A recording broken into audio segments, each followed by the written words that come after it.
It's just what we got to pay attention on is about the interpretation and the concept of it. Hey, I'm Right, okay. Christ is not I definitely hear what y'all said, and I respect that y'all disagree. Ain't none of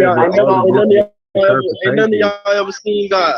Ain't none of y'all ever seen God. Interpretations of the Bible, you chose whatever interpretation fit with you, and you chose that person has the true word. That's all I'm saying. Go by faith, not by sight.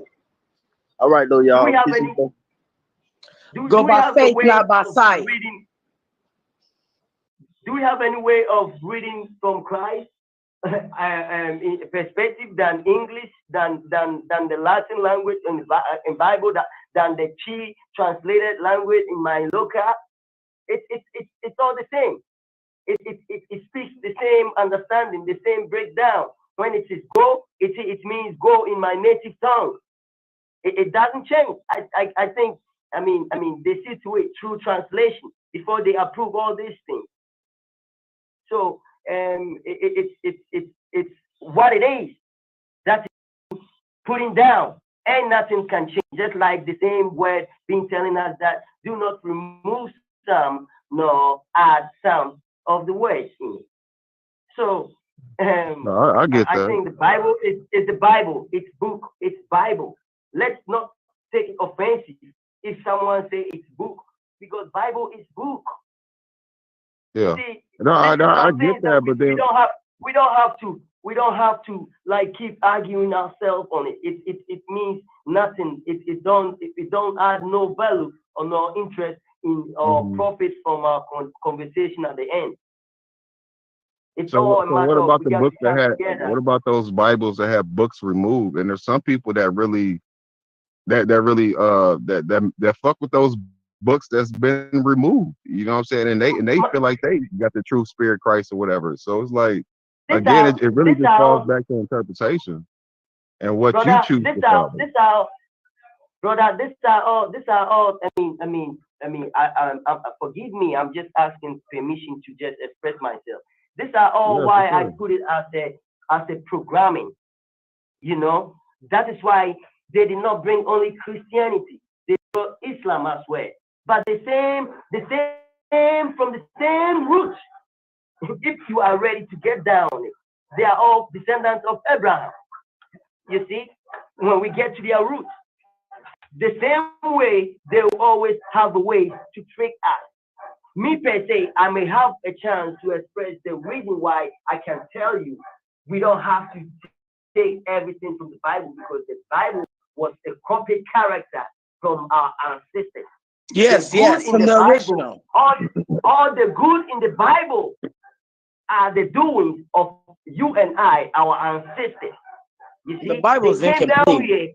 They came down here with my end, where you all are mean to return back and get it all right. But it's just a matter of time, a matter of opening. The Bible has to have the Torah. It has to have everything to be correct, because even in the Bible, there was things prior to that book, prior to, what we read today.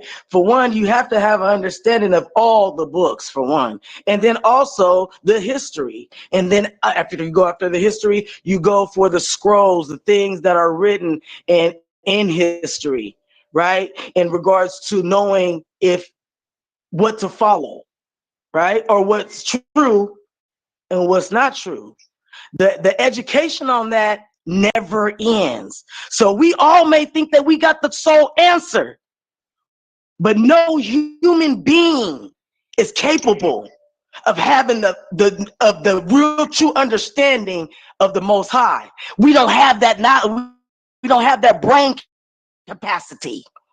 So I understand what everybody's saying, but at the end of the day, I may have my part of it that may be truth. You may have your part of it that's truth too. He may have his part of it that's truth. He may have his part of it that's truth too. But at the end of the day, nobody, no human has the full understanding of the Most High. My brother, I'm a challenge what you just said, because you have never been in all brain to dig out, to pick out whatever it is. No matter who doctor you whatever you are, there are true concepts of everything that we see today. There are both good and bad. That is why we got good and bad too. So you telling me that ain't nobody can be doing right? This is what the Bible tells us. That no, I never said that do right. It's similar. There goes the misinterpretation. There goes the misinterpretation. Because my words are my words. They don't have to be depicted to say other things. I said what I said. I never said that. What I said was, there really is no such thing as good and evil. You know what I said is everybody has their truth. So this is what I'm telling you. You can get your voice can elevate. Listen. Your voice can elevate, defluctuate. It still doesn't change the fact that no human being, a human, can have a full understanding of the Most High. Period. Well, good. Everybody can have pics of it. It's not period, okay. Brother. Well, in my case, just like you have a slit between your ass, I got a slit between mine too. So just like I said, everybody has their say so. So are you more of a spiritual person versus religion? Because when we say period, when you say period, because it doesn't have anything to do with Christianity. Okay, it has something to do with the spirit that made everything what it is. The air that we breathe that we can't see. I heard somebody say, well, you ain't never seen it. You can't see air, but you know it's there though. Air? No. You see it's there, but you know it's there though. Because you can't see air. No. Whoever asked. Not if it's not polluted. You can see polluted air. No, wait. You can see polluted air. Wait, brother. Wait, what I would say about what you just say. And I'm not a brother. Let's listen. For one, let's go back about 5 brothers ago. I'm not your brother. Your sister. You know, let's go back about 5 or 6 brothers ago. I'm not your brother. I'm not a homosexual. I don't have a penis. Okay, I don't have a penis. Come down, sir. Sister, I don't know. I'm way from before you get to running your mouth, maybe you should have looked at the picture. No, maybe you should have looked at the picture. Yeah, there's a picture here of me. Yeah. You're I feel now that you're kind of disrespectful. That's how I feel a little bit right now. Sorry. I'm sorry. I'm sorry. Thank you. Sorry. Please. Can everybody help me? Please. Yes, I'm sorry. I never know. It's sister. Yeah, you gotta loosen up that bump out, man. It's okay. I'm sorry. I just wanted to correct that because I'm not a king. I don't proclaim to be a king. My bad. I did not pay attention. I just turned on my camera. When I got in and I saw there is no one showing his face too, I'm right above you. I'm right above you, honey. I'm sorry. You know, I will never just be intentionally calling you a brother. That's okay. That's okay. You are forgiven. Let's move on. Good. All right. My concern about telling me everybody has their truth. It's not. I mean, I will oppose that. Why? Because truth is truth. Right. But what I was saying is that see, this is the thing. Having the full truth, the full understanding of everything. See, the thing is, there's so many things. Listen, there's so many things. Is what you were referring to earlier about the guy who had the spirit from whoever, the Most High Spirit, and only he was the person to listen to. That's her version of y'all speaking about a similar thing, but because she put it in a different format, and she kind of got you right. She let you know that this truth thing is subjective. Nobody can really know the full truth. There's no turning to a pastor to get the full truth. There's no turning to no type of prophet or somebody like that to get the full truth. You gotta roll with what you know, bro. And I think that kind of flips you on the head. We're not raised the same way. Do you understand me? We all don't come from the same place. So how can you judge everybody? Nobody knows that. No. Well, I'm not judging everybody. I'm giving everybody letting you know that everyone is different. Everybody have different, everybody comes from, maybe the same tribe, but different. Everyone's different, right? So when they get there, when everybody's going to receive their message different. See, the Most High is never going to deliver your mail to somebody else's address. Oh, I'm trying to get you're going to get your own understanding of what's going on, and it's going to be it's going to be the truth. But see, he's going to deliver that same thing to somebody else differently, because see, your mail belongs to you and their mail belongs to them. That's what I'm saying. All men don't bang the same. You're right. Some bang like 50,000 times. Some can bang like 200, and some do like 3 bangs, and then that's all. So that's what I'm saying. So when we come here, we are all trying to get basically a real understanding, because we know what our truth is. We see it, we feel it, we see it around us, right? All of us have different aspects, different things that they can come to the table to say, right? This is why this truth is. Like, there's some people like black, the word black, right? Just that will trigger some people to say, you know what? Before we go into all this, let's go back to the word why you feel you're black, or why, so that's what I'm saying. Different people have different types of ways, but it's truth. You know what I'm saying? But in a different type of aspect. And no human, a human being has the full understanding that everybody else got to even compare to what the Most High is doing. That's what I'm saying. How come no one source can have it all? Yes. Not one particular individual. Because I got to step in your shoes. Because we're human. Because we're human. And let's talk about it. A human being's brain, the human brain only works at a 10 to 25% capacity. The human brain. How come?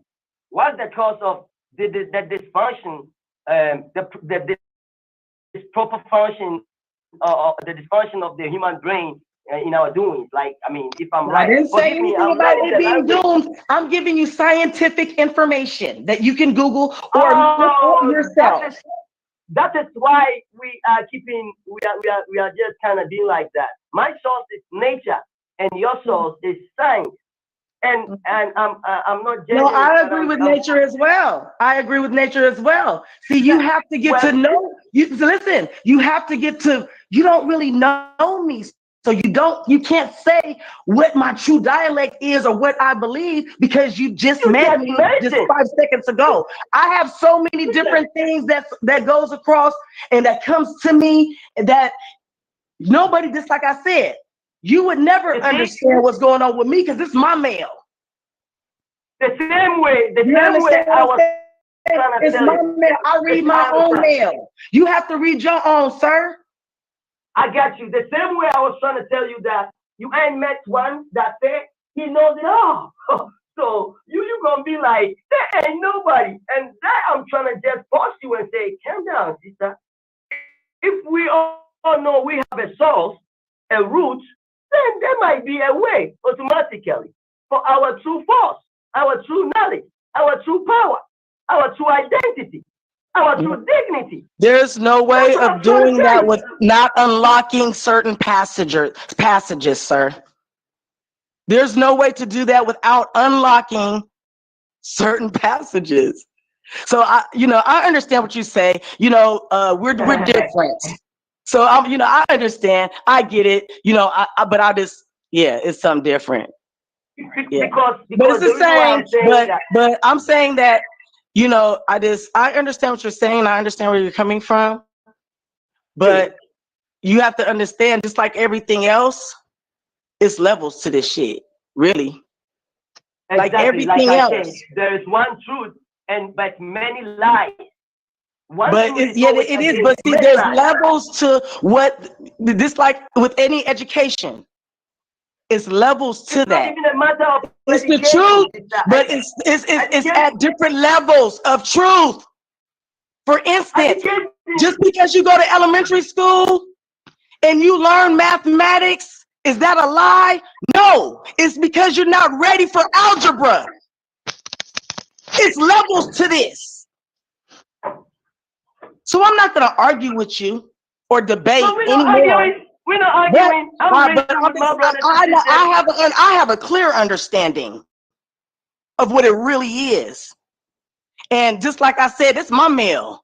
I read my mail. I read my mail on my knees every day, every night. Exactly.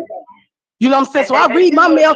So whatever your mail say, that's your business. That's your personal mail. I got mine certified though. Whatever you got in your mail is what you have already connected with. So it's all a matter of what you have connected with.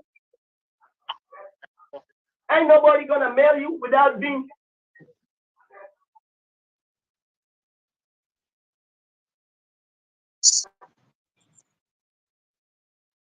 If only you could give me a chance, that's all.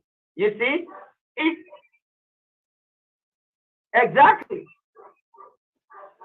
My concern is for you to tell me, yes, we all got brains, but if we all agree, brains are meant to be raised and get sense before it gets in the brain. Because you have to understand what's going on in your brain, sir. Do you know about telekinetic energy? Do you know what your brain can do? Do you know that? You can talk many times, but I have already heard about many of them. It was being taught in school. But I can talk nature. Nature is not studied in school. I'm pleading. If only I could be given that space, that chance. At least sometimes you should give room for new things and assess it. Ask questions. Questions can prove things wrong or right. That's how we do it. I don't know. I'm just trying to come among and around my sisters, brothers that was taken out from me. They mean the strength that was meant to build my kingdom here. But they were taken out, stolen out from here. You feel me? So my time, my everything that I'm devoting in this, trying to just conversate with my brothers and sisters, is for a great purpose behind, which I've been trying, though some people have patience to listen to my bullshit, but later it tends to be something that they cannot feel it and be like, oh yeah, this makes sense. So my source is nature. I never said your source is science, but you're the one that mentioned you're talking from science. So that makes your source at this very moment being science. So forgive me if I say something for you and it wasn't indirectly from you. But maybe it may be like, to me, that's what it means. So me saying it doesn't mean exactly it's like that. You can just prove yourself out, it's not what you mean. And coming on to, we don't have nobody that knows it all. No, we have some people that are able to break it down. That is why we have elders. That is why we have, spiritual practice. We have some people in other religions. They have pastors. They have prophets. They have, it's all a combination of power. So you having the power of wind does not mean you cannot know all. You can know all, but might not have the ability to operate all. We operate all in unity. You coming along, me coming along together, we reasoning, then we get to cancel some errors that have been put in before us as truth. That's what I'm here for. So automatically, if we have a source that where we are come from, then there is a source. that we all need to seek truth and go get our true source of our dignity, our identity, like we have been canceling some of them, decoding some of them, and yet we're still doing it. Okay, what was we able to know that this was true? Because it was true. Yeah, without good, we can detect bad. Without bad, we can detect good.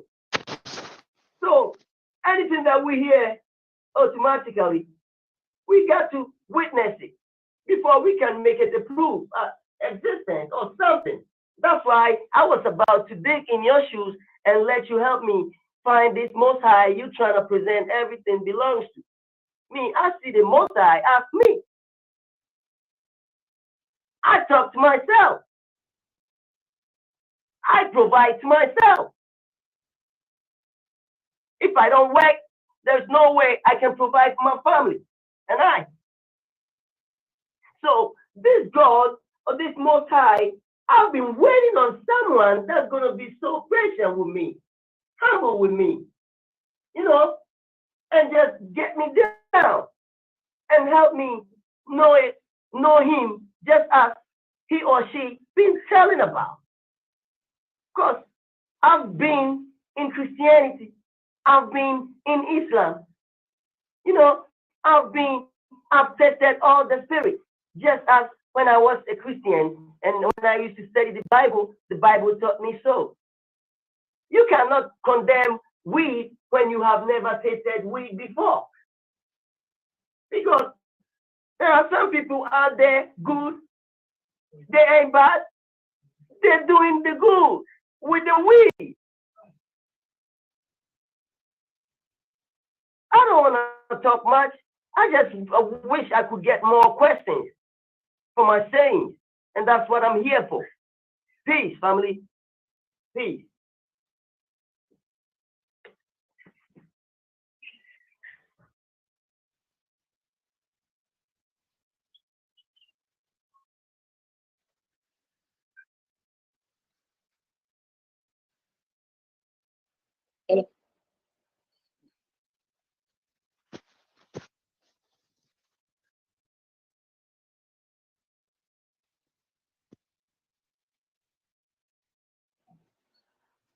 I concur because, I agree. I agree to a certain extent in regards to what he said for sure. But like I was saying, that's truth. You know what I'm saying? That's all I'm saying. Like just what he said, yeah, that's truth. That's the truth the part that he got. That's what he focused on. That's truth. But see, when I talk to L, when he get on here, he gonna talk truth too. When I get to use Karima, she gonna talk truth too. When Daryl get on, he gonna talk truth too. That's all I'm saying.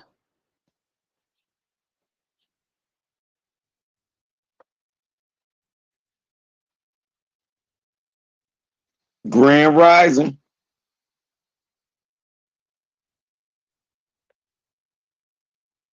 Can you hear me? Grand Rising. Okay, so it was interesting to hear this conversation start off with the Bible. We're being chastised with the Bible again.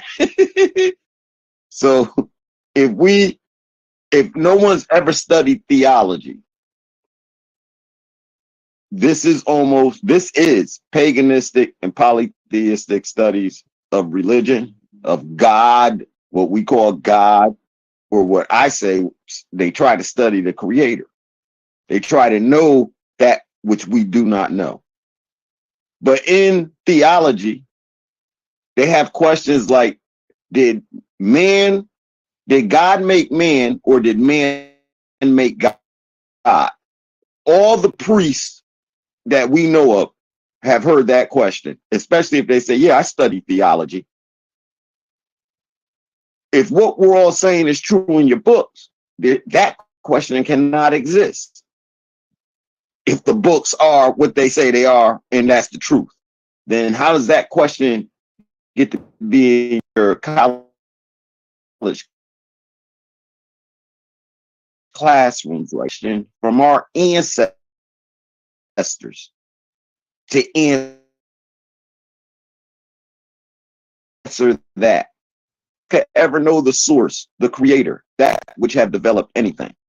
That was the agreement.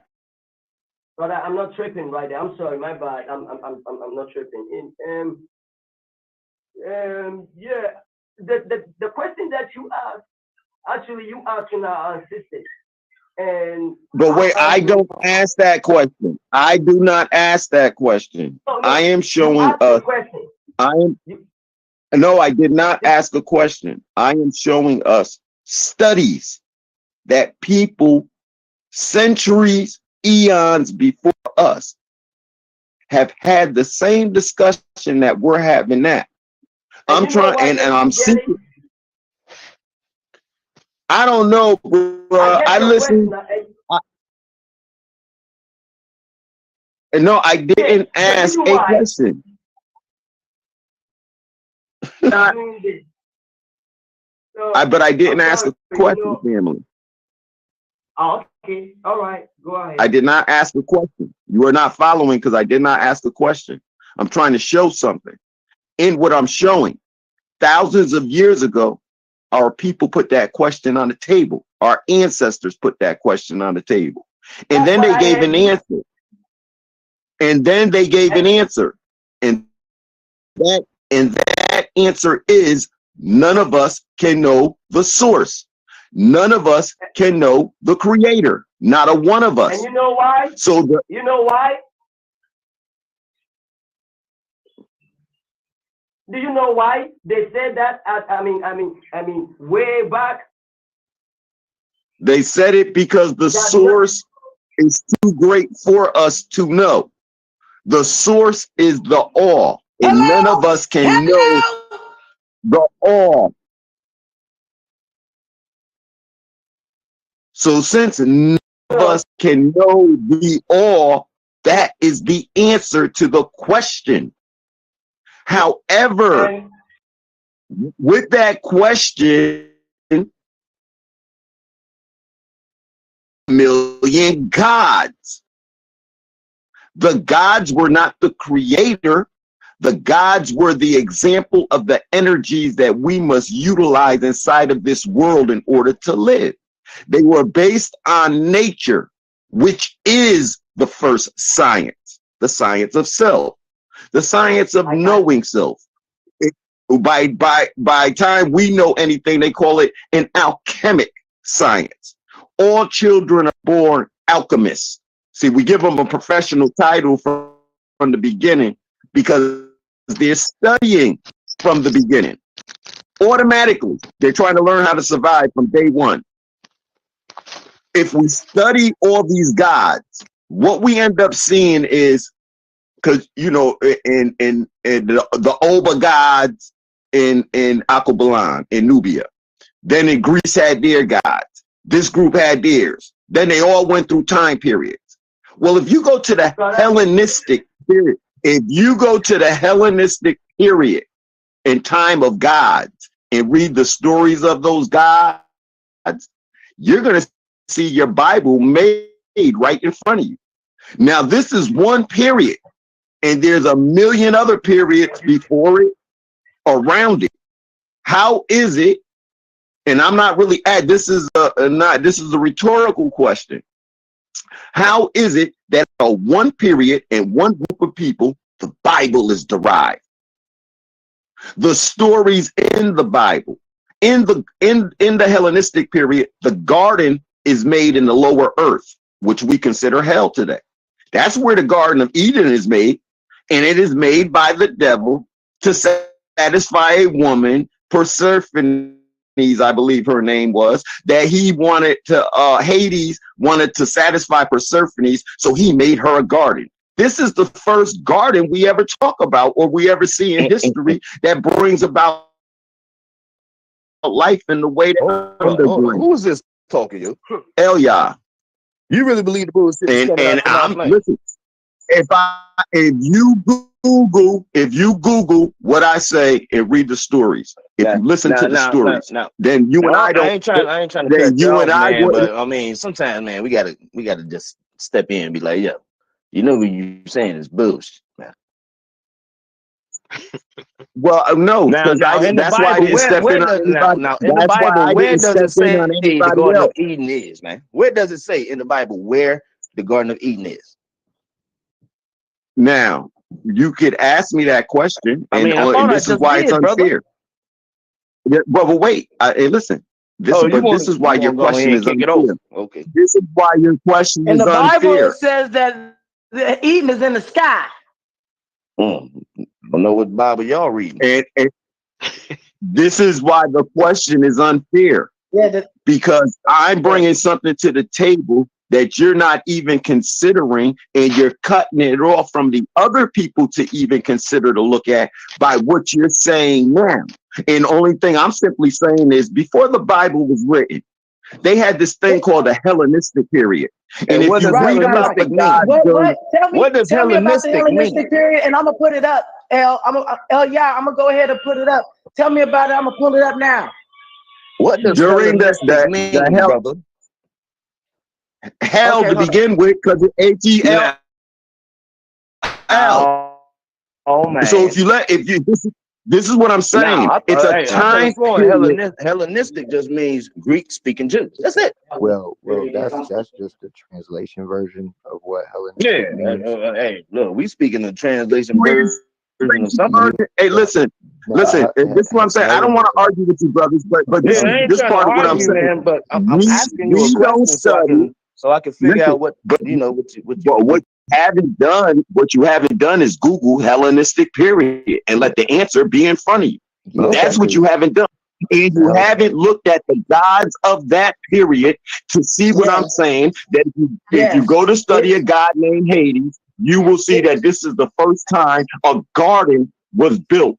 So when you turn around and ask me where does the Bible say, I think it doesn't matter to me what the Bible says, because the stories in the Bible were told a million times over. That's exactly what I wanted to hear. It says the Hellenistic period covers the time of Mediterranean history after classical Greece, between the death of Alexander the Great in 323 BC, this is before Christ, and the death of Cleopatra the Fifth, 30 BC, that's before Christ, followed by the emergence of the Roman Empire. Now, what did y'all think Alexander did? Whoa! But see, you're changing and you're deflecting. He conquered the northern and southern kingdoms, man. You're deflecting. You're deflecting from the. I was just telling you about the period that he's talking about. You know what? I don't. You know what? Like the brother said, we're not gonna argue about it, man. Look, if y'all this is facts. This is information. I'm just giving you information that I just pulled up out of Wikipedia. Is not facts. It is about. I just pulled it out of Wikipedia. What are you talking about? It's information. Yeah, Wikipedia ain't facts. Look, sir. Now y'all brought up Alexander, but I asked you, what did Alexander do? Why was Alexander there? So unfair question. Going and deflecting into Alexander. I thought you were talking about the Hellenistic period.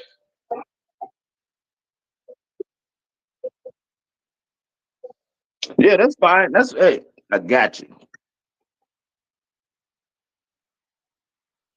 Yeah, no doubt. The source is Google, Wikipedia, and the source is it says basically that the time that the Hellenistic period was before Christ, and Alexander the Great was the Alexander the Great just was a name that was mentioned there in regards to his death and Cleopatra's death.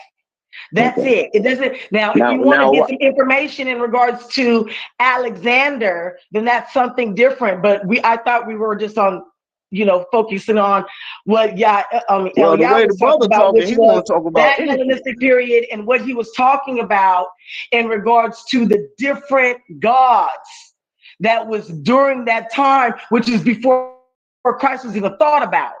So that's what I thought we were talking about. I'm sorry if I'm talking out of turn.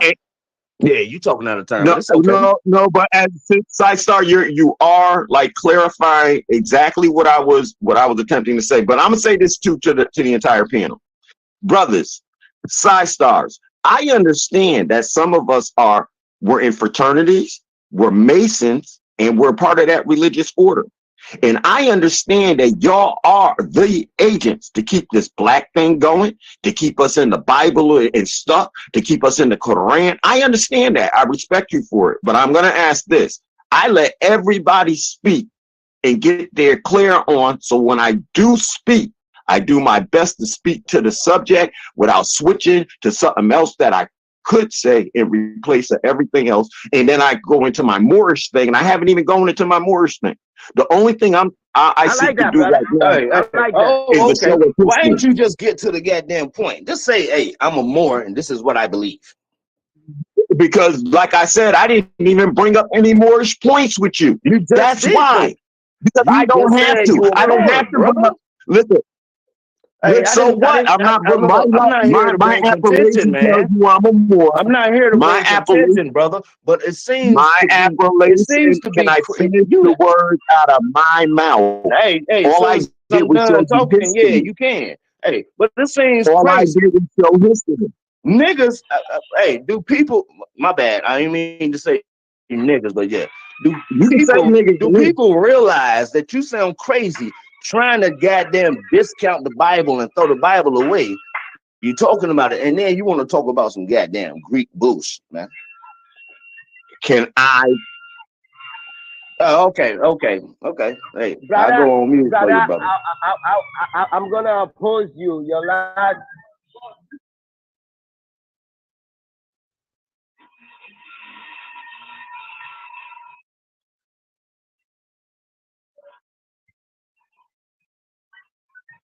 All right.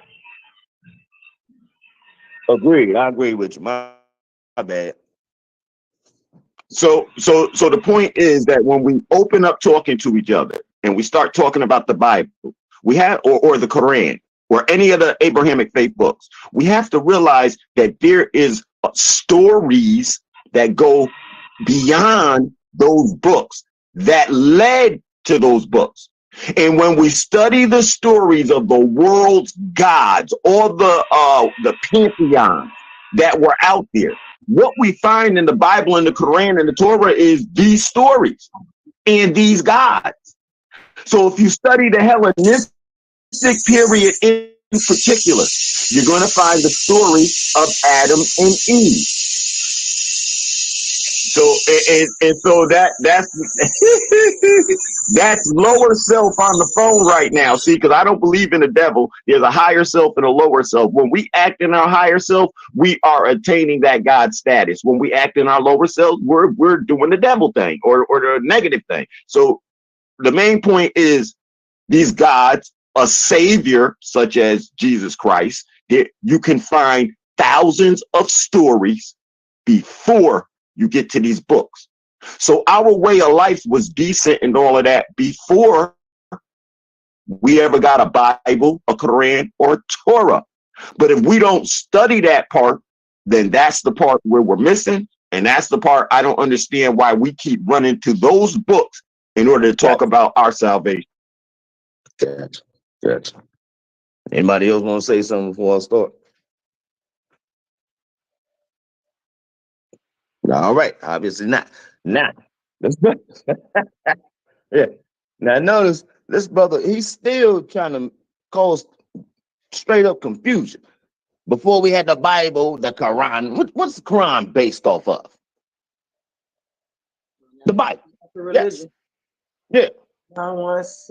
And then he said the Bible, the Quran, or the Torah. You do know that the Torah is in the Bible, right? I'm asking you a question, bro. Oh, pieces of it is in the Bible. Okay, the Bible that you didn't have is in you have all the books. Yeah, no I doubt. was letting you speak. I was letting you speak. However, listen to this, bro, because you missed this part of what I said. Go ahead. All three of those books, are the Abrahamic faith. Now, I know the Torah's in the Bible and all of that. See, I grew up in the Nation of Islam. We read all that stuff in the Holy Quran. I read all that stuff. So, yes, sir, I do know that. However, the Israelites claim the old passage. The Christians claim the Christians claim the new passage.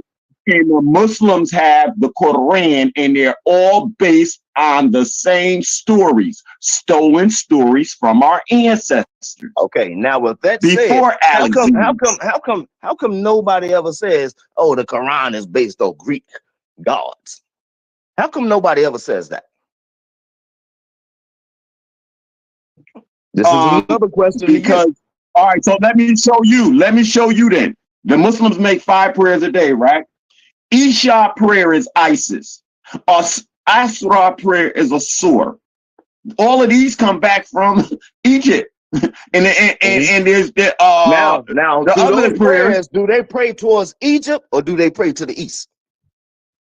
It doesn't matter which way they pray. They pray matters, man. What are you talking about? It don't matter which way you pray because you are the divine. Supposed to pray towards the east. You pray to a That's God. religion.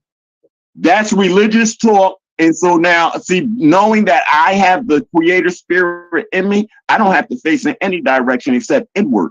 I don't have to face east, north, south, east, and west. I'm going to be me no matter which direction I'm facing. That is religious babble. That's religious babble, right? Right? But yet still, you want to talk about the Bible all the time. The Bible, the Quran, and the Torah. But yet still, it seems like you ain't read neither one of them motherfuckers, man.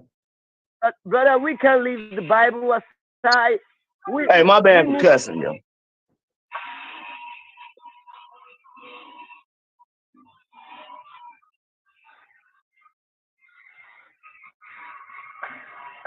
Yeah, niggas think we play football teams, man.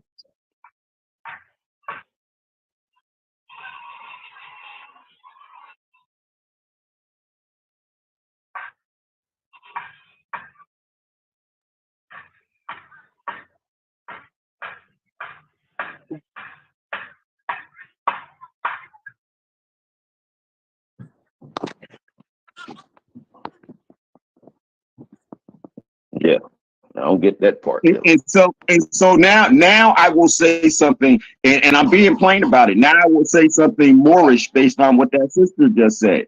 We are taught as Moors to get with our people to uplift fallen humanity, do it in love, truth, peace, freedom, and justice, and stop calling ourselves by these nationwide slave names. Now, if that's not cutting through the mustard and getting us to the middle, I don't know what is, because I'm not asking you to read the Circle 7 or anything else that we believe as our religion. We've just taken some national stances as far as our mission is to uplift fallen humanity. Who's fallen humanity but us? Do it in love, true, peace, freedom, and justice. All we've been doing is arguing about these books. And if we look around, these books ain't no example as peace. The Israel, the Christians, the Muslims, they fighting everywhere.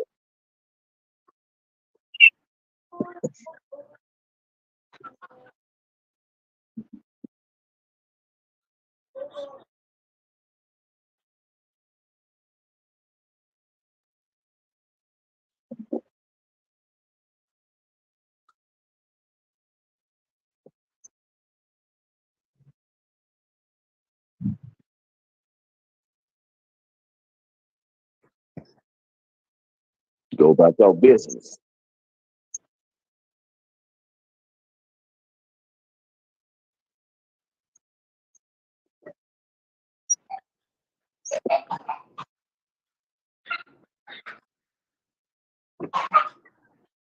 It goes back to that mail. My mail is my mail, and your mail is your mail.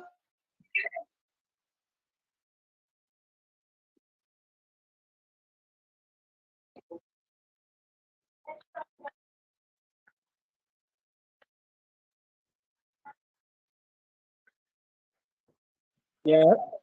Yeah. 100. 100. Yeah, exactly, Sister Karima. Yeah, but for some reason, So Sister Karima, are you people think that it's their mission to talk shit about the Bible. Why? Why waste your time? Okay, so I'm not, listen, I asked a question, like a rhetorical question. I don't understand why every time we come together to talk about us, the Bible is thrown on the table. The Quran is thrown on the table. Let me finish this, bro. I said, I don't know why these books are thrown on the table when we can prove that all the stories that are in those books came from our ancestors prior. There's a long line of us living good lives prior to these books. So how we do not go past the books that we know put us in slavery in order to be the free people that we ought to be. There are teachings that come before the book. Okay, hey, this is this, yeah.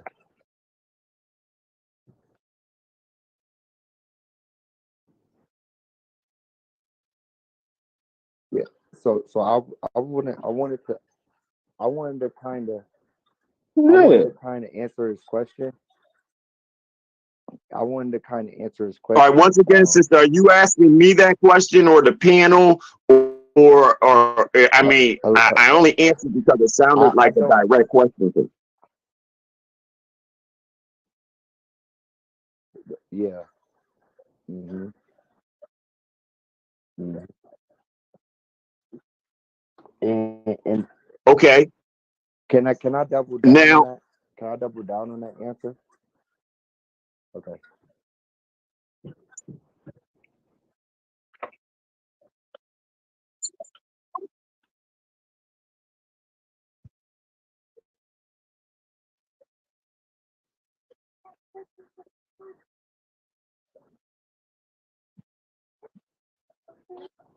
Exactly. Yeah. Yeah, I wanted to answer that question about why is the Bible brought up, definitely towards like the African American community in the United States. Just that alone, I mean, we could argue.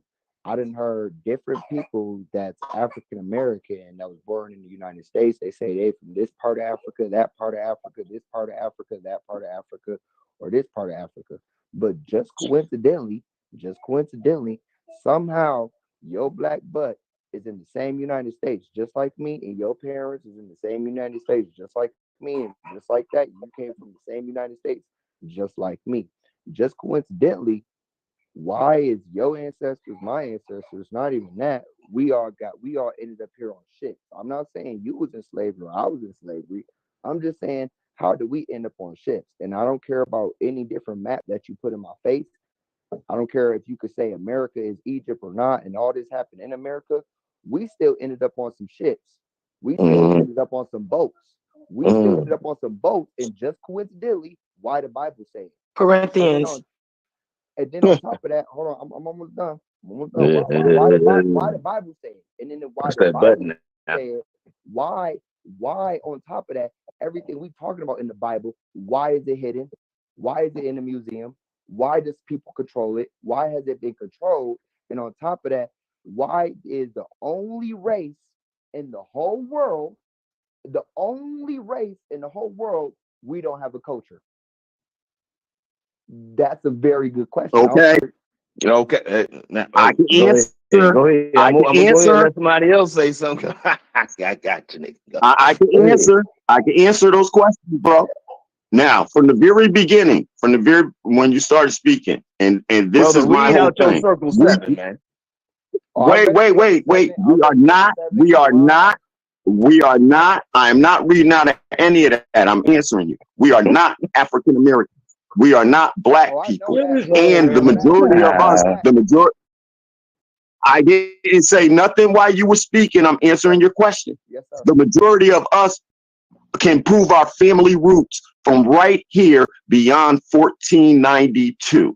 So when I'm speaking like this and when I'm talking, it's because we don't realize when we say black and African American, we are placing ourselves deeper inside of the mush. When we don't recognize who we are through our nationality, it's deeper in the mush. And these books, the Torah, the Bible, and Quran were given to us so we would lose our nationality. And when they want to talk about so-called black people, they always curse them in the books.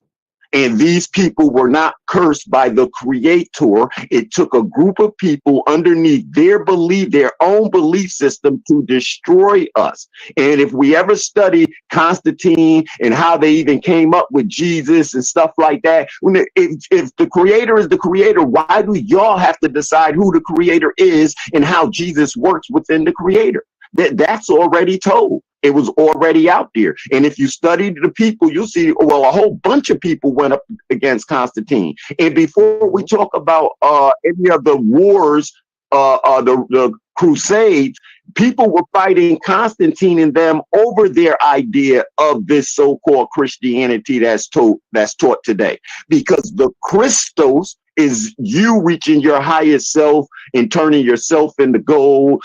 All of that that was science. That was what they call religion today. That was your inner self. We don't know this information. And then we displace ourselves through these religions and through political thought and everything else we replace. But how did we end up doing this? Through these books. My family are Sunni Muslims, even though they say take the Sunni off, they're just Muslims. They are Sunni Muslims. My family been this way since 10. When I said Prophet Noble Drew Ali, astaghfirullah. You can't even grow anymore outside of your book. And the whole world operates outside of the books. The books were meant to be a chain on us. And this is what we are dealing with today. We are not black. We are not African American. And the so-called white supremacists came up with those terms to denationalize you and I so that we don't have any rights, so we don't recognize this is our land, and so that we don't stand up and come together and take it back. No, brother said we're not black. But we Moors though. Yeah, I same shit. Moors are not black. That's why I said you could put. I done heard about all of the biblical stuff actually took place in America. I heard about that to where we it was probably the Mississippi River that we was on the ships and we just got taken over in different parts. I did all the archaeology research. I got like 10, 15 different books. That's why I'm asking these questions. You stated that your family's Muslim, but I'm pretty sure your family came from slavery just like my family did. You know what I'm saying? To where but they didn't, Muslim, fam. I mean, at the end they of the didn't. day, so I can prove it. My family didn't. So you telling me slavery never existed? Yeah. Yes. So from through that existence, through this existence, only through the fact that slavery happened, only the fact that slavery did actually happen, and slavery, our family went through that oppression for so long, and you can't dismiss the fact that even through the Hebrew text, all the way before we was even thought of, this was a revelation that happened to somebody that was Hebrew, from the child of Eber, which is Hebrew, which is a black person, means black in Hebrew. It means black in Hebrew. So I'm just basically stating, if Moses was this person, looks just like me and you. Also on top of that, Abraham looks just like me and you. I'm just saying these people. I mean, let's even look up Noah. Noah was an albino person that looked just like me and you. I'm stating these things because these are black people. I'm not talking about different tribes, different this. I'm not talking about the other 10 tribes. I'm talking about why don't African Americans, even though I know that's not what we was called, why don't we have a actual culture, and the only culture that we could point to throughout history, information, originality, it's in Deuteronomy 28. Okay, so that's what you said. You just said that's the only culture that we could point to. However, when we, that's what you said. However, when we, what date what date that you could tell me that Black African Americans didn't do, the only culture that you can historically look up that we followed after was the Torah. That's the only culture throughout history. And like you even stated earlier, all these Abrahamic religions, which is in these books, which is true, all these Abrahamic religions, voodoo, Zimbabwe, whatever, even more tradition, it's all mimicked through the Torah throughout history. It's all mimicked. Any religion, you could Chinese religion, this religion, it's all historical context. All of them got Adam and Eve in their stories. Each one of them got this, that, in their stories. Everything is mimicked from the Torah. So you gonna tell me that this isn't? Yeah, that's why they took certain books out of the Bible, because it had too much of the Torah, and that's why King James made the Bible. That's why he developed the Bible, because it was too many gods for one. He wanted to stop all the Riddick of all the gods. That's why Moses even asked for his name. Moses said, "What is your name?" Because everybody in their mama over here worshiping 10, 15, 20 different gods. So what's your name? The God of Israel, the Hebrew God. What's your name? It really makes perfect sense when you read it like that. I mean, it really do. That's like that's it's right there in your face. It even it just still applies today. It's like still idol worshippers, man. I'm a Moor. Nigga don't even know what Moor really is, man.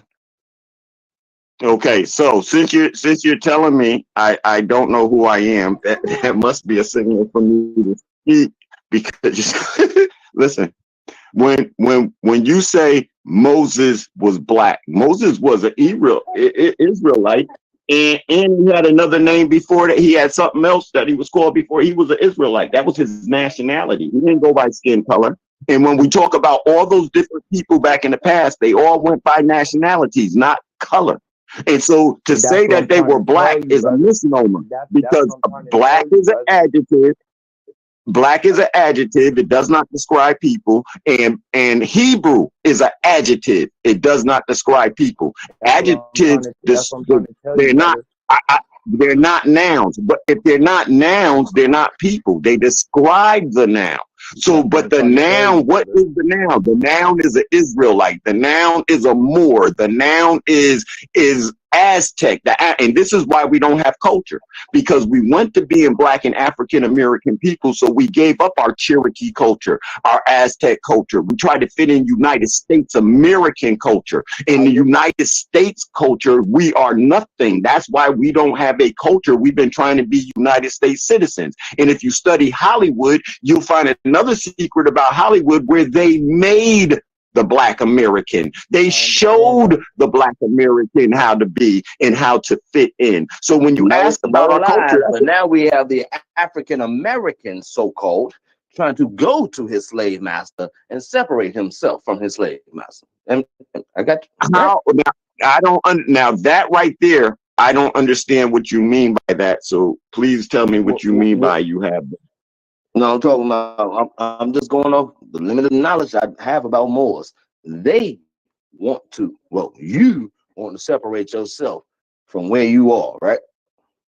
And that's why I'm getting at. Like, if y'all really, now, I'm gonna break it down simpler terms for you, only for you to like see where I'm actually coming from. Adam was an African American person. Adam had the same DNA just like me and you. That's no wonder why we can't find Adam, huh? And then on top of that, let's go to Moses. Moses had the same DNA just like me and you. No wonder why we can't find Moses, right? And then they say they found Adam in the grave is 65 feet or something like that. There ain't nobody find no damn Adam. I feel you. And then hold on. Let me go there. Why can't we find who Jacob is? Where's Isaac and Jacob? Hold on. Why? The same DNA we've got, right? Hold on. Now, even to go there, like you said, let's bring up these Native Americans. The Native Americans come from us, Black African Americans. We don't come from Native Americans. You see? I know history shows you that they was over here first, but you go up there to one of the Cherokee Native American Indians, they tell you, you are my big brother. That's what they tell you. You are my big brother. We are the original people on earth. That's why we need to wake up. We are Adam. That's why Christ was Judah. Everything lying back to Black African Americans. No wonder why we have no identity. That's why we don't have no identity, because they're hiding the fact that we are their original creation. So we are the Asiatics. We are the Asiatics, earthbound. Our race is Asiatic. We're the earthbound people. So what you're saying They're not right trying there, to hide it. It's been written. that part is People not just don't read. argued. Here's what It's been written. here's They where didn't try to hide it. where It's been there from day one. Right I there. can't get both of here's y'all where at the this same time. here's where the confusion comes in. When we start saying that Adam was Black, African American, African Americans and Black people did not begin to exist at the same time white folks did, 1619. Prior to that, people did not operate off the concept of Black and white. They operated off their nation. They operated off their nations, their nationalities, because before 1492, if you went over to England, you didn't find Caucasian people. You found people who look like us. Germany, France. Okay, so wait, now understand what we're saying. If that's true, 1492, we cannot keep saying Europeans are Caucasian, because in 1492, it was me and you. And 1492 was before they come over here.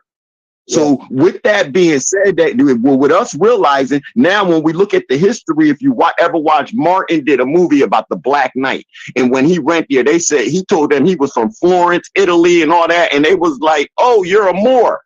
And everywhere we went, okay, so wait, that was everywhere. It wasn't in one spot. It was everywhere that you saw us. We were Moors. Some of them. Okay, so then that's a European tradition. Being a Moor, I know that because my distant relative, his name is Kenneth the Nigger. He was one of them, the Moors. His name was Kenneth the Niger Stewart. Yes, like I get what you're saying. He was one related to King Stewart. And related to King Stewart. Yes. So, but they were more, but now BCE, you could look this up too. There was a place called Moria in BCE. So this is pre-Caucasian. This is pre-white people. We're not even talking about white and Black. We're talking about people went by their nationalities until 1619, when it was written into laws that the people who call themselves Cherokee, Aztec, Mayan, and all of that, and they don't believe our Christianity, those are Blacks and African Americans. They gave us that label. This is the disdain for those terms. They gave it to us. And then by 1900, I'm not disagreeing with you all the way, man, but you know, you talk about Aztecs and Mayans, and then Cherokee, you know, Cherokee is a whole subclass. And I stated this because I just didn't read this stuff in books though. Like I really walked up to a Jewish person and asked a Jewish person. Like I really walked up to a Native American person and asked a Native American person. Like I really did footwork on this. I'm even on ankle monitor for this type of footwork, because I really went straight and forward and asked these questions and did this research. That's why I said a Native American will literally tell you, "You are my big brother. You are Yahudah." It's not Yahudah or Yudah. It's Yahudah. It's not Elohim or none of that. It's Elohim. It's not El Shaddai. It's Shaddai. Now, just even furthermore, I even got a sister in here that even know that what I'm about to state is Phoenician, Paleo, ancient Hebrew. Shemaiah, Yashahala, Ahaya, Alanawa, Ahaya, Ahaya, Akah. It's not no L this, L that, this, that, then the third. No. It's different. It's different when you really come into this understanding. Black people, us at United States, Hebrews. It's not Hebrew, because Hebrew, the H was early 17. Moors, early 13s. We talking before Christ. This time didn't exist. Christ started time. You see what I'm saying? So this understanding that we have right here all throughout this historical research, all this, yes, is vain. It's in vain because this heritage, this information, this knowledge, this understanding has got taken from us. It's in a museum, and it's called the Vatican. They have over 900 tablets. I got 2 uncles right now trying to get this information together. That's why it's like it really do hit different when you really go back all the way to the Hebrew, all the way to the Hebrew. There's Greek words in Genesis. I could pull that up right now and show y'all. Why is there Greek words in Genesis? You got to go to the Hebrew. You see what I'm saying? People think that Moses just got the 10 commandments when he's got the commandments when he was locked up talking to the Most High. No, he got the whole first 5 books. He got the whole revelation of creation. That's why we don't know where Adam at, because we got all this understanding through Moses. They call it Abrahamic religions. That was Moses who spoke of Abraham. That's why it's called the first 5 books of Moses. You can't find Moses. You debunk Moses, then you debunk the Bible. But you can't debunk Moses, because where is he? Where is he? They took him. They hit him. I can debunk Moses. Try if you want to. I've been trying for years. Go ahead. Okay, so all we have to do is go back to those stories of all those different gods and start reading of how many babies have drifted down a river on a reef prior to Moses, prior to the development of the Bible. There are several babies who drifted down a river on a reef and then were adopted by a mother or by somebody else, and they knew the mother, and then they raised the child, and the child came up to be a great warrior. There are thousands of stories before Jesus of men who were born of virgin birth and then were sacrificed for their particular nation. So with these stories that precede the Bible is not so special anymore if all these stories are similar. If all these stories came before, how did we end up to the point where we got it now? Because that means Moses had 100 different names before he became Moses. Jesus had 1,000 different names before he became Jesus. So how do we lock it down now on just these one people when all the nations told the same stories based on the zodiac? All these stories come out of the sky. All of these stories come out of the 12 zodiacs and the 12 body parts of you. It does not come to your 12 nervous systems. They are not stories of people who actually walk the earth. All the stories are allegorical. And this is the part that we're missing. We take it for real. No. These things were not meant to be the way we understand them. And the only way we know that, we have to go to what stories came before what we know from the Bible, the Torah, and the Quran. When there you say none. Moses, when you now see, bro, that's unfair. History, BC, before Christ, history.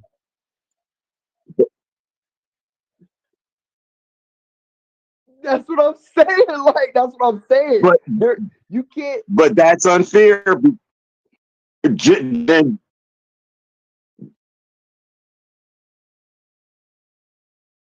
that's where I'm coming from. So now wait. Here goes the first premise. Wait a minute.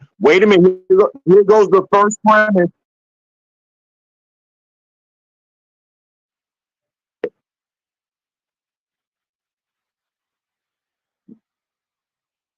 Right.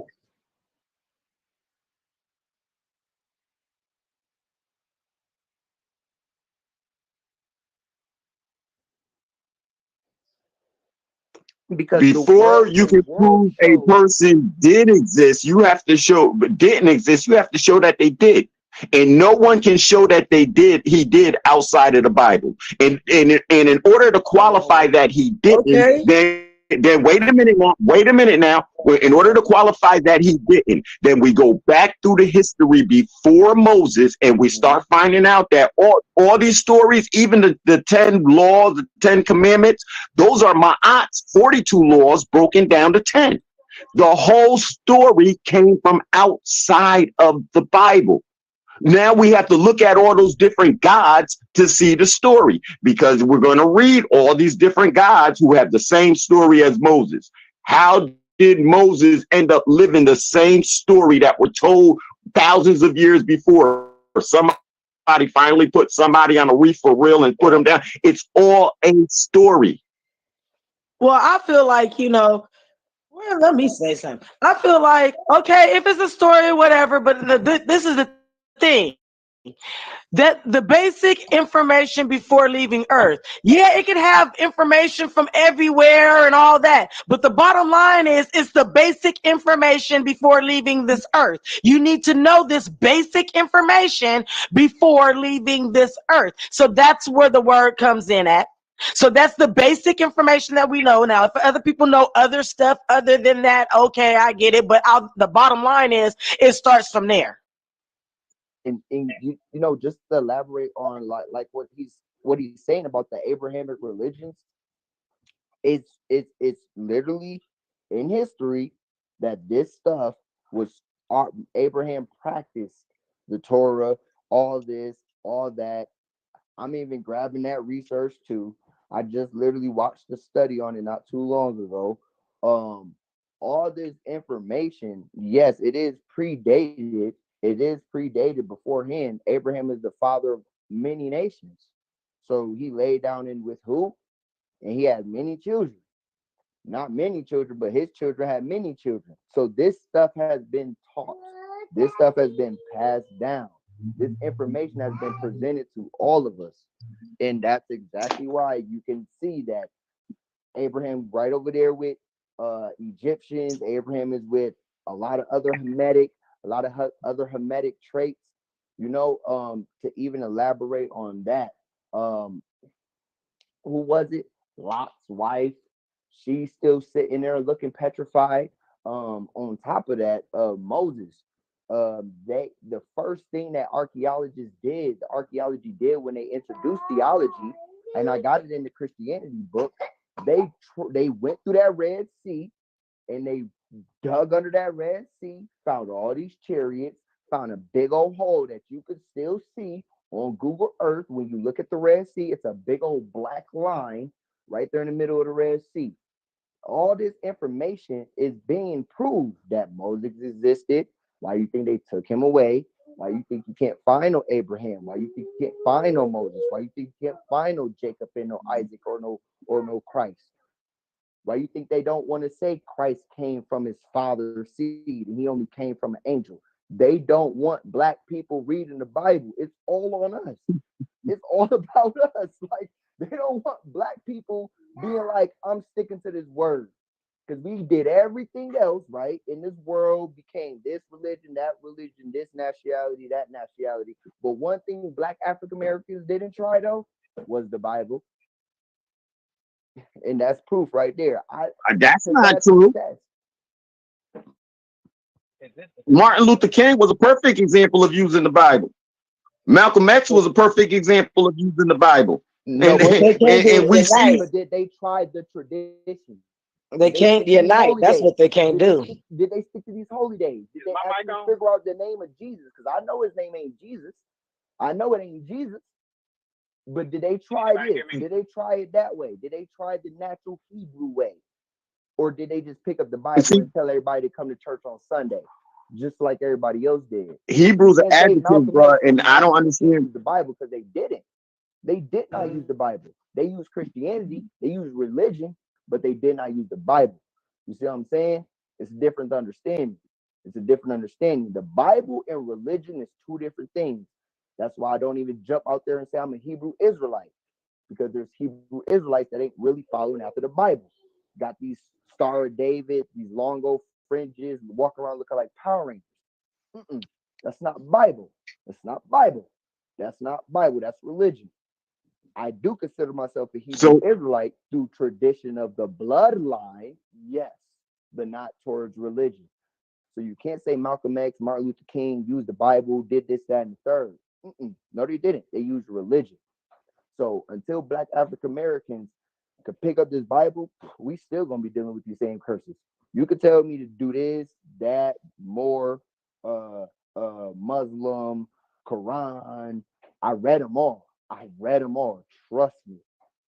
You get that strong word, you get them Hebrew words, you get that Greek word, line it up with the Bible. I'm pretty sure it's going to tell you, pick up your Bible. All of them books do. I read them all, and they all go right back to what? The Bible. They don't want us looking at the Bible. Definitely black people, because like I said earlier, we are the first creation. Why do you think Christ was the first creation? You think Moses wasn't the same DNA like me and you? And I'm pretty sure Abraham was too. Everybody that had these strong revelations, all these big old powerful moments in the Bible, each prophet, same DNA, just like me and you. Why you think at the end of the day that Bible says Judah is a crouching lion? Why you think the Bible says Judah will rise first? Why you think it keeps pointing right back to who? Black African Americans, because they don't want us to understand the word. They don't. And the Bible says that there will be a strong delusion on everybody that they might believe a lie. So everybody can sit there and believe whatever they want to believe, but you got to pick up this Bible. You got to pick up the Bible. But I'm going to mute it up, brother, and I'm going to let you see if you still right about this Moor stuff, because I know for a fact, yes, the Moors did do a lot of good things in the world.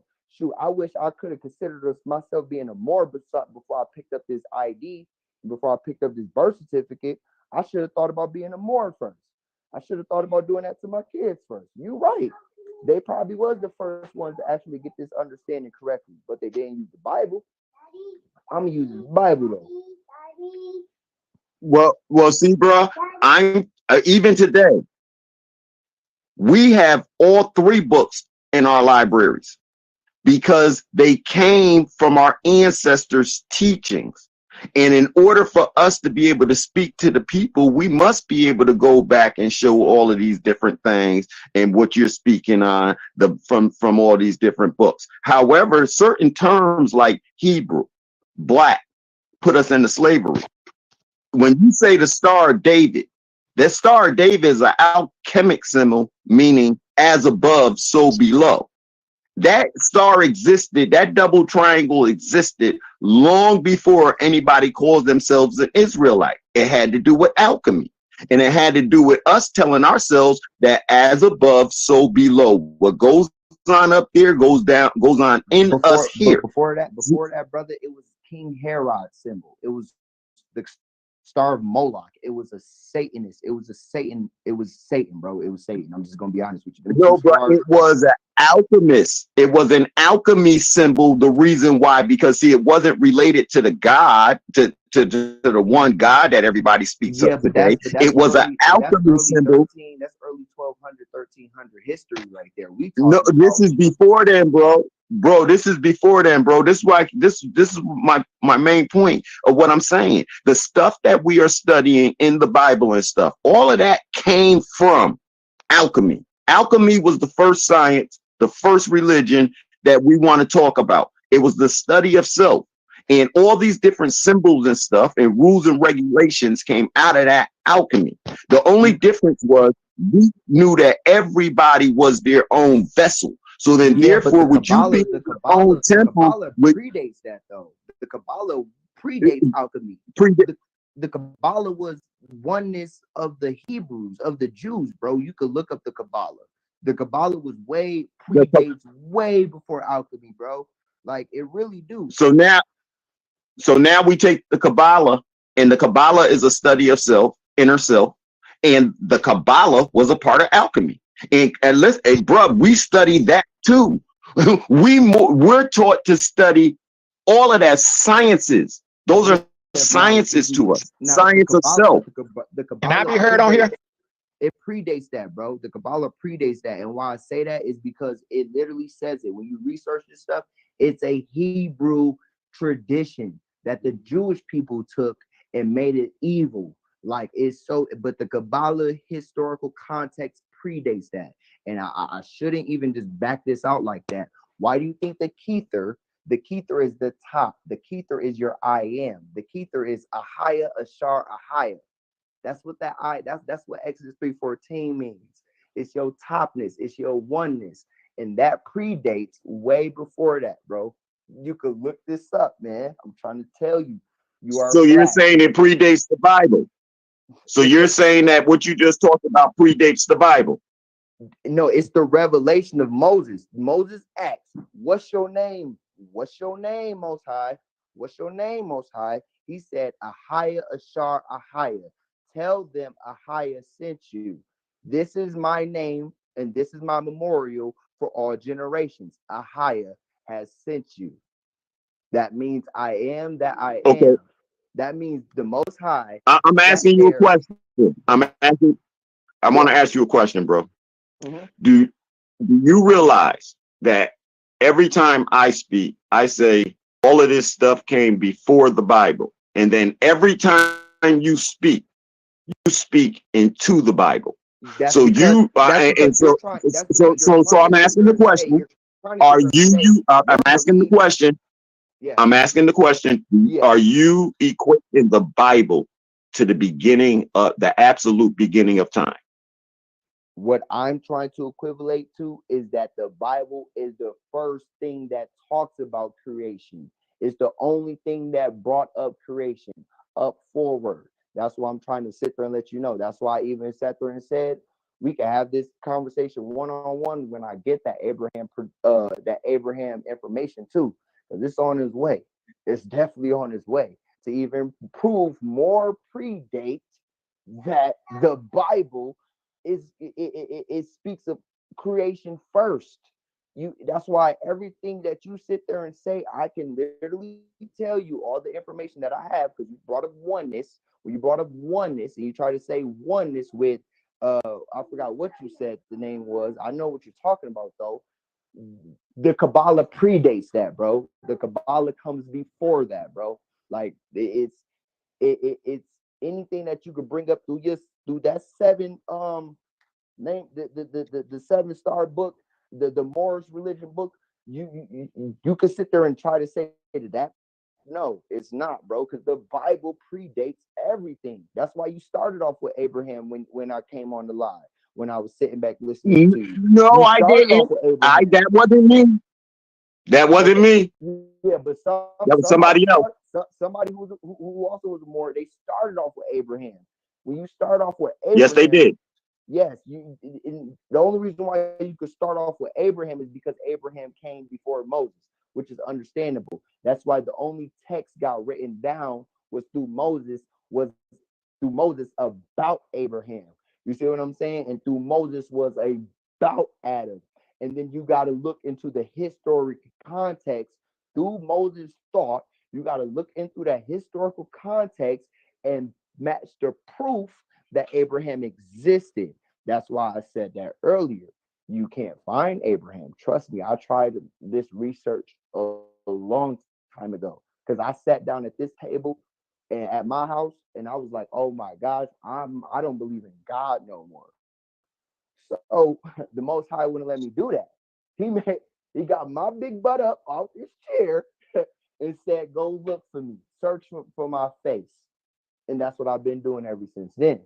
This research and this information, you have to look, like I said, you look through it through Moses' perspective. And if you can sit there and tell me Moses did not exist, or you can't find no proof that none of this is it, then you can't predate this.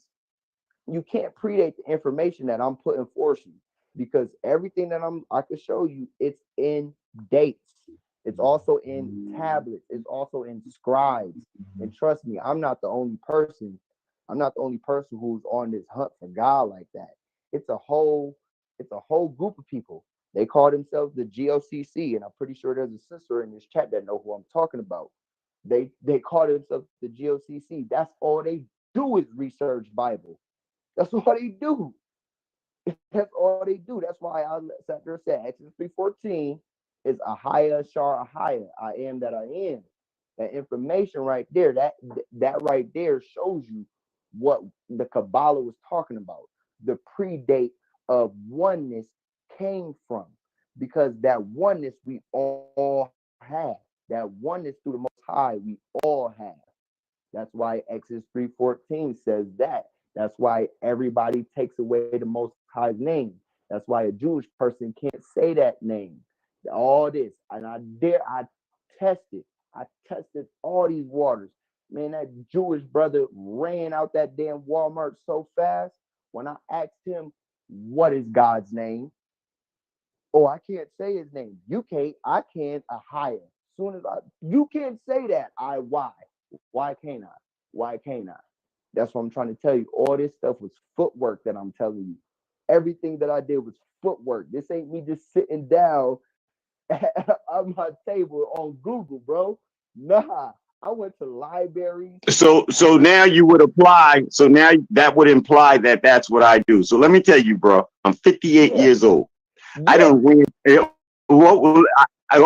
I don't ran businesses out here, and probably before you was born, I was talking to the Jewish people. I was raised around like Farrakhan, and them was in my grandmother's home. Those were my heroes when I was growing up. So wait a minute, bro. So you're not the only one. You know what I'm saying? Footwork was done. Studies. I used to go to the library. We didn't have Google. I had to go to the library and sit there and look it up and through the little catalog and stuff to get my information. So I was reading books that they probably don't even give out anymore because they're old history books from the 1800s and stuff that don't talk the way we talk today about people or anything. And they don't mention black people and stuff like that. And it's a history book before 1835, world history book you get before 1835. Don't talk about black and white people at all. It only talks about national people. And then it begins to explain how we lost our nationality through their little trickeries and stuff like that. Now, I'm trying to get this point across. When it comes to what we call religion, I am speaking to things that were documented before the Bible was a thought. Before the Abraham, you want to name Adam and Eve, before they ever talked about them, there were things that were written down that was then stolen and put in the Abrahamic faiths, so that they can control the monetary facets of people coming around once a year to celebrate and leave gold and money. That's why these three faiths were done, so they can control it. However, prior to these three faiths, there was an alchemic science on the earth that the whole earth got down with. When the people used to use sign language to do trading with, that was one language we all spoke.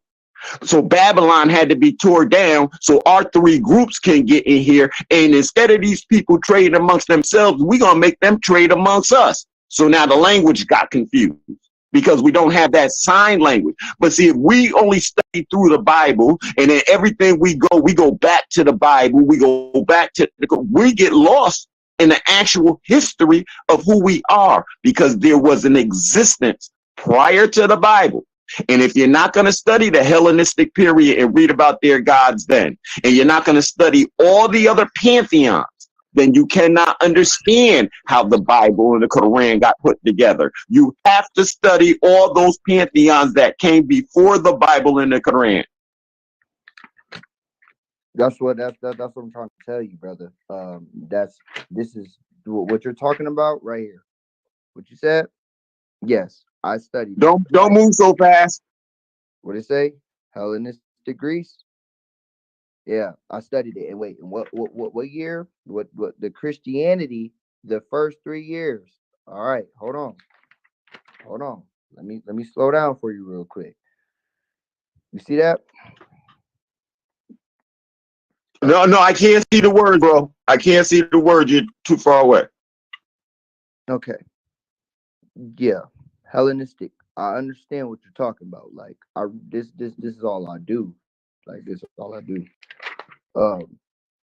Now, here go Islam. They say Islam isn't Christian. They say Islam isn't Christianity. Hold on. There goes your Islam. There goes your Islam. You was talking about Alexandria theology. I got that right there.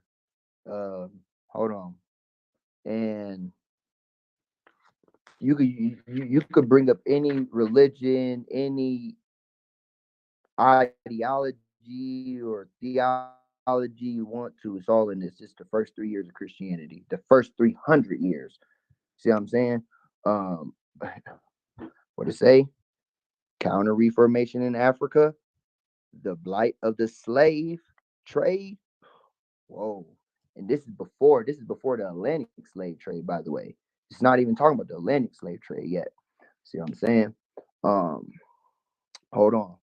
Old worlds bring new humanism. That's before what I just showed you. That's before what I just showed you with the slave trade. See what I'm saying? Old worlds bring new humanism. And then this where it gets real tricky for you though. You see that? Not peace, but a sword, 1914, the First World War. That's when World War I started. Why is that in Christianity? I think. And then here goes this book.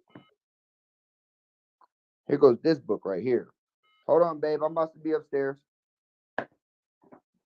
And right here, it gives you everything you're talking about. All the historical context that back it up. All the historical context. Other creation accounts. I'm pretty sure I could find out what you talked about on page 129. But God man, you're doing that in the comfort of Christianity. Now you see this video I got right here? You see this video I got right here? Yeah. This is on YouTube. And this is on YouTube and it's free. This exact video is what I'm talking about. Not what's in your book. I'm not talking about what's in your book because your book is leaning towards Christianity itself. Well, see this video right here? This video is exactly what I'm talking about. Exactly. The stories in this video is what I'm talking about. It has nothing to do with your books, fam. It's the story on this video right here. Greece, this is what I'm speaking of. Greece, right? Hold on, wait. What that say? Greek beginning. I mean, now show me the story of Hades in that book. Let's go to Greek beginning. Let's go to show me the story 19. Of Hades. Yes, sir. Go to page 19. And if it ain't in this one, because I skimmed through this. That's book. A good book. What book is that? This is the first 3 years of Christianity, the first 300 years of Christianity. And who is it by? Okay. Mm-hmm. Okay. Yeah. Thank you for that. Yes, ma'am. Yes, ma'am. And then let me go to page 19 real quick. Let's see. I'm pretty sure it brings up what you're talking about because it does this all the time. Remember when I said I am that I am? Why are you talking about some I will who I will be? Come on. Bro, does it talk about Hades? Does it talk about Hades? We about to see. Because I'm going to go to page 19 first. Because you see it talks about Hellenistic period, the Hellenistic time period. If it doesn't talk about Hades. A little bit about the Hellenistic time period, because I was still looking in some information on that when Elia was talking about prior to Christ and the BC and with Alexander and I wanted to kind of talk about that period a little bit as well, or at least get some information about that period because I'm uninformed. Oh yeah, it got the Hellenistic culture is basically what this brother was really talking about. Like I'm not going to sit there and try to fault you on your knowledge, brother. No, because you are right. It is a culture. It is a Greek culture that involves like a lot of sexual immorality, a lot of like witchcraft ideology, like the worst Sodom and Gomorrah, the land that was destroyed. Basically that's what they do, and they stand on it too. I got it's in. I don't got my Jewish Tanakh book though. It talks about the Hellenistic time period in that too. What that brother was stating, he was right about that.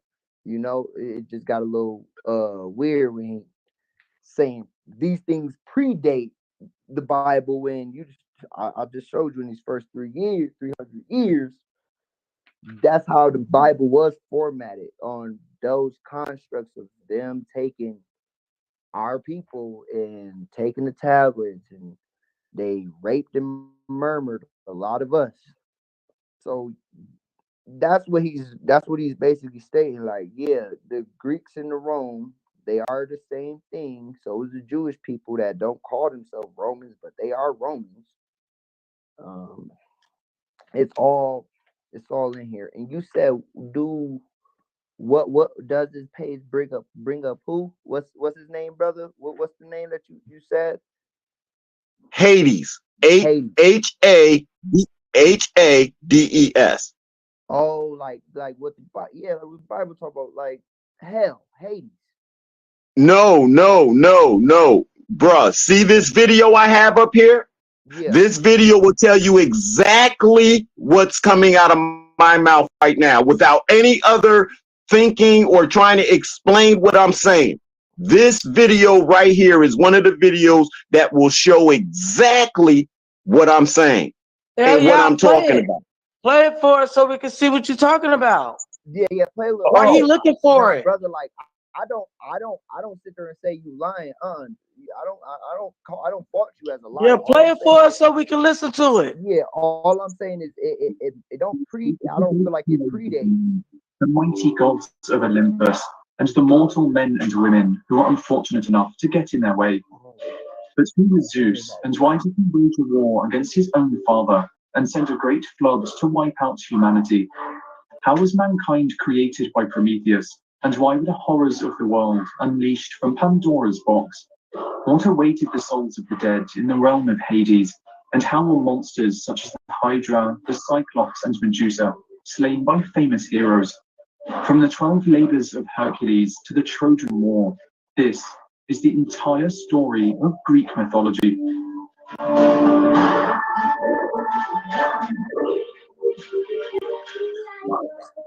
Mm-hmm.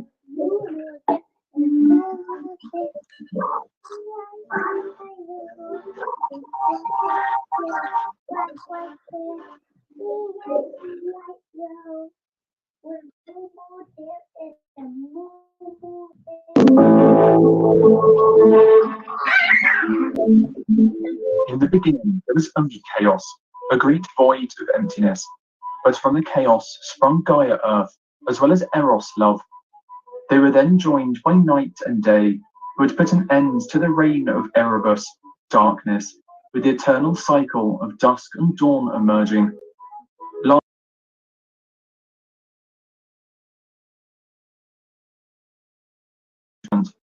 But these would not be the only primordial beings to emerge, for Gaia would birth one more, Uranus, the sky. The two would then unite and produce 12 children, 6 sons and 6 daughters. These children. Now, I got to cut that there because you hear them telling the creation story, and then they said the 12 that were there. The 12 are a representation of the zodiac signs in the sky. That's what that 12 is representing.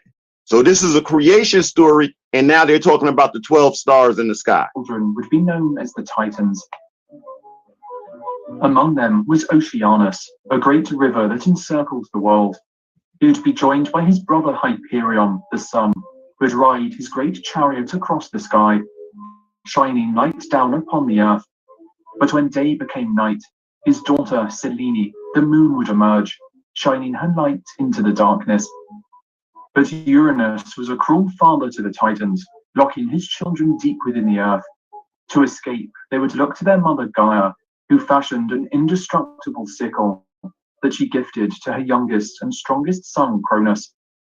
Cronus would patiently wait, and when Uranus next came to lie with his mother, he would jump out and slice off his father's genitals, which fell into the sea. From them would spawn Aphrodite, the goddess of love and beauty, and the first of a new generation. Having defeated his father Uranus with the sickle, Cronus would take his place as ruler of the world. But his reign was not to last, as Cronus would have 3 sons and 3 daughters with his sister Rhea, with these children becoming known as the gods. Cronus, however, was just as cruel as his own father, and having recently been informed that one of his children... Okay. Thank you. And Cronus is time. Cronus, it represents time. So we had these stories, and see, a lot of, they show Caucasian people, right? But I swear to y'all, I'm telling y'all, these were our ancestors telling these stories. They came and did what they did, and now they put themselves there. But these were our Greek ancestors, Roman ancestors. And if you go back and look at history, you will find they say dark-skinned Arabs, dark-skinned Greek, dark-skinned Romans. They were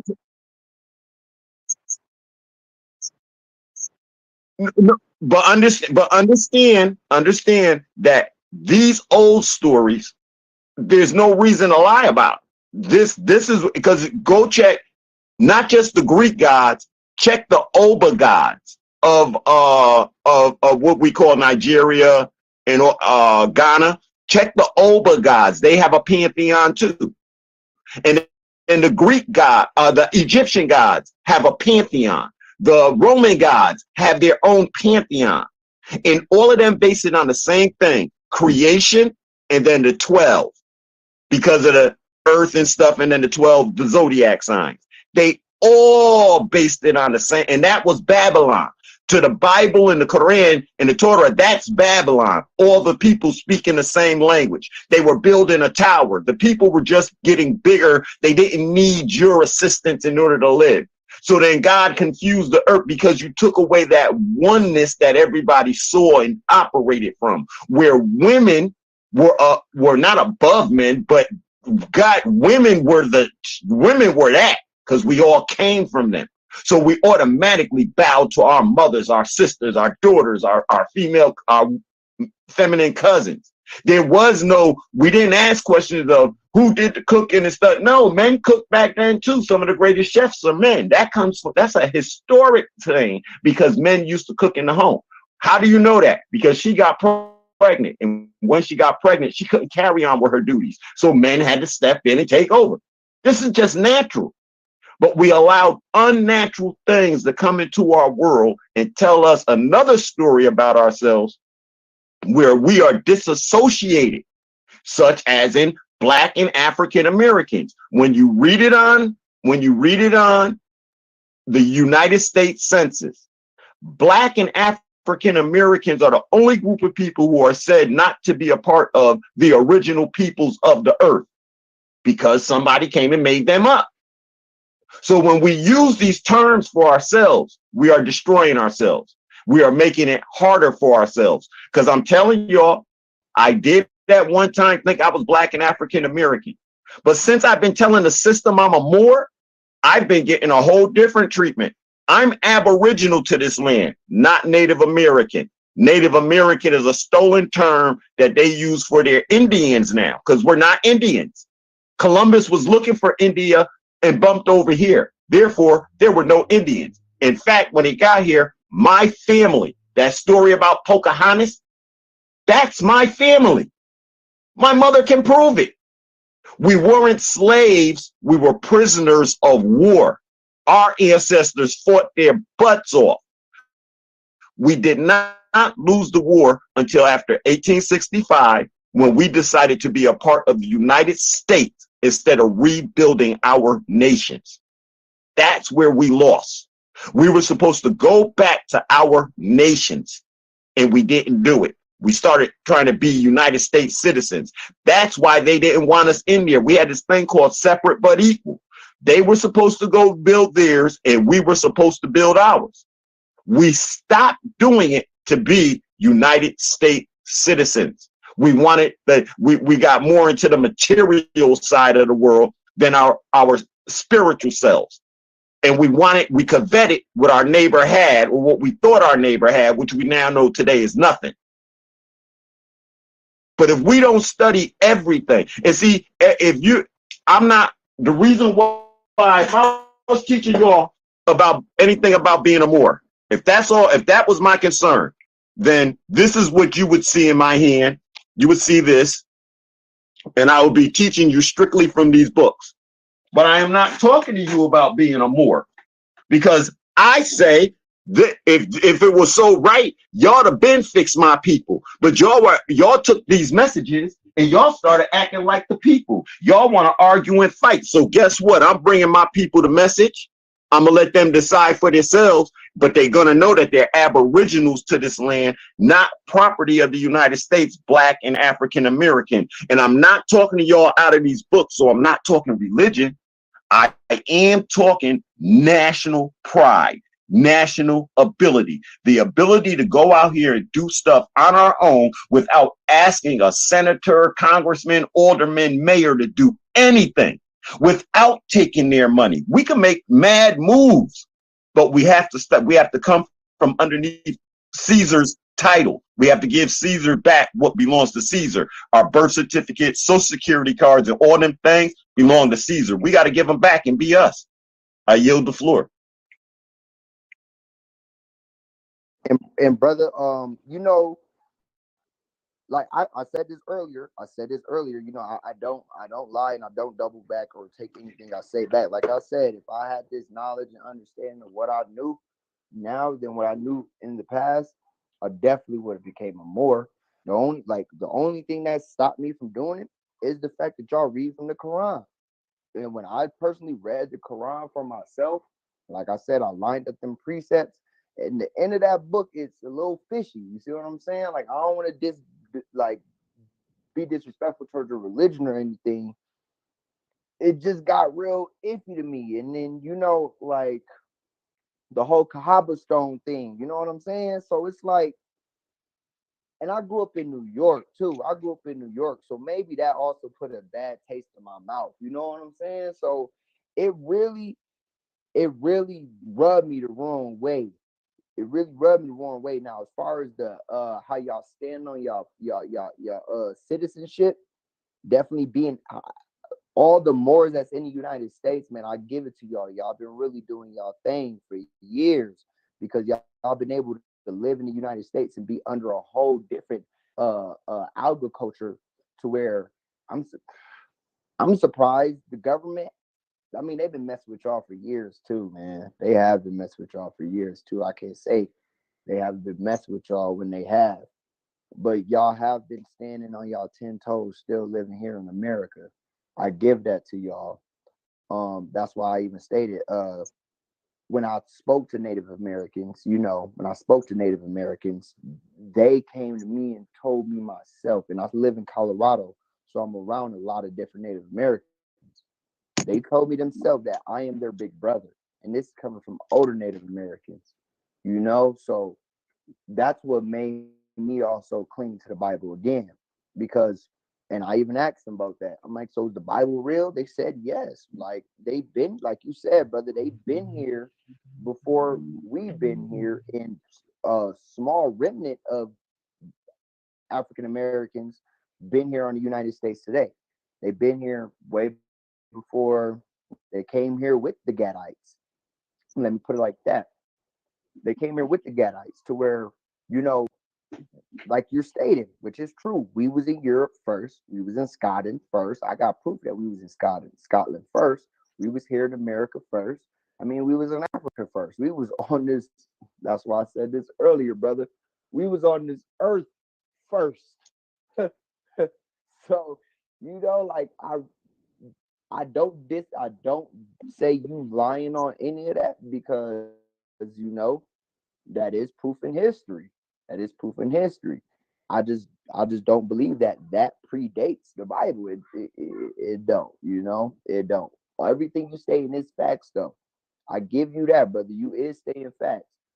I just stand firm. And I appreciate the way you said that you don't believe that it predated it. So when you say that, are you talking about the Quran or these pantheon stories like I just showed on the television? I'm now, let me not say it don't predate the Bible. Let me put it like this. The culture of the Bible, that what you just showed right there with the Greek mythology and that perspective, that does not predate the culture of, it don't predate the culture, because Moses, like I said, he was already cooking, bro. He was cooking. And like Abraham was already cooking. Adam was already cooking. You know, like, and then I could show a lot of videos on YouTube where white people even saying Adam was black, bro. White people are even saying that Adam had the same DNA genes like us because, you know, they studied us. They study our DNA. And when they study our DNA, it leads back to Adam. It leads back to Adam. So, I mean, and it's like 50 videos of that on YouTube, a whole bunch of videos of that on YouTube, you know? So that's the only reason why I really kind of stand firm on what I'm saying about that, because, you know, it's in history, bro. It's all out there. It's all out there for us to take that understanding or not. But like I give you your flowers and I give you your respect on the information that you did just bring forward, because it is proof and it is facts, you know. And like I said, even with the Moors, y'all been standing on y'all 10 toes for like the last 75 plus years, definitely out here in the United States. And out of the Moors and their crime rate or the deaths, even in the Moorish community, is way less. It's small remnant than actual black people who call themselves black African Americans. We get killed on a daily basis, but when it comes to the Moors, nah, they protect themselves. And I give y'all that. I do give y'all flowers on that, for real. So God, man, understand we consider all of us Moors. Even if you're a Christian, you're a Moor. If you're an Israelite, you're a Moor. If you say you're a Muslim, you're a Moor. And based on our pre-Abrahamic history, we are the parents of those books. That's why that's where my son, not Mason, my son. The Masons don't study anything that outside of what we know. Everything the Mason studies, that's secret and all that, we're Illuminati too then, because we know all of their secrets. Their biggest secret was to make you and I call ourselves black and African American, as opposed to our national titles that are ours inherently from all of our ancestors. That was their plan. Because once we said that, now we don't own this land no more, and we need somebody to manage it for us. And this is where they have us. They're managing our property because we are operating outside of our national selves. So when I bring this to you about the Bible, it's not just to throw the Bible and it's not just to throw them away. It is to show us having culture prior to these Abrahamic faiths and what having a way of life, a nationality. We had rules and regulations that we followed long before the Abrahamic faiths. And so me, myself, I'm going back to those because I see where my women are uplifted in the old ways as compared to within the Abrahamic faith. In the Abrahamic faith, women are not allowed to be on the pulpit. But in the old ways, the woman is the pulpit. I come from she. Her lap is my throne. My mother's lap is my throne. The first Trinity is the mother, the father, and the child. That's the first Trinity. So anything that, and this is what our people got killed for, and this is what the Crusades were about, and this is when they said, when the Pope gave them permission to come over here and take this land from us, we were savages because we didn't believe in their way. But our mothers, when they came, they found us with grandparents, great-grandparents, great-great-grandparents. We were rich. They had to stop that because they were the poor ones. And it was some people who look like me and you who were the poor ones doing it. That this is the technology on us and on the world that we're all not encapsulated with, that has us fighting each other, not just as a people, but even some Caucasian people, man. You cannot say all Caucasian people are the devil. That would be folly on our behalf when, like right now, I've had more people who look like me try to do me harm than the Caucasian people that I know. And brother, I agree with you. I agree with you on that because, you know, like I said, I'm a different breed when it comes to the Hebrew Israelite. You know, like I ain't the Hebrew Israelite religious person. You know what I'm saying? I'm a Hebrew Israelite by the bloodline, and that's how I go by it. And then just to elaborate on that a little bit more, I read the whole book as a whole. I don't skip past the pages. You know, there's a part in Romans where it talks about salvation for everyone. Salvation comes from the Jew first and the Gentile. So I really stand on that. When I see a Caucasian brother, chop it up with the Caucasian brothers. You see what I'm saying? Like, I show them that they got salvation. Like, so I don't preach that hate speech. I'm not even the preacher when it comes to the word. I'm just a researcher. I actually do this research and I give the information to the preacher, which is my big cousin. So we move different, you know, like out here in Colorado, you know, like we got a small Israelite community out here. Is probably only my family in the IUIC, and we don't even rock with the IUIC. So, and they the one who preach that hate speech. You see what I'm saying? Like I'm gonna shed a little light on why I proclaim myself as a Hebrew Israelite and why I stand on the word. You know, and you know, like you said, even through the Crusades, brother, our people have dealt with this infrastructure for so long to where we didn't come together. We need to come together as a people. You know, that's why I don't steer away from chopping it up or talking to other people. I would actually like to add you as a friend on Facebook, because you do got valid information. I would like to, we could chop it up and, you know, exchange information. I hope since I don't want to be a Moor or a Muslim, and I know you don't want to read, but I hope that don't divide us. You know what I'm saying? Because it won't. It won't. Now here will be our only problem, bro. When we present ourselves in public, if you tell people that you're a Black or African American, I'm gonna denounce that quick. I'm not a Black or African American. Don't do that to me. I don't blame you. Hey, I don't call myself that neither. I just addressed it like that in the panel because I'm pretty sure we got a lot of people that's still on milk. You know what I'm saying? They ain't on meat. They ain't on meat yet. So I ain't want to sit there and be like, well, Israelites, and you was gonna be over there, well, Moors, and then wouldn't nobody be knowing what we talking about. You know what I'm saying? so I was taking that chop to where the topic could be addressed as if we know what we're talking about, you know? So yeah, I took that chipping block. Yeah, I took that chipping block, calling myself a Black African American. I called myself a coloring in the coloring box. But you understood where I was coming from, though. You know what I'm saying? You understood where I was coming from. Yeah, but and I'm just addressing. I just address it like that, and then you know I had to chime in a little bit. You could ask Karima. I don't really do the debates. I really like picking with the ones that call themselves Christ. You know, that's the ones that I really pick with. But you know, I had to just chime in today, brother, because I heard you was spitting a lot of facts, and I had to see where your headspace was at while you was spitting the facts. And I got where you was coming from. And a lot of the stuff that you saying, like I ain't gonna disrespect you. You speak realness. It is true.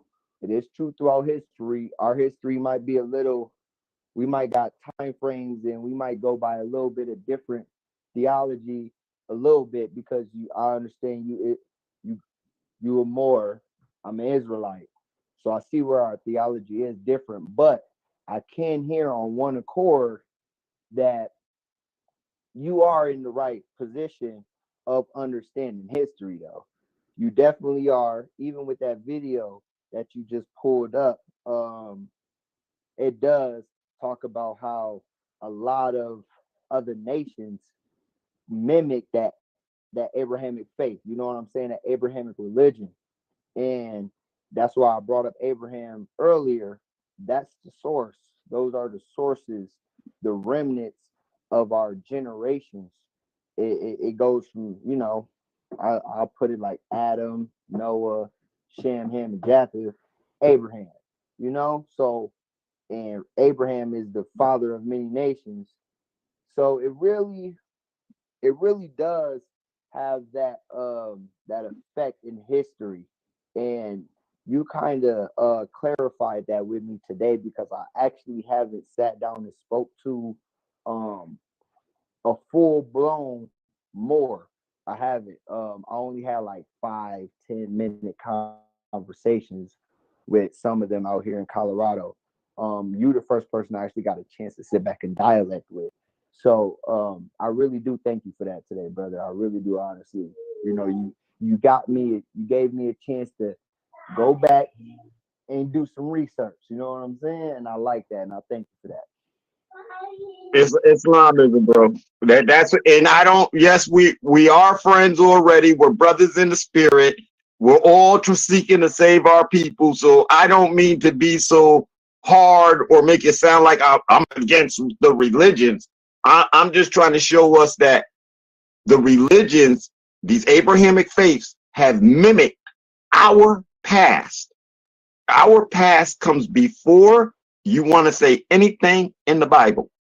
And everything that they talk about in the Abrahamic faiths comes from a script that was pre-written in Alexandria. That fall of Alexandria in that library is where they got our text to put the Bibles and the Qurans together. They took all that information from there and they made the Bible from there. And if you follow that, after Alexandria is when you get the Catholic Church. Oh, yeah, because they stole all of our information. Oh yeah, that's true for sure. Yeah, that's definitely true. You know, that's why I showed that Christianity book, in that Christianity book where it talks about that. You know, I advise everybody probably grab one of them books when they get a chance. You know, it really holds that information. You know, and then like you said with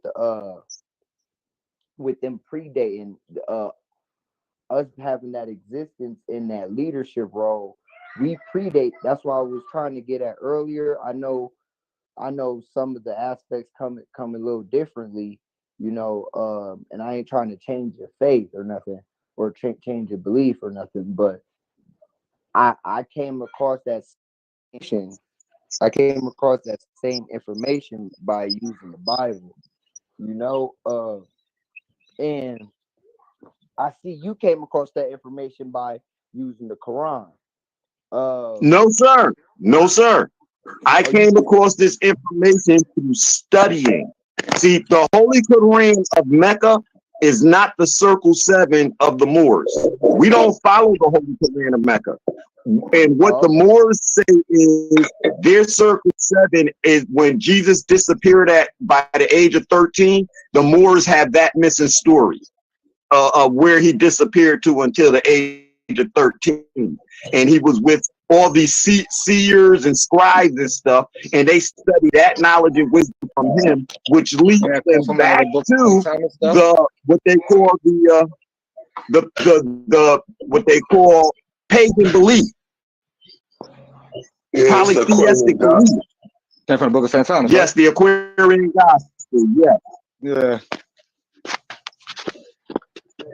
So that's what the Moors claim. See, do you hear my words? That's what the Moors claim. Yeah. But that's not necessarily so. They claim a lot of things. Yeah. That might necessarily not be correct. Well, you know, you got temple Moors, and then you have tribal Moors. Or some people, like, I call them tribal Moors. And then some people call them fringe Moors or splinter, you know, like splinter groups and shit. But, you know, for those who aren't necessarily attached to a temple, those are more like tribal Moors. You know what I'm saying? And they don't necessarily have the same exact ideology as temple Moors. But when you deal with temple Moors, they specifically use the Circle 7 Quran. They don't use that Al Quran bullshit. Okay, so the Quran that I read, it was just basically a normal Quran. Okay. Yeah, that's for the Arabs. Yeah, from the Arab. Yeah, that's the Arab. The Circle 7 Quran is for niggas in America. Okay. All right. Like when you read the Sacred Seven Quran, chapter 47, it starts off with old man Cush and his family being the first descendants of Africa. You know what I'm saying? Being the first inhabitants of Africa. So you know what I'm saying? Like, so a lot of them like to follow the whole Canaanite, Moabite, you know what I'm saying, line. But you know, a lot of us who lean on the tribal side identify with Cush. You know what I'm saying? Because of old man Cush and his family. You know what I'm saying? So. You know when you talk to Moors, you gotta literally like inquire about what type of Moor they are, because they're not all the same. Kind of like that's why I said that's why I was talking to the brother earlier. I haven't had a real big conversation, because this is how I really do most of my research. You know, like how I get real good information. I get I call it vein information through Google and the internet. The reason why I call it vein information, because you know who runs the internet. We know who runs the internet, you know? So that's why I call that vein information. But how I get most of my like legitimate sources, I speak to people. I go to the libraries, you know, I go to Barnes and Noble. And this is one of my first real open discussions with sounds like it's multiple more, to where, you know, I like to exchange information. And I even told the brother earlier, if I would have been a Moor before I would have chose this birth certificate that I got and this ID that I got. If I would have known that there was black brothers and sisters doing this, then I would have went through that. That's one of the things that was attractive for me dealing with the Moors. Like I don't proclaim anymore, but you know what I'm saying? That was one of the things that was attractive to me, because they were dealing in nationalistic principles. You know what I'm saying? And having that nationalistic tribal identity was more important to me than being necessarily considered an American citizen. You see what I'm saying?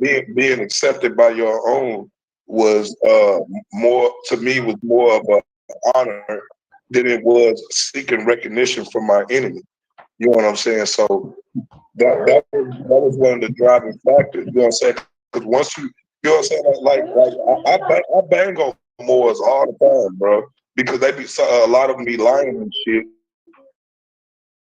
and they'll hang on to those illusions of grandeur. Yeah. You know what I'm saying? And fall into the same rabbit hole that, you know, Hebrews and Christians and all of that stuff fall in. They'll get so overly religious. You know what I'm saying? Forget this is a cultural thing. You know what I'm saying? Like this is really based on culture, trying to revitalize your culture, having your own traditions and customs. That's what this is all about. Because that's, like if you try to strive for tribal recognition through the federal government, that this is one of the prerequisites is, are you continuing any type of the cultures that you're claiming?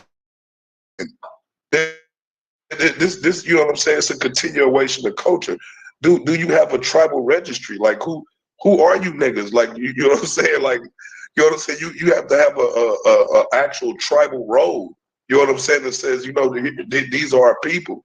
You know what I'm saying? And a lot of times, which I've tried to explain this to like some of our Moorish brothers, is that we have not treated with the United States. And I know that they bring up the Treaty of Peace and Friendship, but these Moors today, in this day and age, have not treated with the United States.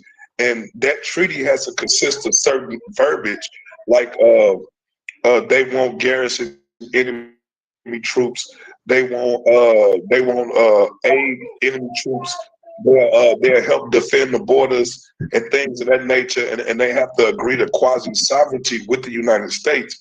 You know what I'm saying? That they won't be combatants towards the United States. And because we haven't did that, a lot of times the government will look at us as national security risk, because you don't hold no allegiance to the United States, but yet you're here in the United States. That's literally an insurgent. You see what I'm saying? So at some point, they're going to have to treaty with the United States, so the United States don't keep looking at them like they're a possible risk. You see what I'm saying? Because that was the issue back in the day. They thought the Nation of Islam and the Moorish Science Temple were communists and shit, like down with the communists and you know what I'm saying, all that type of shit. So you know, we just gotta draw the line in the sand. You know what I'm saying? We gotta draw the line in the sand. No, we not with no fucking China. We ain't with Russia. We ain't with none of them. You know what I'm saying? We are about America. You see what I'm saying? We're about America. We're about protecting America and preserving the culture of America. You know what I'm saying? We're not trying to be Arabs. We're not trying to be, you know what I'm saying, this, that, and the other. We are our own people. We're a new people. You see what I'm saying? We have never had a war with nobody. We have never molested or stolen from another nation. You know what I'm saying? We're a new, pure nation. We ain't, can't nobody say our nation didn't rape, pillage, and plundered anybody. You see what I'm saying? And like those are the things that we need to be looking towards. And that's why I say I like the Nation of Islam, because they deal in that political arena, and that's what we need is a political body. But it's just sometimes when you deal with them, they try to make it an Islamic. They try to make it an Islamic thing when a lot of us not Islamic. You see what I'm saying? Like me personally, I'm not Islamic. You know what I'm saying? I follow the Cushitic branch, and you know what I'm saying? And I follow all West African roots. I don't necessarily follow Islamic, you know, culturalized rhetoric. You know what I'm saying? So you would never see me in a turban. You might not never see me in a fez. You might not never see me walking around in fucking elf shoes and, you know what I'm saying? Yeah. You know what I'm saying? You might see me in a scully cap or a hoodie or something. You know what I'm saying? I'm American. Yeah, I feel you. And I want to ask you brothers this. How do y'all feel about what's going on with Palestine and stuff right now? We don't give a fuck. I feel you, but as far as, you know, I don't want to tie it to a religion thing. You know, I really hate calling it text religion. You know, I really hate calling them religion. But, you know, as far as, you know, Palestinians, fuck them. I feel you. Fuck them. No, fuck them. But like y'all don't when we going through our shit, ain't no Palestinians fucking standing in solidarity with us. Right. You don't see no Palestinians standing up and saying, hey, those people that you over there calling black, Negro, and color, they really are these people or descendants of these people. You don't hear them saying that shit. You don't hear them saying pay them motherfuckers reparations, get them what you owe. You don't hear that shit. You don't hear that shit from nobody. So we don't have no allies outside of the allies that we make amongst ourselves. You know what I'm saying? And I'm not pushing our African or continental African brothers out. I'm just saying we got to take care of home first before we can even start thinking about anything overseas or anything like that. Like that's just being irresponsible. You know what I'm saying? Yeah, and I asked that because, you know, like the religion falls in the same suit. You know, I'm pretty sure y'all read from different texts, and like you said, you in a different branch. Because I see that they straddle in the fence. I might have to read. If you get a chance, brother. What is it, Elia? Yes. Let me screenshot some of them books and everything. I ain't saying I'm becoming moral or anything, but I really would like to read about. Okay. Listen, we're gonna be friends, and then I'll send it to you because I walked away. I'm downstairs. I gotta wash me a frying pan so I can hook up some eggs and hash browns to go down. Shit, nigga. Can I say something about the treaty? Can I say something about the treaty? Yeah, it don't have to be from what you into. Know what I mean? Just because you taking the information from somewhere don't mean you have to convert. Right. Yeah. Right. So before you do get ready to convert, come talk to me real quick so I can give you a history lesson on that shit. You feel me? Yeah, well, can I tell you about the treaty? As long as you understand that this is your belief. This is your belief. If you believe that you're a Canaanite, come from Moabites and all that other shit, that's on you. like that. That's for you only. You know what I'm saying? I feel you. I don't identify with no damn Canaanites. You know what I'm saying? I don't identify with no Moabites. I actually don't agree with some of the stuff that's actually wrote in the Circle 7 Quran. You know what I'm saying? To me, there's discrepancies because I have been in it so long and studied it so long where I start seeing discrepancies. And it's like, okay, y'all gonna overlook this shit? You know what I'm saying? And it's like, that's why I say you really want to get off into the Moorish paradigm, bro. Go study law. Go study law first. Oh yeah, I read the Black Law Dictionary book. I read the Black Law Dictionary. Yeah, go study law. Go study treaties. Go understand. Go try to understand treaties and what they mean. You know what I'm saying? Like understand trust. Understand those things because a major part of the Moorish paradigm is not the religious part. That's actually the smallest part of the Moorish paradigm. It's really civics. It's really civics and politics. That is I would say about 2/3 of the Moorish paradigm is law and civics, politics. Yes. Also, understand that there's a difference between. Go ahead. But yeah, I was gonna say I could validate that because I'm on ankle right now, and I tried to test the straw man when I went up in there, man, and the only thing they could do is put me in jail for a couple days, you know, because they knew if they had to send me back somewhere towards Africa, they was gonna have to rewrite the whole America, you know, they was gonna have to rewrite America as a whole. And I tested the straw man.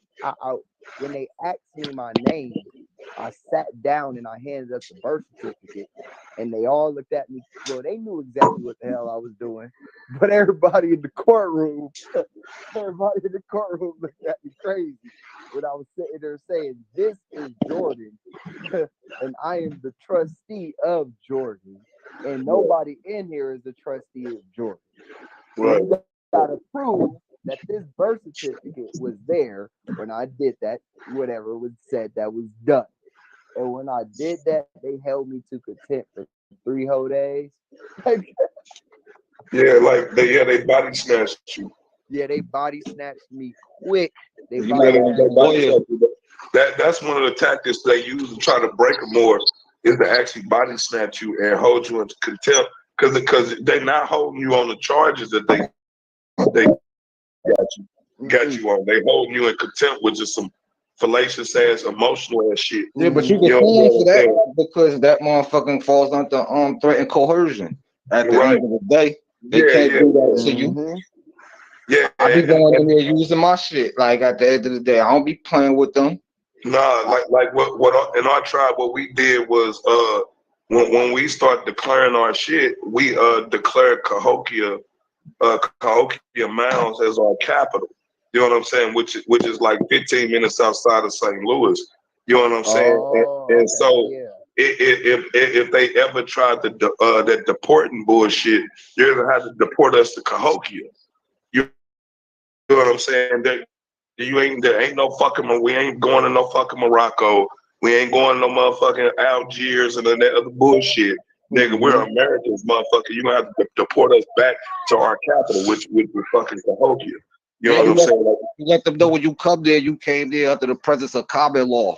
Whatever they try to stick, whatever jurisdiction they try to stick you in. I noticed that's what Kyrie Irving did, you know?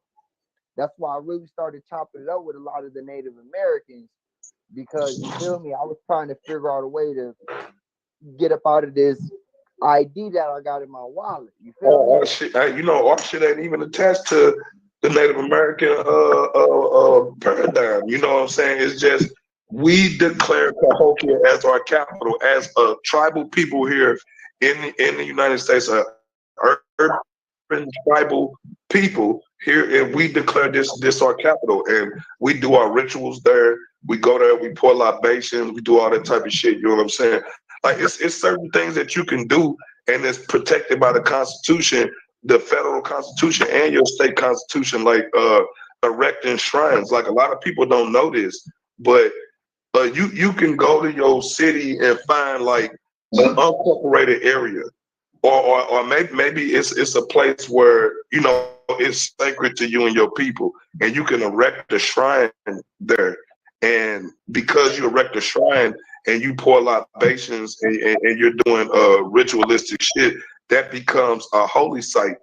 And once it becomes a holy site and is registered as a holy site, then you're able to erect a parish on that land in order to maintain the holy site, and have your priest or have your stewards, maintain grounds. Like that's a way to acquire real estate. It's through religious practices. You see what I'm saying? That's why the Moors are so big on freedom of religion, because of how many provisions in the Constitution, the state and federal constitutions, that like it's in you have to read the Constitution. You know what I'm saying? It ain't just the Bill of Rights and got the right to speak and all that other shit. It's other stuff in it. You see what I'm saying? And that goes along with like agricultural, horticultural societies and shit like that. If you belong to a horticultural, agricultural society, there's provisions in the state constitution and federal constitution for you to do those things, and it helps you acquire real estate. You see what I'm saying? But a lot of people just, it's hard to do it when you just one person and you by yourself. You know what I'm saying? To sit there and erect a shrine. You know what I'm saying? And then keep people coming to the shrine and pouring libations and making offerings and shit like that.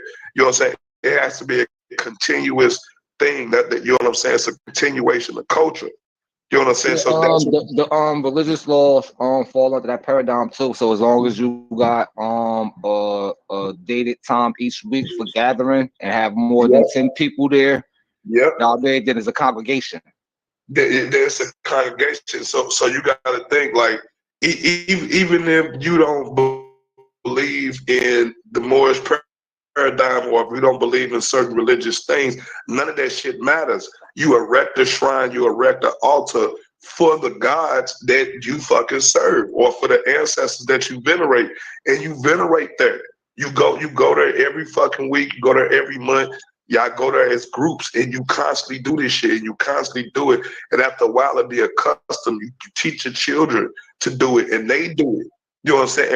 And when y'all constantly doing it, you will see it becomes ritualistic. It's actually a beautiful thing if you can you know what I'm saying, keep those customs up. Like one of the things that we do is communion.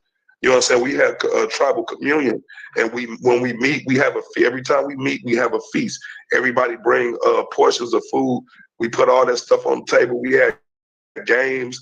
We have exhibition matches and stuff like that, because we're one part agricultural and one part martial arts. So you know what I'm saying, a lot of us are into martial arts and growing food. You know what I'm saying? So when we get together, we're trading herbs and fruits and vegetables between each other. We fighting with each other, training. You know what I'm saying? We fighting with each other, training and stuff like that. You know what I'm saying? Like all of those things is what makes you a tribe. Like people think just, oh well, you claiming these titles. No, it's more than just claiming a title. It's actually duties behind being a tribal member. You need to have a trust or a treasury. You know what I'm saying? You got to have a secretary. You need to have a tribal head. A chief or something. Some type of political structure. You know what I'm saying? As far as tribal governments goes. If you go look up the CFR codes and government regulation for tribal governments, they got the whole thing right there for you to see. Here go the structure that you need, and it mirrors the same structure that the United States politics is built on. President, secretary, treasury. You know what I'm saying? Brother been talking for a long talk. I knew. What role do you play in your tribe, and what's your tribe? In our tribe, well, I can't hold I can't actually hold a position in tribe because I'm what they would call a noble. You know what I'm saying? I'm one of the people who went and retrieved our charter. So it's a conflict of interest for me to actually hold a position on the council, because and your tribe is called because I report directly to the imperial So you know me, like I can't get into politics. I can't get into U.S. politics because it'll be a conflict of interest. You know what I'm saying, to my oath. You know what I'm saying, to the throne. So I can't even get into that shit. But I could be on account. I could be like, as far as counsel goes, I can help counsel the tribe. You know what I'm saying, get them insight and stuff like that. But I can't actually hold an official title like plenipotentiary or treasurer. I couldn't be one of those positions. Like I'm a chief. I can't do none of those things. There's checks and balances. There's checks and balances when you start dealing in tribal format and stuff like that. Like I got a hereditary title, so my title passes on to my son. You know what I'm saying? It passes on to his son or his daughter. You know what I mean? So like it's a whole different way of thinking. You know what I'm saying? Niggas just been out of this thought frame for like 300-400 years, 500 years. We've been out of this system. So it's something that you got to get used to. When you're dealing in a tribal format, nigga, it ain't about your individual ass. It's about the continuation of the tribe. It's about everything is for the tribe. Everything you do is supposed to be for the tribe. When you make your music, when you make your art, you're doing that to preserve your tribal identity. All of that shit. You know what I'm saying? We got to get back to that, like, as a people. You know, like just sitting back hearing a lot what coming from both of you brothers.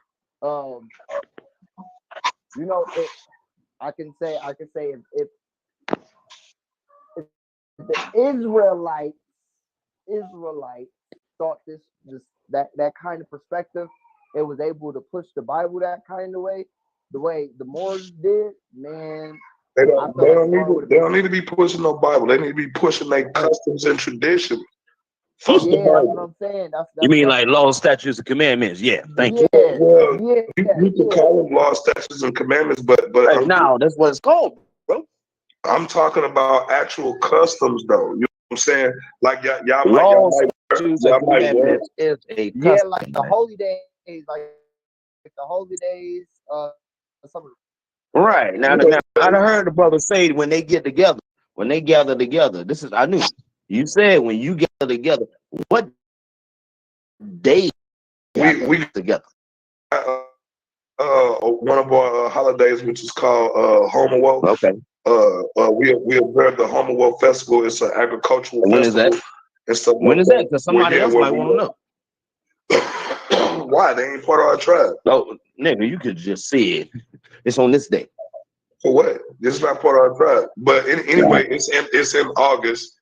It's in August, in honor of the original Homeworld Festival that they hold in Ghana. You know what I'm saying? So we hold that here, and then we also observe Her Majesty's birthday. You know what I'm saying? We observe diaspora. It don't matter. You ain't part of the tribe. Nigga, bro, like don't get defensive. I'm asking you questions, man. You ain't finna go pay no tribute. Why you care? Why would I pay? I'm just asking you a question, bro. Right. That's what I'm saying. Yeah. You see how you said, why would you pay? Right. Exactly. Because you don't honor this shit. Why would I if I don't celebrate your customs? Exactly. So what does it matter? That's the same question. I'm just asking you a question. Why you getting defensive? You supposed to be like, nah, it's goddamn August 19th. Nah. See, my thing is when something precious. All right, man. I'm good. I got what I want, man. That's cool, but you can stop talking then. Look, when you have something precious, when you have something precious to you and something sacred, you don't share it with everybody. You don't just give it to everybody. That's half the damn problem that our ancestors had, is that they gave everything that was precious and sacred to people who don't give a shit about them. You know what I'm saying? And so we're not falling into that same trap. You know what I'm saying? We also observe the Diaspora Day, which is the day that the imperial decree was signed for the diaspora people to be brought into the house of Kasembu, which made us Kasembu Nation. You see what I'm saying? So we also observe those days, and then we observe or communion days, which is usually on Sundays. And then in the we name have of Jesus Christ, right? no, no, in the name of our ancestor Aya Kush, you know what I'm saying? So we also observe the four times of the seasons, the equinoxes and the solstice, and then there's four midway points in between those. So you know what I'm saying? It's all based on agriculture, celestial seasoning and stuff like that. You know what I'm saying? So like all of that stuff is rooted in culture. You know what I'm saying? Like even when you go into like our spiritual or spiritual understandings and wisdom, a lot of that stuff is physics, dealing with physics, stars, planets, earths. You know what I'm saying? It's literally dealing with that stuff. It's not dealing with gods and mythologies. It's actually dealing in real physical science reality. You see what I'm saying? So Right, it's just about the continuation of culture. Because all the shit that we see in heaven is your God, right? No, that's not the paradigm. Like that's not the type of stuff we talk about. In fact, when we gather together, we never talk about religion, because talking about religion. Almighty religious to me, though. No. See, talking about we banned it talking about religion when we gather as a people, because religion brings a division. When you have so many, like this is a confederation. So you got people who are Moorish, you got people who are Hebrew, you got people who are Christian, you got all these different people who got different types of religion. So when we come together, we never bring religion to the table. We bring food, clothes, shelter, economics, and defense to the table. And those are the things that we rally around. We don't rally around religious beliefs. That's for your personal house. Whatever goes on in your house, that's what you do. But when you come outside the house, you repping the tribe, and you repping our treaty. You're not repping your religious beliefs. You know what I'm saying? And like I said, when so you saying it's cool to be religious as long as you in your crib, right? Yeah. And then you said you got a treaty. Who you got a treaty with? Yeah, our treaty is amongst the families in our tribe, house by house. So it's called the Living Treaty of Peace and Family. And the first allodial point, it says this covenant is for the peace and harmony between our families. The second allodial point says our freedom, safety, possessions, and basic rights will be mutually respected. The third allodial point says our commerce will always be conducted in good faith. The fourth one says we will mutually agree not to trespass on the rightful claims and contracts, land, or titles of others. The fifth allodial point says every family shall bear their own inherited names, crests, seals, flags, and banners. The sixth allodial point says the conclusion of any conflict may be settled by family elders or by tribunal. And then the seventh allodial point is this treaty will automatically renew in the spring of each year, otherwise revised. So meaning the treaty goes back in effect unless we didn't have some type of major disruption where we would all come together and then review what happened. And so this is the laws between our houses.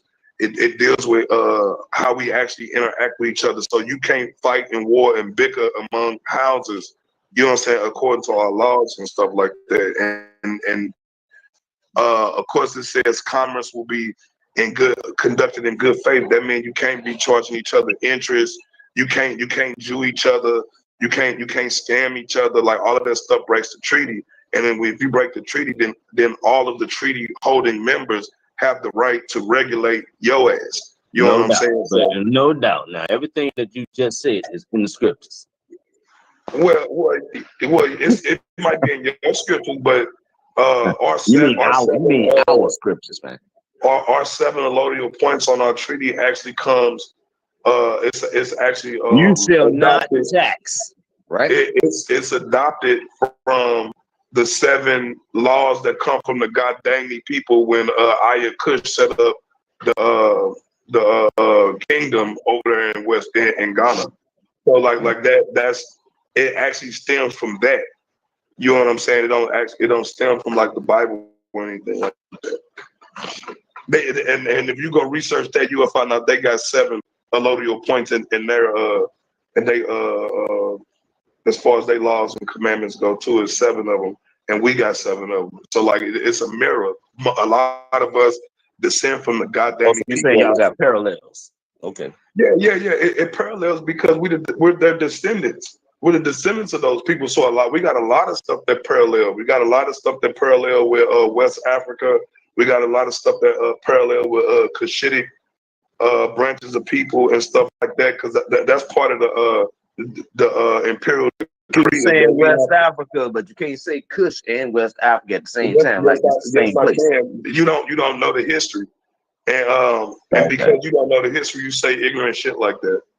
Yeah, but you don't know the history though. Yeah, I know the history. We're taught the history. You're taught the history. Can I get in here?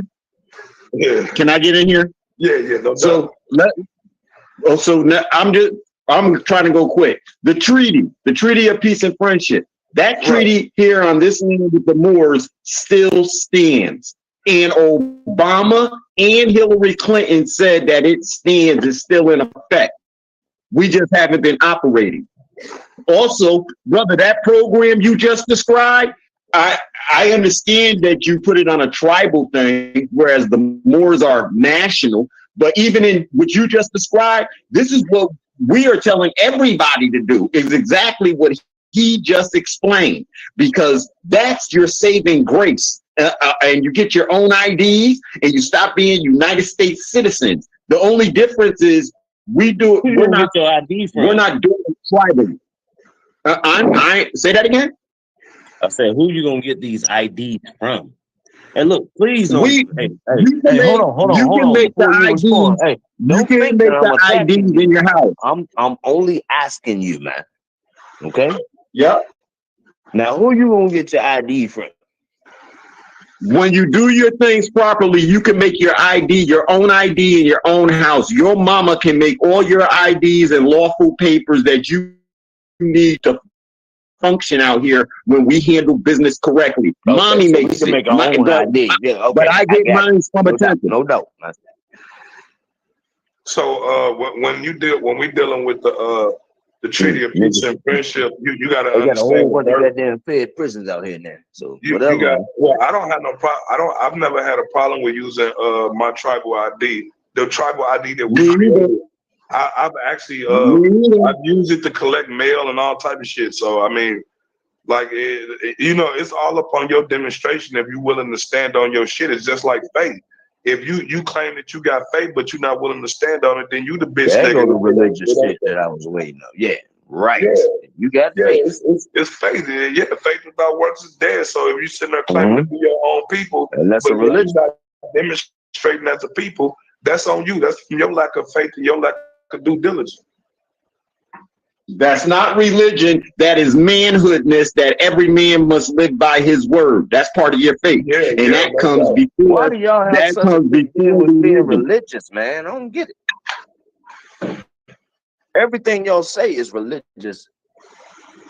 So when you're dealing with the Treaty of Peace and Friendship, one of the first things that you see when you click on it, it says ship signal agreements. Okay, that's one of the first things you have to understand, and what they're talking about, ship signal agreements. That's dealing with flags and insignias, so people, when they're on the high seas, they can identify who you are. And and then most people have multiple flags on their ships. Okay, now what else? So it says not specifically including in the ratification and not proclaimed, but copies or ordered by Congress or the blah blah blah Secretary of blah. It says to all persons whom these persons shall come to be made or known, whereas the United States of America in Congress assembled by their commission bearing the date the 12th day of May 1784 thought proper to constitute John Adams, Benjamin Franklin, Thomas Jefferson, their minister plenipotentiary. Were they Moors too? No, they Okay. just get. Now They here's give my you question. I heard what you said. Now, do you require multiple license? No. Okay. Now you only need one. Well, yeah. Like I said, it's up to you if you trying to demonstrate on that Now, level. let me hold on. Hey, let me say it one more time. Do you require multiple versions of identification? If I was demonstrating on that level, that's the work that I would go through, bro. Like, and that goes for anybody. If you're gonna try to demonstrate on that level, acting in law, then you're gonna have to stand on that shit. You know what I'm saying? And whatever hiccups or whatever hurdles you gotta jump through, that's what you gotta jump through to Yeah, you mean like captivity? Yeah, I got you. It ain't got nothing to do with captivity. It has everything to do with now, what type of hurdles you got to go through to go to your clan's country, man? What you got? This is my country. What are you talking about? I thought you said your country was Ghana. Okay, you know what? Never mind. I said my ancestors' country is Ghana. Okay. Right. It's like this, but this land right here that's under our feet, this belonged to my mothers and my fathers and my mother's fathers and my mother's father's father and my mother's father's father. Do you have a deed? And that's a free man talking. That's free talk, not slavery talk. Yeah. You call it whatever you want to call it. It says given to them or a majority of them full powers to confer, treat, and negotiate with the ambassadors and ministers or commissioner of His Majesty the Emperor of Morocco. So that right there tells you that this is the United States Congress interfacing directly with His Majesty of the Emperor of Morocco concerning a treaty of amity and commerce. Who is the emperor? Who is the Emperor of Morocco? Right, his name is something like Mohammed something. Right, I think I'm done. I'm good. So it says concerning the treaty of amity and commerce. So that right there lets you know what this treaty is talking about. To make and receive propositions for such treaty and to conclude and sign the same, transmitting to the United States Congress assembled for the final ratifications and by one another, commissions bearing the date of 18th day of March 1785, did further empower the minister plenipotentiaries or the majority of them by writing under their hands and seals to appoint such agents in said business as they might think proper, with authority under the directions and the instructions. That's funny, man. Hey, to appoint such agents. Yes. Yeah, that's what most government officials are called. In legal documents, they're called agents. Right. It says to commerce and to prosecute the said negotiations and conferences for said treaty, provided that the said treaty will be signed by said ministers, and whereas we said John Adams, Thomas Jefferson, two of the said plenipotentiaries, and the said Benjamin Franklin being absent by writing under the hand and seal of said John Adams at London, October the 5th, 1785, and of said Thomas Jefferson at Paris, October 11th of the same year, did appoint Thomas Barclay, the agent in the business aforesaid, giving him powers therein, which by said second commission we are authorized to give, and the said Thomas Barclay, in pursuance thereof, have arranged articles of the Treaty of Amity. You're gonna keep reading until somebody stops. It sounds like y'all more like a fraternity. And His Majesty anything else. Morocco. You're not a nationality. Y'all more of a fraternity, man. You would never understand if you keep opening your mouth. Look, it says, you'll never stop talking if I don't say nothing. Right. Yeah, it's a fool despises wisdom, knowledge, and instruction. Did you get that from the Bible? That right now. It doesn't matter. Hell yeah. Does it matter that, or is your actions reflecting the continuity of the Bible. Hey, look, right? you asked me a question. I I answered. didn't ask you. You still mad, man. Hey, look, why y'all niggas won't just goddamn admit y'all niggas is a goddamn fraternity, man? You just keep interrupting, bro. So it hey, goes if I let you talk, he might be an agent. He might be an agent. He might be a Masonic agent. Hey, what he just read don't say I'm an agent. It say you two niggas is agents, man. It says in the name of the Almighty God. So of course, right there it says in the name of the Almighty God. This is a treaty of peace and friendship between the United States, which is confirmed and which we have ordered to be written in this book and sealed with our royal seal at the court of Morocco on 12th day of the blessed month of Shaban in the year 1200, trusting in God, it will remain permanent. The first allodial point says, we declare that both parties agree that this treaty consists of 25 All you articles. can do is just sit back and let a nigga talk, man. Yeah, that's the only way we're going to understand it, bro.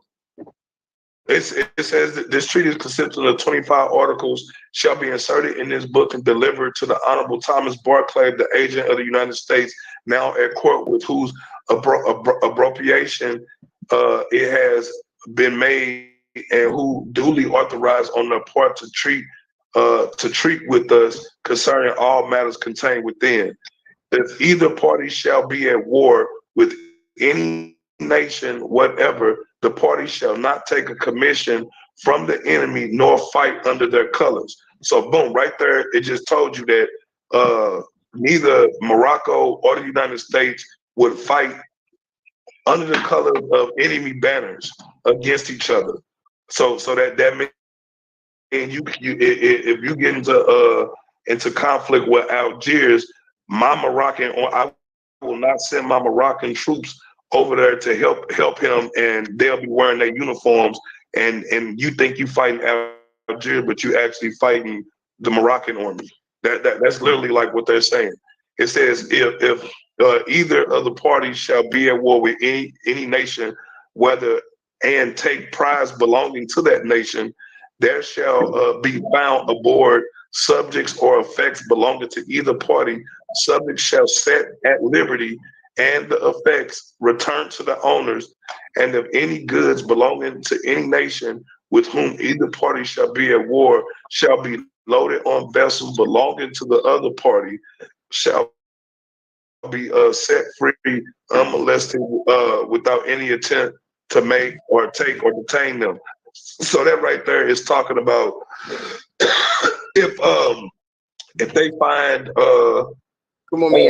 if they find subjects of Morocco, or they find subjects of the United States, and they seize their body or their belongings, that they shall set them free and their belongings and put them on a ship or back on their ship and send them on their way. That's what Allodial Point 3 means.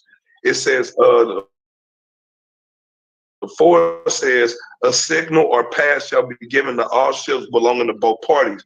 Now this right here is talking about flags. This is talking about flags and identifying, being able to identify each other. You know what I'm saying? Like, and if you notice, our treaty, the Treaty of Peace and Family, shares some of these understandings. You know what I'm saying?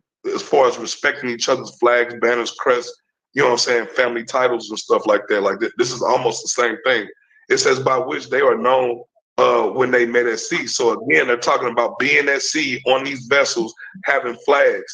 And if a commander of a ship of war of either party shall have other ship under his convoy, the declaration of the commander shall alone be sufficient to exempt any from examination.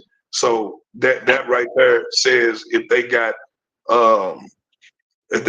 our flag or Moroccan flag, that they shouldn't have to they should be exempt for you checking their ships for whatever you're looking for. Like you can't board their ships and look for shit.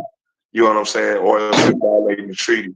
It says if either party shall be at war and shall make a vessel at sea belonging to the other, it is agreed that if an examination is to be made, it shall be done sending a boat with 2 or 3 men only, and if any gun shall breed an injury done without reason, the offended party shall make good with damages. So that's basically saying if you capture a ship at war and you know what I'm saying, like it can only be boarded, you can only send a boat with 2 or 3 men on the boat, you know what I'm saying, to do all that. You can't send a whole army of people over there on that boat, you know what I'm saying, because that looks like a mute, you know what I'm saying, like you trying to take over the ship. It says, if any more, here go that word, if any more shall bring citizens of the United States or the effects to his majesty. So they're talking about a more bringing effects to his majesty. So they're still talking about the emperor of Morocco. The citizens shall immediately be set at liberty and the effects restored. And in like manner, if any more not a subject of these dominions shall make prize of any citizens of the America or effects and bring them to any port of his majesty, they shall immediately be released, as they will be considered under his majesty's protection. So it's literally saying, like, if they body snatch a Moor, you know what I'm saying, or his effects, you know what I'm saying, like he's a subject of his majesty, and you have to set them free, because they're not under your jurisdiction, they're under the jurisdiction of his majesty, the king of Morocco. You see what I'm saying? Like, it's literally saying that. You know what I'm saying? This is the reason why they be trying to deport Moors to Morocco or to the nearest, you know, his majesty's vessel states or one of them. It says, if any vessel of any party shall put in port of another and have occasion for provision of supplies, they shall be furnished without interruption or molestation. If any vessel of the United States shall meet with disaster at sea and put into the ports to be repaired, she shall be at liberty to land, reload her cargo without paying any duty whatever. So that right there, again, they're talking about ships, ports, you know what I'm saying, resupplying your ship supplies. They're talking about commerce out on the sea. It says, if any vessel of the United States shall be cast on the shore or on any part of our coast, she shall remain at the disposition of her owner, and no one shall attempt to going near her without proper appropriation, as she is considered partially under our protection. And if any vessel of the United States shall be forced into our ports by stress of weather or otherwise, she shall not be compelled to land her cargo, but shall remain in tranquility until the commander shall think proper to proceed on his voyage. And again, that's talking about ship vessels landing in the port of Morocco, and they stop there. No one's gonna board their ships. No one's gonna check them. They don't have to unload their cargo, and they can leave whenever they want to. That's basically what they're saying. If any vessel of either party shall have an engagement with a vessel belonging to a Christian powers within gunshot of the fort or other, the vessel so engaged shall be defended and protected as much as possible until she is in safety. And if any American vessel shall cast on the shores on the coast of Wadoon or any coast thereof, the people belonging to her shall be protected and assisted until by the help of God, they shall be sent to their country. So again, this is talking about American vessels who are Christians. You know what I'm saying? If they get caught by, you know, whatever, you know what I'm saying? Again, like this is dealing with being out on the high seas, you know what I'm saying, and having mutual respect for both parties.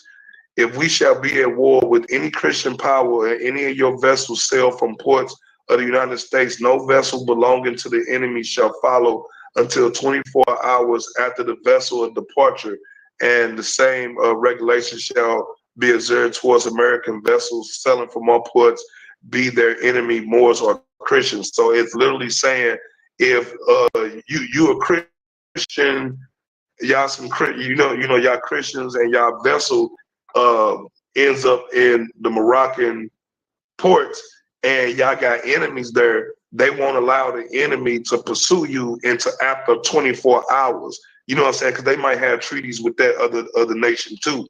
You see what I'm saying? So, you know, for honor, they're saying, look, we're not finna fight y'all, we're not finna fight y'all, but we'll give you a 24-hour head start before we allow them to leave our ports. That's what they're saying. It said, if any ship of war belonging to the United States shall put in any of our ports, she shall not be examined on any pretense, whatever, even though she should have fugitive slaves on board, nor shall the governor or commander of the place compel them to be brought ashore on any pretense or require any payment. So they're basically saying they not gonna stop you if, you know what I'm saying, you got slaves and shit on board, and then they're not gonna make you pay for that shit. It says if any ship of war of either party put into a port of the other and salute, it shall be returned to the fort with equal number of guns, not with more or less. So they basically saying, like, if they captured one of your warships, they not gonna raid that motherfucker for the guns and all that type of shit. It says, this is 14. It says the commerce of the United States shall be upon the same footing in commerce with Spain, or as that with the most favored nation for the time being, and their citizens shall be respected with esteem and have full liberty to pass and repass our country and seaports whenever they please. So basically, they're saying that they have amity coming and going throughout their country, be it the United States or be it Morocco. You know what I'm saying? They put them on the same footing with Spain and shit. It says the merchant of both, this is 15, the merchants of both countries shall employ such interpreters and such persons to assist them in their business as they shall think proper.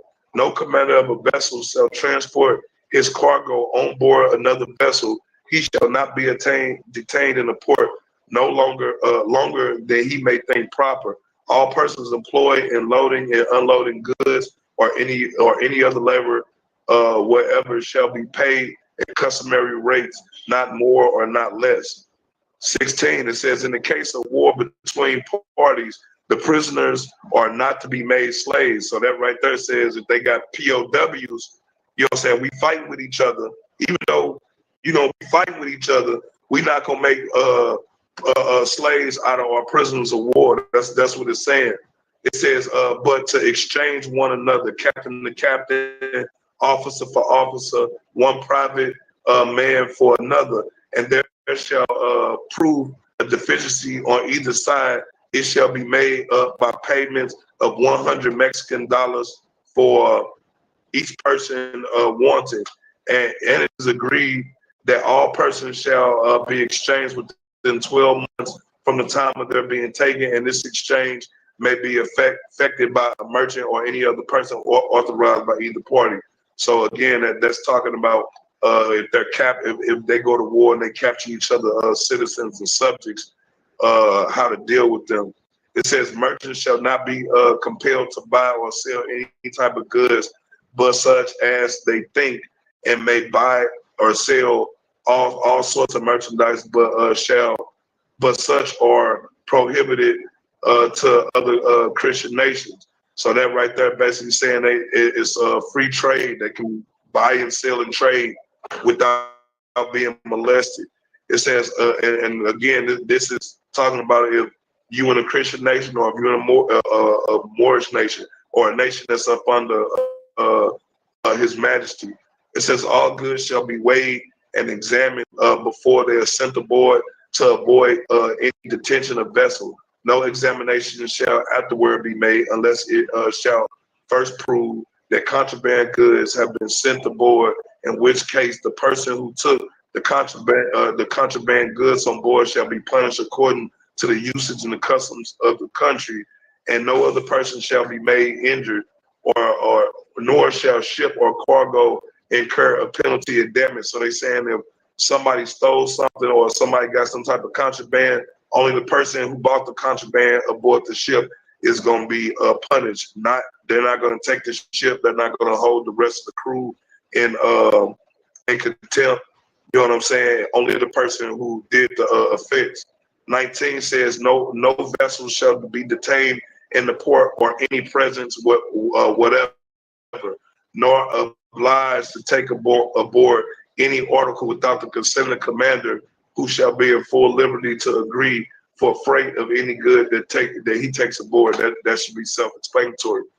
If any citizen of the United States or any person under their protection shall have any dispute with each other, the council shall decide between the parties whenever the council shall require any aid or assistance from our government to enforce his decision, it shall be immediately granted to him. That should be pretty straightforward right there.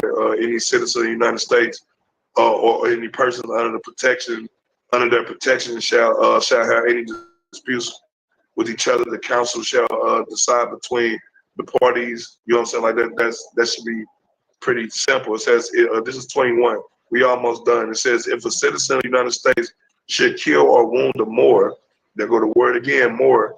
If a citizen of the United States should kill or wound a Moor, or on contrary, if a Moor shall kill or wound a citizen of the United States, the law of the country shall take place and equal justice shall be rendered. The council assisting the trial, and if any delinquent shall make an escape, the council shall not be answerable for him in any manner whatever. You know what I'm saying? So that right there is telling you, if you're a United States citizen, if you're a Moor, you gotta abide by the laws of the land. Like, you can't be killing citizens like that. Like, this is one of the things that you cannot duck. Even if you are up under the treaty of peace and friendship, or if you claiming to be a Moor, or if you claiming to be a United States citizen, you cannot kill and wound each other. You know what I'm saying? It's illegal. It says, if any American citizen shall die in our country and no will shall appear, the council shall take possession of his effects. And if there shall be no council, the effects shall be deposited in the hands of some person worthy of trust until the party shall appear, who has the right to demand them. But if the heir to the person deceased be present, the property shall be delivered to him without interruption. And if the will shall appeal, the property shall descend agreeable to the will as soon as the council shall declare validity thereof. That should be pretty self-explanatory.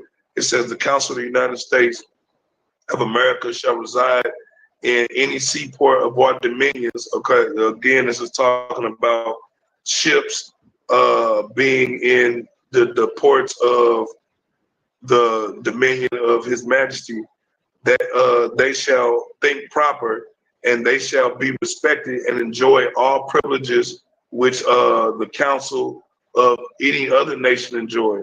And if any the citizen of the United States shall contract any debt or engagement, the council shall not be in any manner accountable for them unless he or she has given promise in writing for payment and fulfillment thereof, without which promise in writing no application to him or any redress shall be made.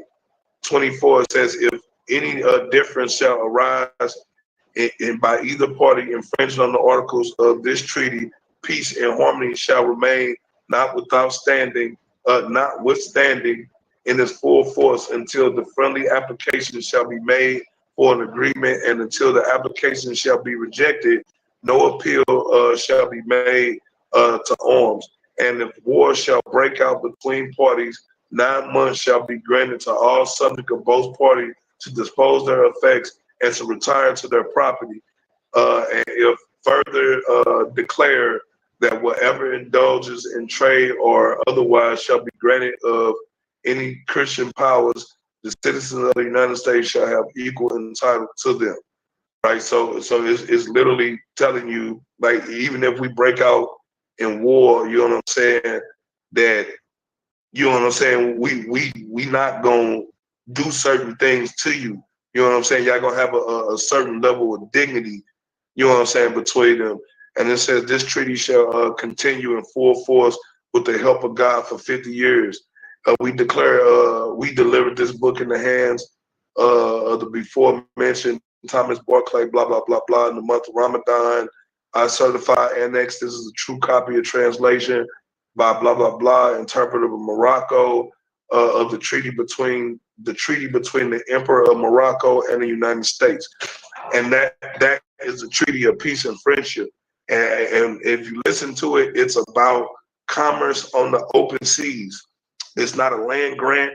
It's not saying that the United States is Morocco. I mean, and of course, why would they even be talking about United States and Morocco being the same land when they're literally talking about being out in the open seas?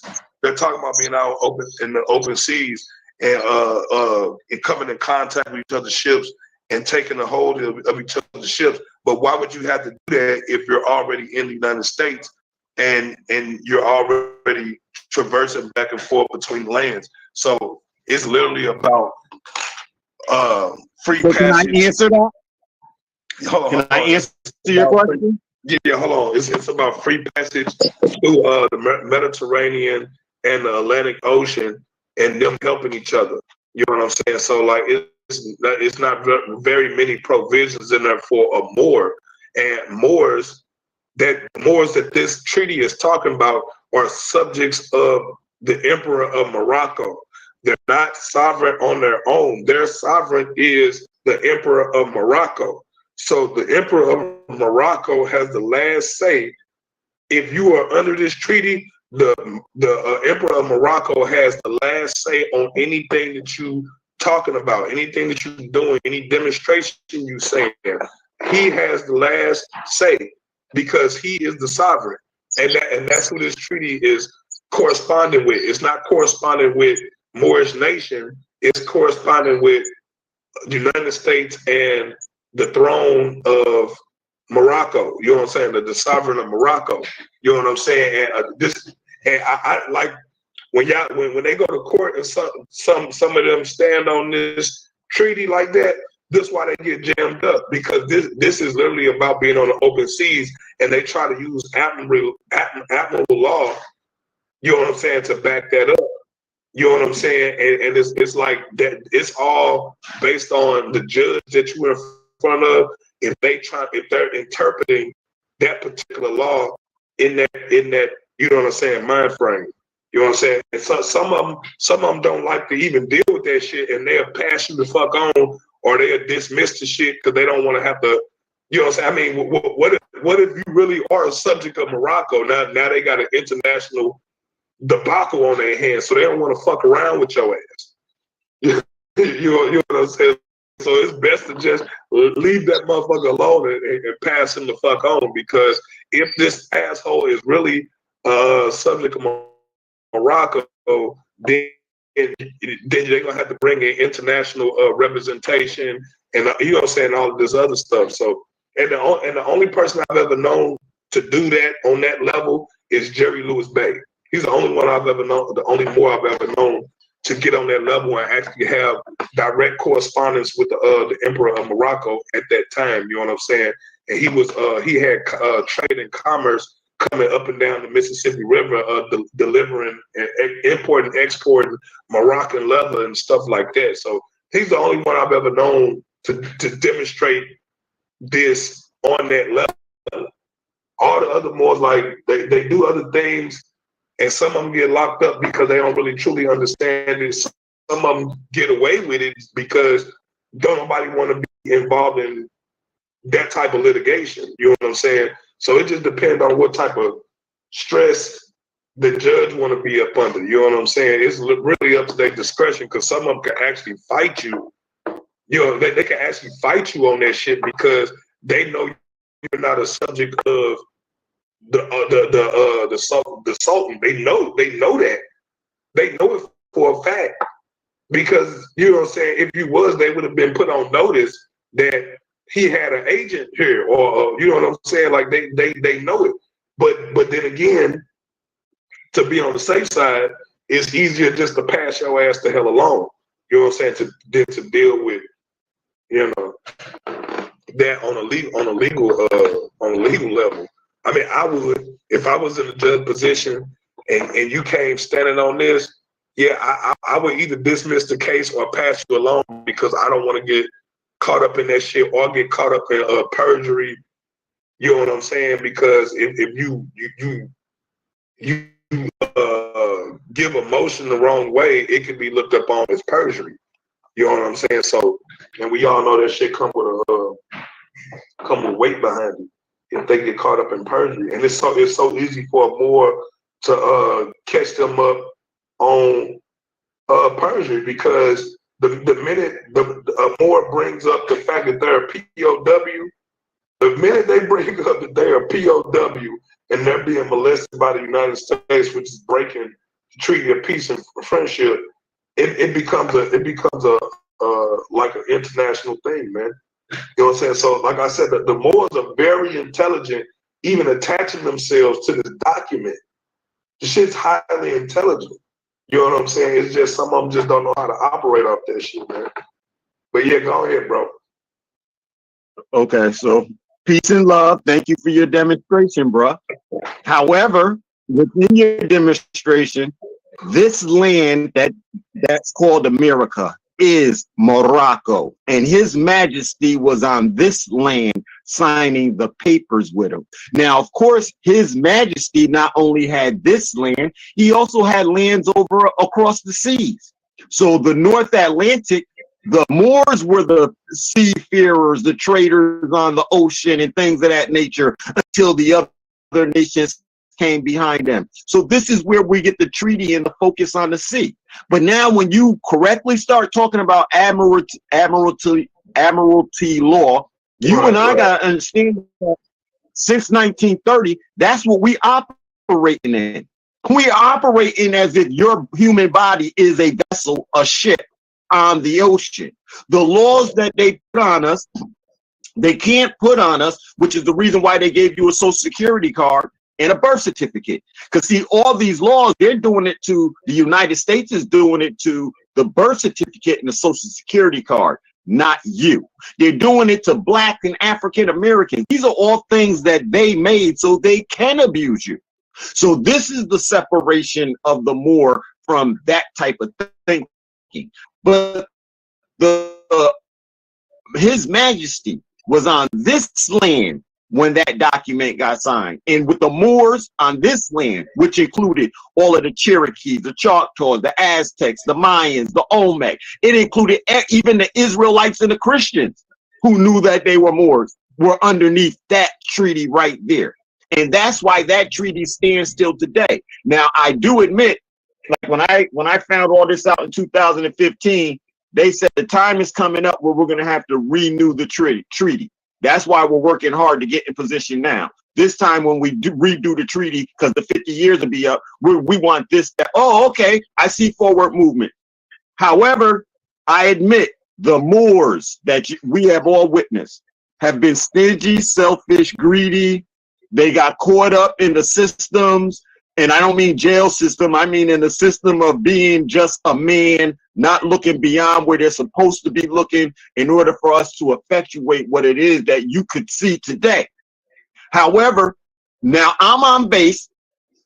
I've called the Moors out for their wrong. I will continue to call everybody out for their wrong. But since I'm a Moor, I'll speak to the Moors a whole lot about their wrong, about the fact that this brother is sitting over here speaking our language from a whole nother tribe. Now, how are we going to stand on this land and tell him and his family are not a part of us? And no, we don't have to participate in what his tribe do. But nationally, his tribe needs to be talking to us about what they doing and how we can help make that go better. Ain't that what we Moors are about? So then that argument between us can be stopped, but people have to be willing to stop from my different camp. This is where I'm at, Ray. And again, I'm not utilizing any like strict Moorish teachings to say what I'm saying. I'm just using the overall nationality aspects for all of us in what I'm saying. So what you read was correct, bro. But if the lack of not wanting to acknowledge that this land is Morocco. This is where the Sultan was when that document was signed. The fact that we don't recognize that is where I understand where we go off base at. And to me, that's neither here nor there, because I know what I just did in court. I just walked out of court using all of that stuff. And a Caucasian, an Italian woman, she sat there and was like, oh my God, get out of here, for real? They're letting you go. Yeah, because I'm a Moor. They can't put that stuff on me. To me, they didn't worry about the internationalness. They just wondered, since I signed a contract, am I going to live up to my contract? And that's what this whole thing is about. We keep signing contracts without understanding that we're signing contract. We think I just signed a job application. That's the contract. I just signed my bill for, I signed at the bottom of my bill to pay. You made a contract. Everywhere you go in this land, you're making contracts. And based on the information on those contracts, that's how they're going to treat you. I don't have any ID that says anything about being a United States citizen. Everything about me is a Moorish American. That's what they get in the court. That's what the police get.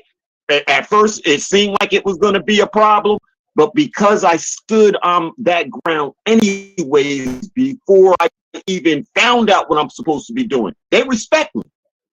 When I go to the Republicans now and I tell them I'm a Moor, I'm here to talk about how we're going to trade with the United States, they understand exactly what I'm saying. And they realize you're on this land. You were born on this land. They're not arguing with me or putting up any restraints about, oh, no, no, I'm a Moorish American. That's what I am. That's what my ID say. And I do trade with you. The Republicans love it. We got to get us to love it. We got to get us to, and once again, not just as Moors. We were taught that our people come in many nations, many tongues, many cultures. So what I just heard on this phone is the description of those many names, tongues, and cultures. Why would I turn it down and free my people? So just like I spoke up for a WASP, I speak up for your group too. The people need to be checking you out, trying to see what you all are saying. But you and I as the leaders, we can't then turn around and say, don't follow the other one, don't be with the other one because they're this or they're that. No, I'm open and free. Yeah. See what those people do? Yeah, I agree. See what that brother's thinking? Get with it. Yeah, that's part of a tribal treaty is respecting contracts and the boundaries, family names and crests and banners and stuff like that, which is the reason why you would never hear me be like, you ain't no Bay, or you ain't no Hill, or you ain't this, that, and the other. Like, nah, man. Like, once they proclaiming that shit and they saying that that's who they are, we have to honor that. You know what I'm saying? Under our own. Yes, sir. But they can dishonor it. Yeah. The individual can dishonor it, and then we have every right to call him out on his dishonor or her dishonoring what they done claimed to tell us who they do. Yeah, most definitely, bro. Yeah, so I totally agree. Like I said, it's really just about how you willing to demonstrate. If you ain't willing to demonstrate, then you're gonna be molested. And if you stand on it, you better keep standing on it. You better not take your foot off that sword. You better not take your foot off that sword. Because the minute keep on that gas, boy. You already know that though. So you take your foot out there, take your foot out the pedal if you want to. Yeah, they're gonna slap you right in your head as soon as you do. Yeah, that's why they make so many attempts to keep your ass in contract. Yes, sir. They do a whole bunch of different angles and shit to see if you agree to contract with their ass. Yes, sir. Yeah, that's why no welfare, none of that. I don't play none of that. They can't give me any. Well, how you get money? I get up and I do work and I go get their fiat. But that's not money to me either. It's fiat. I have our own system for money, but I got to spend their fiat right now. I get up and I go to work. I don't need nobody to give me. I'm not asking them for nothing. No promises across the board, because you will wake up tomorrow and they will own you. Trust me. Yeah. That's right.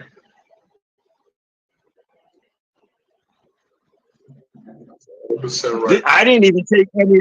I didn't take any of Trump's. What did he give away? Stipends or whatever. I didn't take none of that.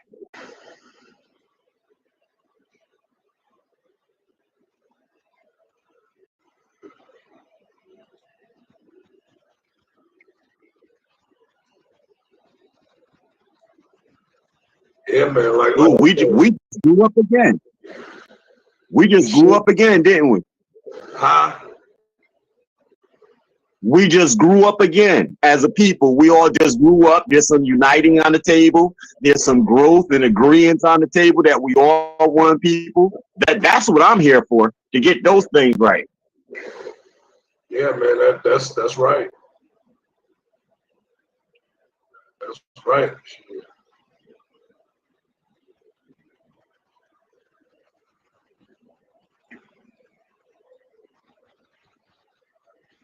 Okay, it's 1 o'clock. Sister Karima, thank you for your work again. Sister Star, your work is beautiful, Star. I have a couple of things I got to go handle now because the post office is playing with my mail. Well, what they doing? They held something up. I know why they held it up. Because we mail stuff, and when we mail it, it says without the United States.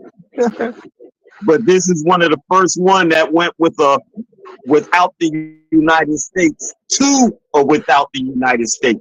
So they're wondering, oh shit, yeah, we do business without you. We don't need y'all in our business. Yeah.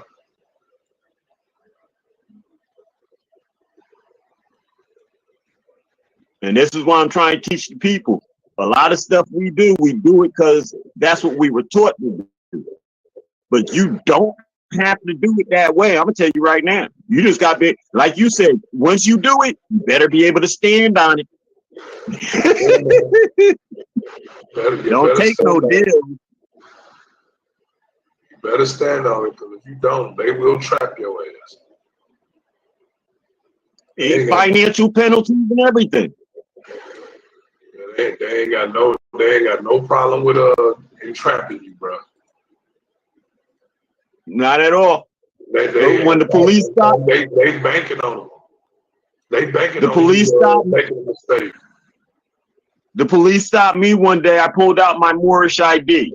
He said, well, "Do you have a Connecticut? Do you have a driver's license? No. Do you have a Connecticut state ID? No." And if you could have seen the look on his face, like it dropped, because if this kid ain't carrying that, I can't. That's right. You can't do nothing to me because I'm not one of your citizens. I'm one of those ships passing, and you have to let me go. But let me make this complaint along the way about your citizens. They was mad. He doesn't have a driver's license. I don't need one. I'm traveling. What are you talking about? I'm not driving on your road. I'm not doing any work. I'm traveling on the road with my grandchildren. I don't need a driver's license. They know that. A lot of people don't know. A lot of people don't know that that's how they get you, is because driving means that you are conducting commerce. Driving means yes, sir. Yes, sir. So the operative word is traveling. I'm traveling, not driving. I don't have passengers. I have guests in my car, in my vehicle.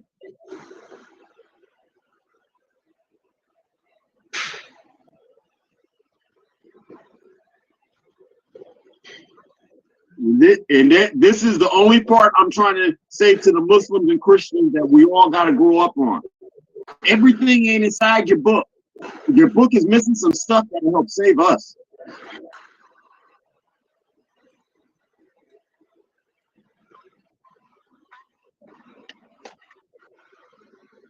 So I got to get out of here. Peace and love. I'll be back with y'all later. Thank you for your time, people. Peace, peace.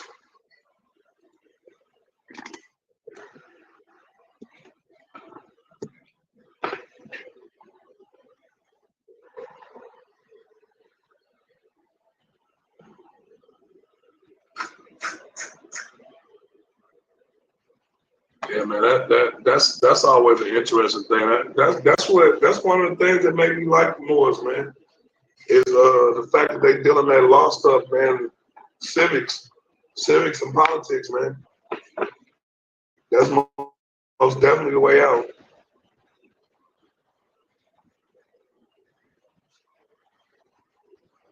Brother Daryl, you want to explain your premise from yesterday?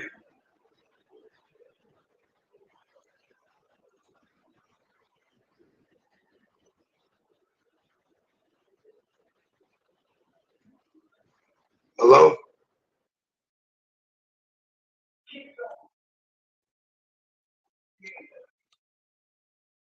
Hello? Oh, you must be muted, bro.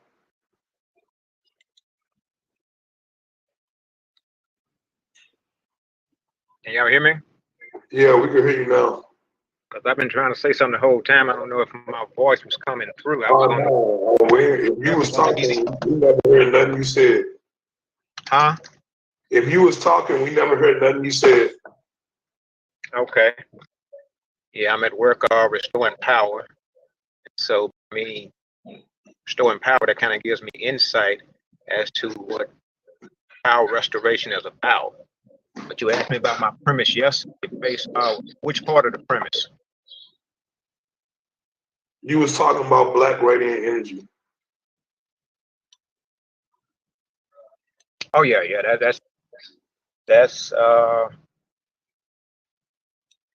my position, and that's the part I think once we understand what black radiant energy is, I think it'll create a paradigm shift in our thinking, as well as reestablish. That's what I'm asking you. I'm asking you to explain it. Well, black radiant energy is light, but what we have been made to believe is that it's darkness. And so what I try to explain to us is that only believe that it's darkness because we have what's called a cultural perception on that particular concept. You were talking about blackness. You need to see there's a difference between blackness and darkness. Those are two different things. Yeah, that's what I'm saying. I never said they were the same. I'm saying blackness is radiant energy. So if I were to ask you then, do you know the difference between blackness and darkness? No, do you understand radiant? Do you understand radiance? Do you understand that? Yes, I understand. That's what I'm saying. Okay. Let me tell you how I understand radiant. If I'm looking at a green object, I'm looking at green radiant energy. If I'm looking at a red object, I'm looking at red radiant energy. If I look at a black object, I'm looking at all the colors combined into that particular concept right there, radiating as black. So therefore, black cannot be dark because of the presence of what's called all of this color spectrum there. So therefore, I make the distinction as to what black radiant energy is versus what a dark color looks like. But most of us don't have a proper concept as to what a dark color looks like. So when I'm saying radiant, black is radiating this black energy that is light. Okay, so this is the problem what I got what you're saying. You cannot radiate black. Black does not radiate. Black absorbs. So okay. Let me show you something. I wouldn't finish, but go ahead, bro. Okay, now go ahead. I'm sorry. Go ahead. No, I go ahead, bro. You're saying black cannot radiate energy when they're using what's called X-ray machine. That's not what I said. I said that black does not radiate; it absorbs. So with that being said, that means you should be able to take black. There should be a source of black that you can shine through a prism. See, radiate and shine is the same thing. So how do you radiate black through a prism? Okay. Is that the question? Yeah, how do you radiate black through a prism? Okay, I'll answer the question. Let's first of all understand, like you say, radiating energy. If you were to go to a dentist and they use an X-ray machine on you, they're about to use what's called black radiant energy. And that energy no. See, that's what I'm saying. When if they like take microwave for example, when you turn on your microwave, you don't see blackness coming out the microwave bulb. That's not what's happening. That's actually invisible to your eyes because you can't see X-ray color. You can't see UV color. You can't see these certain colors. Like every spectrum of the electromagnetic spectrum, from infrared to ultraviolet and everything in between, those actually have colors that your eyes can't detect. You know what I'm saying? You only detect the visible light spectrum, which is 0.0035% of the entire spectrum. So you only see in those 7 colors, red, green, blue. You know what I'm saying? The Roy G. Biv, you only see visible light in those color spectrums. You have never seen the color radio. You have never seen the color gamma. You have never seen the color ultraviolet.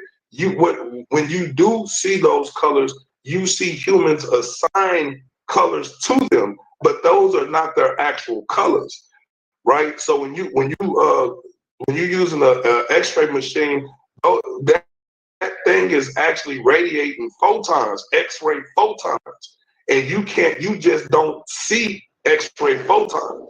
Now there's other animals, there's other creatures on the planet that can see in those spectrums. They can see the ultraviolet, they can see the infrared, they can see the microwave, they can actually see those things. You see what I'm saying? So humans have poor eyesight when it comes to interpreting electromagnetic radiation. So when you say, let me ask you a question, because you're going on and on. If an animal can see it, what color would an animal be seeing? We don't know what the color is because we can't see it. And that's what you're saying. You can't see it based on the background. If you put X-ray, let me show you. Since you said what you said, let me just address what you just said. You said you can't see it based on the background. That determines if you can see it or not. If you put X-ray, I didn't say that. You added that. No. You said we can't see X-ray, didn't you? No, you just said. No. Listen to the question. Listen to the question. You said we cannot see X-ray light, correct? I never made mention of a background. No, you didn't say background. I'm saying background. You said we cannot see X-ray, correct? You said we cannot see gamma ray, correct? Brother, when you add in something that I haven't said, it changes the whole premise. I'm asking you now. Did you say we cannot see gamma light? No, we can't. Okay, stop. Stop. I'm saying if you put gamma against the right background, you can see gamma radiation. No, you cannot. What you will see is humans assigning color to gamma. We don't know what gamma is. We don't have the photo receptors to process gamma light. I just said if you put the right background. So you're saying that's incorrect. If we put gamma background on a particular background, it still can't be seen? I'm saying that the human eye cannot see gamma. Okay, listen to what I'm saying. I'm saying if you put gamma on the right background, you still saying it can't be seen? It don't matter what background you put, your eyes can't see gamma. Well, and I think because I have more information than you, so therefore, here's the thing. We're always going to answer questions based on the amount of information that we come across. So if I'm telling you that if you put it on the background, it can be seen, you've never seen it on the background. Since you've never seen it, therefore, you're taking the position that you're taking. I'm saying you can put any particular energy on a background and make it show up a color, because color is what's called a quality within a particular substance.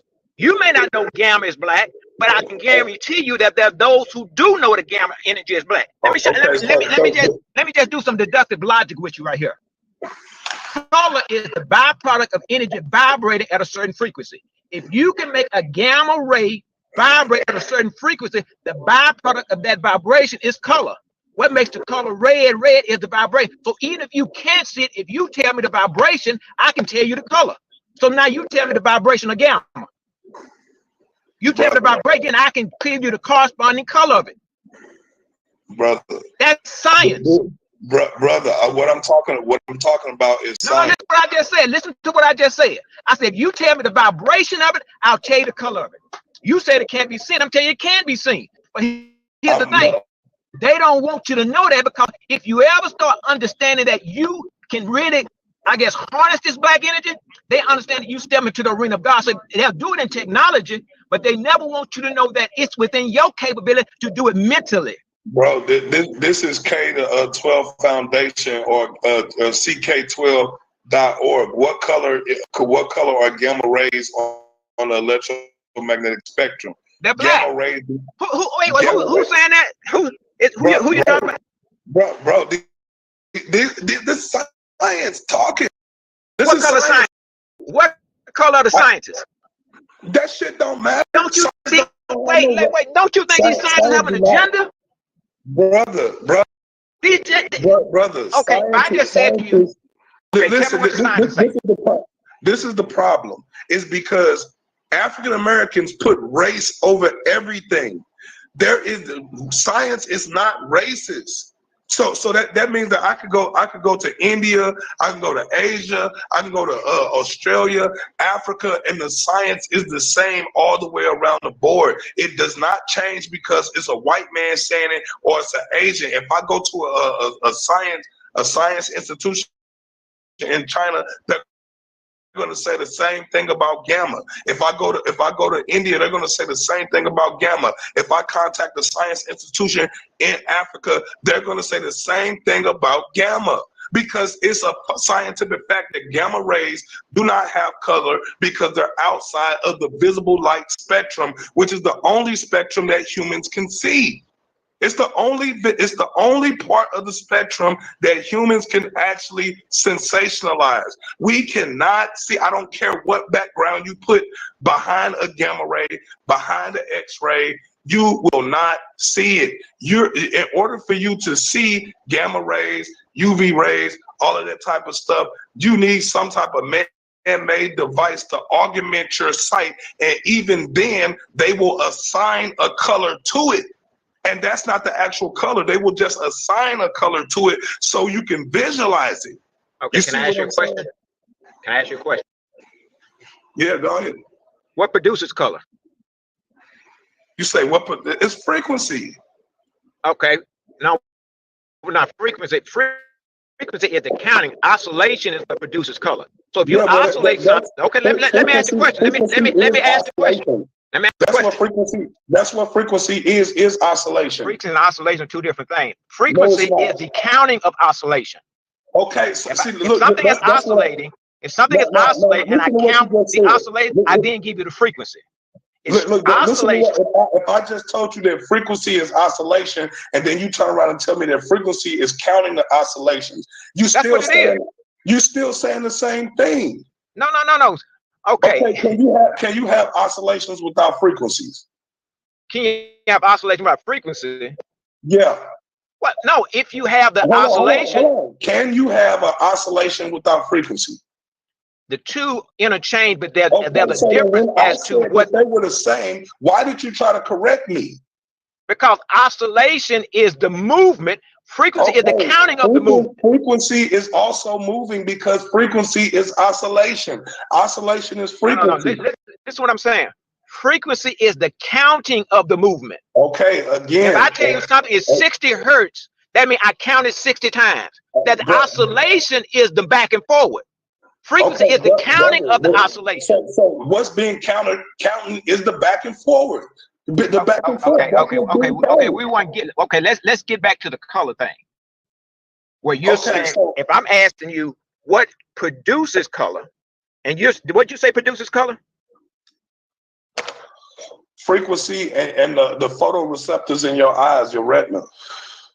So you're saying frequency produces color. Okay. So the color violet, it has a frequency, right? Yeah, within the visible spectrum. Okay, is there a color beyond violet? We don't know because we can't see it. I really wish I had my physics book with me. I really would. Okay, next time let me show you. The next time you look at electromagnetic spectrum, and I understand, brother, I understand where you are, because I was there one time and I taught it the same way that you were teaching it. Until I read M. Newer's book called The Meaning of Blackness. Once I read his book, The Meaning of Black, the one thing he pointed out, he said, well, black and dark was two different colors. And I was laying in my bed. I said, well, what if black was really the color of light and white was a dark color. Again, this is my point. Okay, when you talk about blackness, you're talking about a color. When you talk about darkness, you're talking about the limitation of human ocular vision. It's a difference. That's the reason why we can have night vision goggles, is because the night vision goggles are augmenting your ocular fucking vision. Okay, let me ask you a question. Never mind. Like you're not getting it, bro. Why? If you can see that spectrum of light, then you wouldn't need night vision goggles. You wouldn't need them. Just like nocturnal animals don't need night vision goggles. They can see in what we call darkness. They can't see in blackness because blackness is an actual pigment. It's an actual pigment. It's like if I put you in a black colored box. If I put you in a room and I got the tints black, right? You can't see through the blackness. You know what I'm saying? But in darkness, if you have the right photoreceptors in your eyes, you will still be able to see the light that's emanating off of the matter. You'll still be able to see photons emanating off of organic matter and things of that nature. If you have the photoreceptors to receive that type of information, but humans just don't possess that quality. We do not possess the quality to see past the visible spectrum range. That's science, bro. It's a reason why they call it the visual spectral range. And why you think they call this the visible part of the spectrum? Why they not calling radio the visible part of the spectrum? Why they not calling gamma visible part of the spectrum? It's only the 0.0035, 35% of the spectrum that you see, and they call that visible light. You know what I'm saying? When you look at the sun, you're looking at only the visible light. You can only see the visible light. You don't see the gamma. You're not seeing none of that. You're not seeing radio. You're not seeing that. All you're seeing is the white light that's coming off of that shit, and how that shit's refracting and reflecting in the atmosphere and hitting your retinas and them cones in your retinas. That's how eyesight works. Eyesight works because light goes into your retina and it bounces off the photoreceptors in your eyeballs, and then that gets translated into information for your brain to interpret, right? But you can't see. That's the reason why you can't see radio, because you don't have the photoreceptors in your eyes to collect radio wave information. You don't have that in your eyes. You know what I'm saying? So you only have visible light spectrum detectors. That's what you have, visible light spectrum detectors. You can't detect gamma. You cannot see gamma. And that's the reason why I keep telling you, it don't matter what background you put behind it. You know what I'm saying? Because you can't see it. That's why when you go to the X-ray machine, nigga, you not seeing that shit. They have to superimpose colors and values to those images in order for you to see them. Because there isn't an actual color for, there's not an actual color that we can actually say that this is what gamma is, because we ain't never seen it. As humans, we ain't never seen it. It might be a bird or some type of animal that can see that shit, but we can't see it. And I'm like, and again, like, this is this right here. It says I'll go to this right here. This is this NBC News right here. It says gamma rays, the incredible Hulk in reality. Gamma rays are blamed for making Bruce Banner an incredible Hulk. But what are gamma rays? It says gamma rays are gamma rays are the highest energy form of light. You hear that? Gamma is the highest form of energy of light. It says the rainbow of visible light that are most familiar with are just part of a far broader spectrum of light, the electromagnetic spectrum. Past the red end of the rainbow, where wavelengths get longer, or infrared, infrared rays, microwaves, radio waves, while beyond violet lies the shorter wavelength, ultraviolet rays and X-rays, and finally gamma. Gamma ray pockets at least 10,000 times more energy than visible light. It says, unlike the Incredible Hulk, gamma rays are not green, lying as they do beyond the visible spectrum. Gamma rays have no color at all that we can describe. You hear that? This is science. This is science talking. It says exactly how the Bruce Banner survived his transformation is unclear. Just as high doses of X-rays are typically lethal, so too would explosion of gamma rays kill an average person. Gamma rays can knock electrons around like bowling balls with bowling pins. These charged particles can disrupt any chemical bond they come across, wreaking havoc on delicate chemical machinery of cells and generating molecular fragments that act as toxins. But to put it generally, a gamma bomb would, in the real world, would not turn Bruce Banner into an Incredible Hulk. Rather, it would quickly turn him into a corpse dead from radiation sickness. If not, do you actually know what you're doing right now? What? Do you actually know what you're doing? Yeah, I'm reading the facts. What you're doing is you're giving me a report from a group of people who had a bias and a prejudice. So therefore, you take their information. I'm telling you, these people had a bias and a prejudice against black. So therefore, you want to go to them and think they're going to say, yeah, black is this super energy. They have not mentioned black one time. No. If they tell you, if gamma doesn't have a color. If gamma did have a color and it was black, let me ask you this. Once again, you're turning to sources who have a bias and a prejudice. Let me just ask you this. What is the definition of black? According to the culture that you live in right now, what is the definition of black? Absence of light. Absence of light. Now, if I show you red light in black and green light in black and blue light in black, where is the absence at? You can't show me a black light. Like what we're calling black light is a assigned color. It's an assigned color. It's not actually black. You can't see. I just hate I'm in a position right now where I cannot get access to my books. You don't need access to a book if you know the information.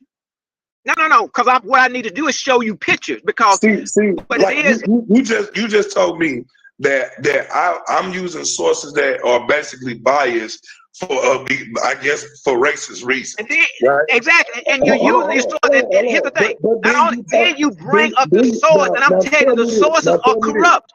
You said so. What you come to me and say, well, according to the source, gamma is not seeable. According to the source, hell yeah, they're going to tell you that because they don't want to tell you the real truth about it. So what you're hearing right now is revelation, and when you hear this revelation, then you turn to them. Is he right? And then they say, hell no, he's not right. You stay on your position. That's what they're telling you. So if I'm telling you that gamma is black, you're going to turn to them and ask them, is he right? They're going to say, hell no, don't you believe him? You stay with us. We're going to continue to lead you down the right path. Now, you just said to me, animals can see it, certain other things. And I said, well, what are they seeing? Well, I don't know what they're seeing, and I'm telling you against a certain background, it can't be saying, well, that ain't what white folks say. Until white folks say it, God damn it, you shut up. That's really what you're saying. Until white folks validate what I'm saying to you, what you're saying is, it's not valid. You attaching your racist agenda to science. You need to listen to the hypocrisy. You said my source only saying this shit because of racist bigotry. That's the truth. Hold on. But then you said your source comes from a nigga who is promoting black. So how isn't that the same? Wait a minute. I said what now? What did you say? That you said it was a particular book that you got your information from, and he was promoting black. That's not what I said. That's not what I said. What did you say? That you used the name? The brother named M. Joy. The guy named M. I'm gonna tell you. Calm down. I'm gonna tell you. Is he black or white? Huh? Is he black or white? He's a black guy. Okay, so again, now when the white man wrote the facts down, he's racist because he's white. And now when the black man do it and he write down his facts, He's actually writing down his facts based on race and not based on the observations and the experimentations. Okay, let me prove what I'm saying. Then make me prove it. Then make me prove it. I mean, make me prove what I just said. What is that to prove? I'm gonna prove the racism in science. You literally just told me that the dude who wrote the book that changed your mind was a black man, and he's giving you black science, black racial science. You literally just said you did. Okay.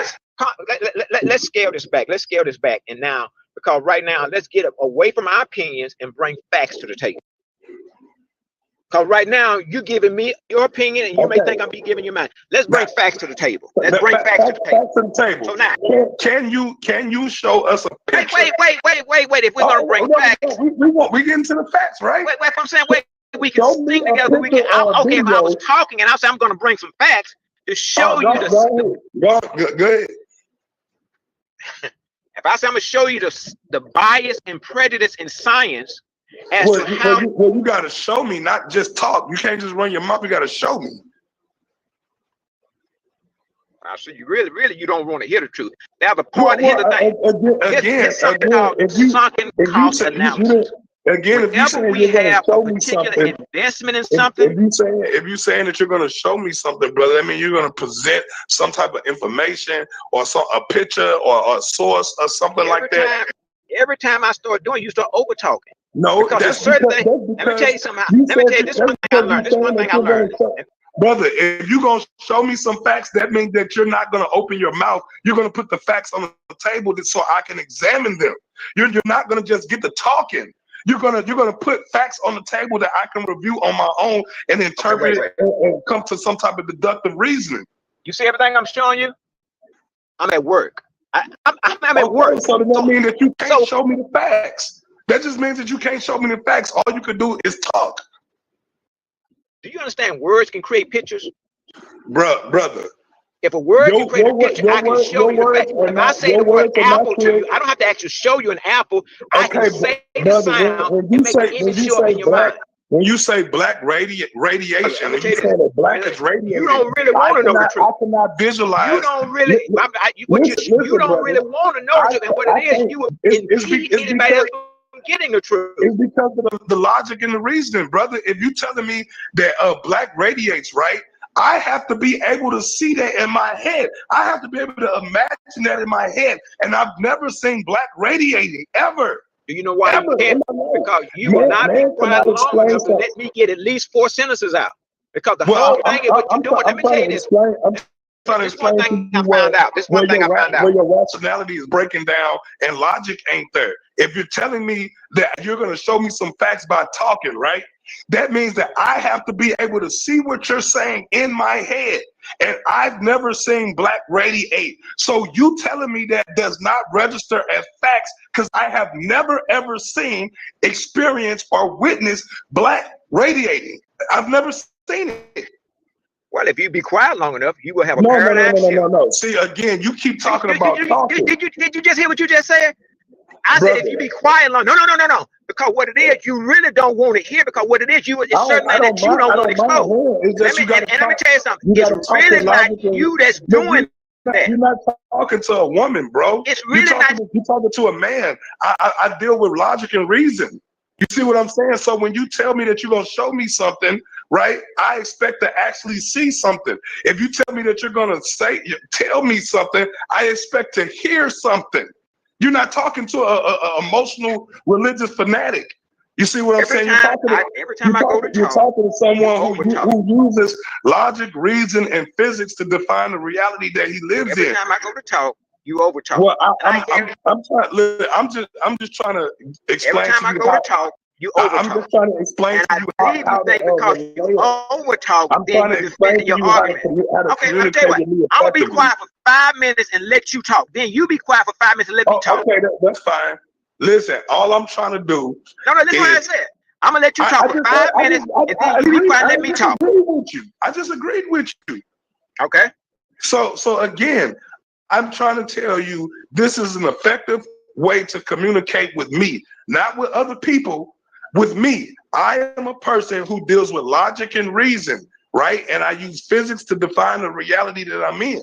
So when a person tells me they're going to show me something, I expect to see something. When a person tells me that they're going to tell me something, I expect to hear something from them. So again, when you say, brother, I'm going to show you black radiant energy, and then you begin to talk, right?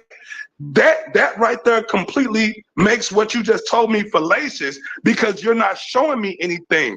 And in order for me to see something, for you to show me something, I have to see something. In order for you to hear, for me to hear, you got to tell me something. It has to be audio behind it, right? So I cannot visualize black radiance because I have never seen anything black radiate. You see what I'm saying? Anytime I have seen something radiate, maybe like a stove or a furnace, it's because we're inputting energy into a device. And then that device temperature heats up, and then I'm able to see the thermal energy or whatever type of energy is radiating.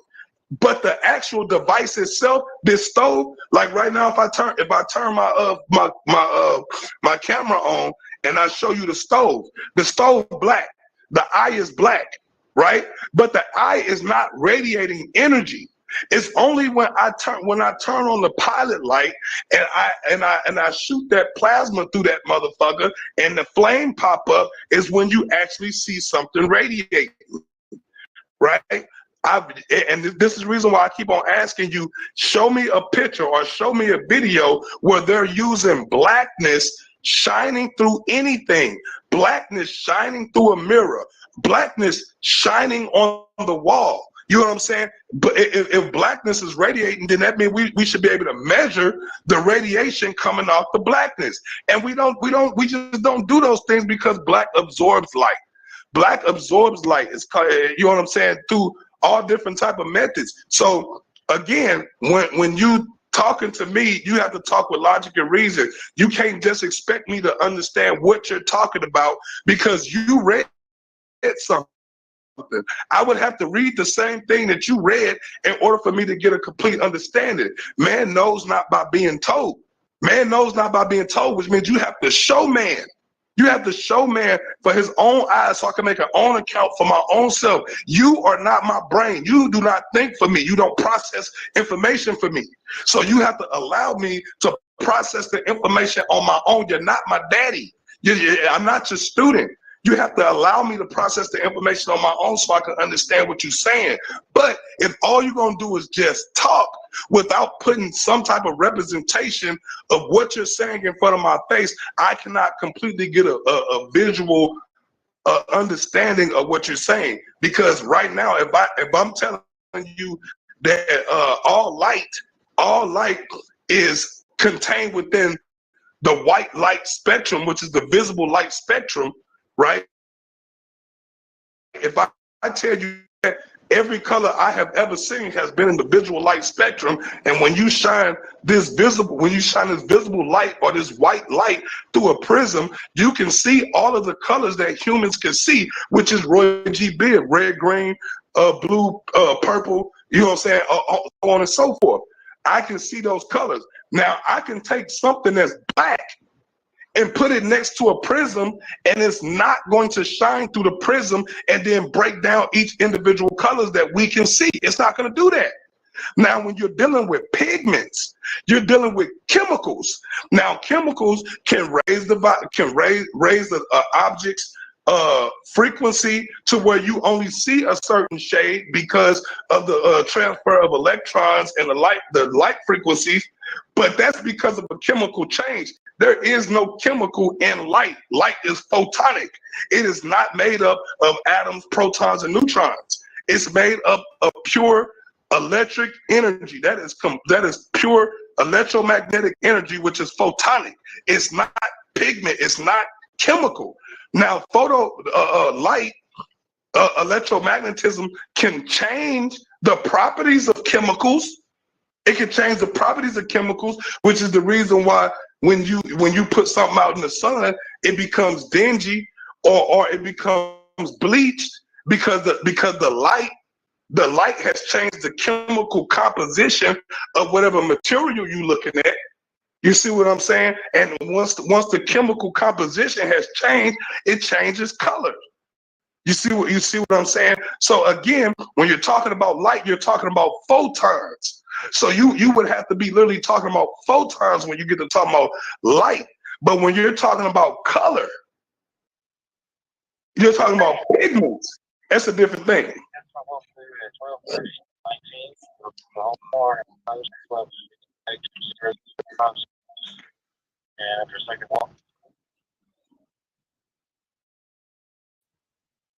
You can take off, bro. Okay. Now, radiant energy. When we are looking at any color in any object, we're looking at radiant energy. Looking at an object that captured that particular valence of light, and it is now radiating back to our eye a particular color. So if you look at the color green, you're looking at green radiant energy. If you look at the color red, you're looking at red radiant energy. The color blue, blue radiant energy. Remember, once again, the color in the object is the light that it captured. When you look at a white object, you're looking at an object that captured no radiant energy. A white object is bleached out. So if I was going to take the color green, for example, and take it, if I start darkening the color green, I could get green dark enough until I make it black. I could do the same thing with the color blue. I could take the color blue and darken it till blue becomes black.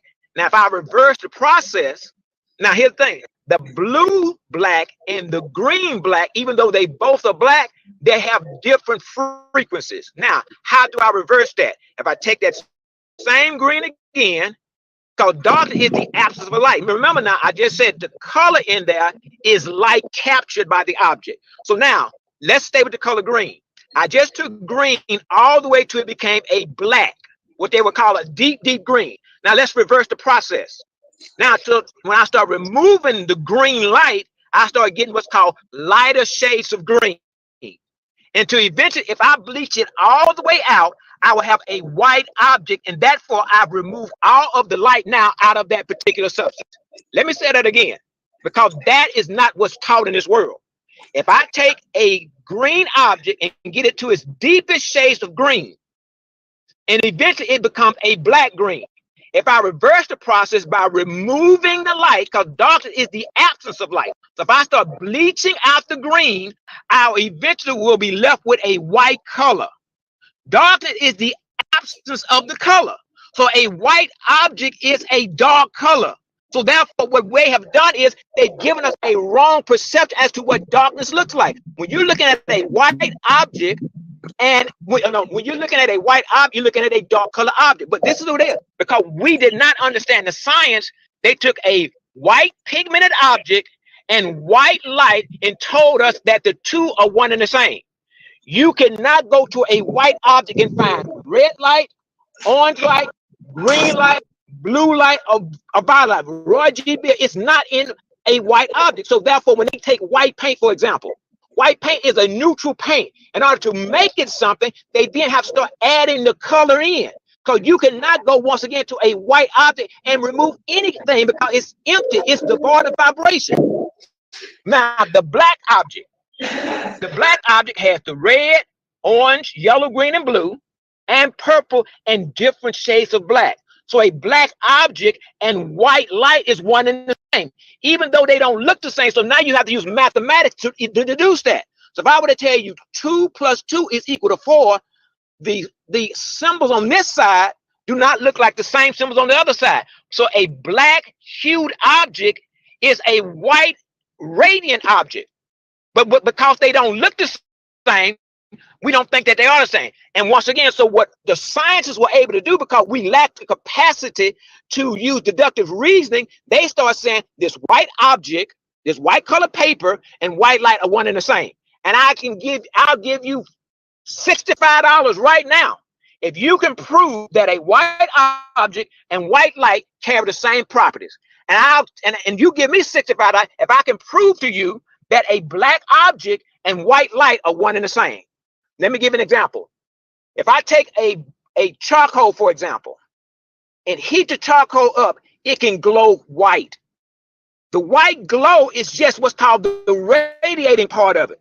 But that, once again, the white light and the black hue are one and the same.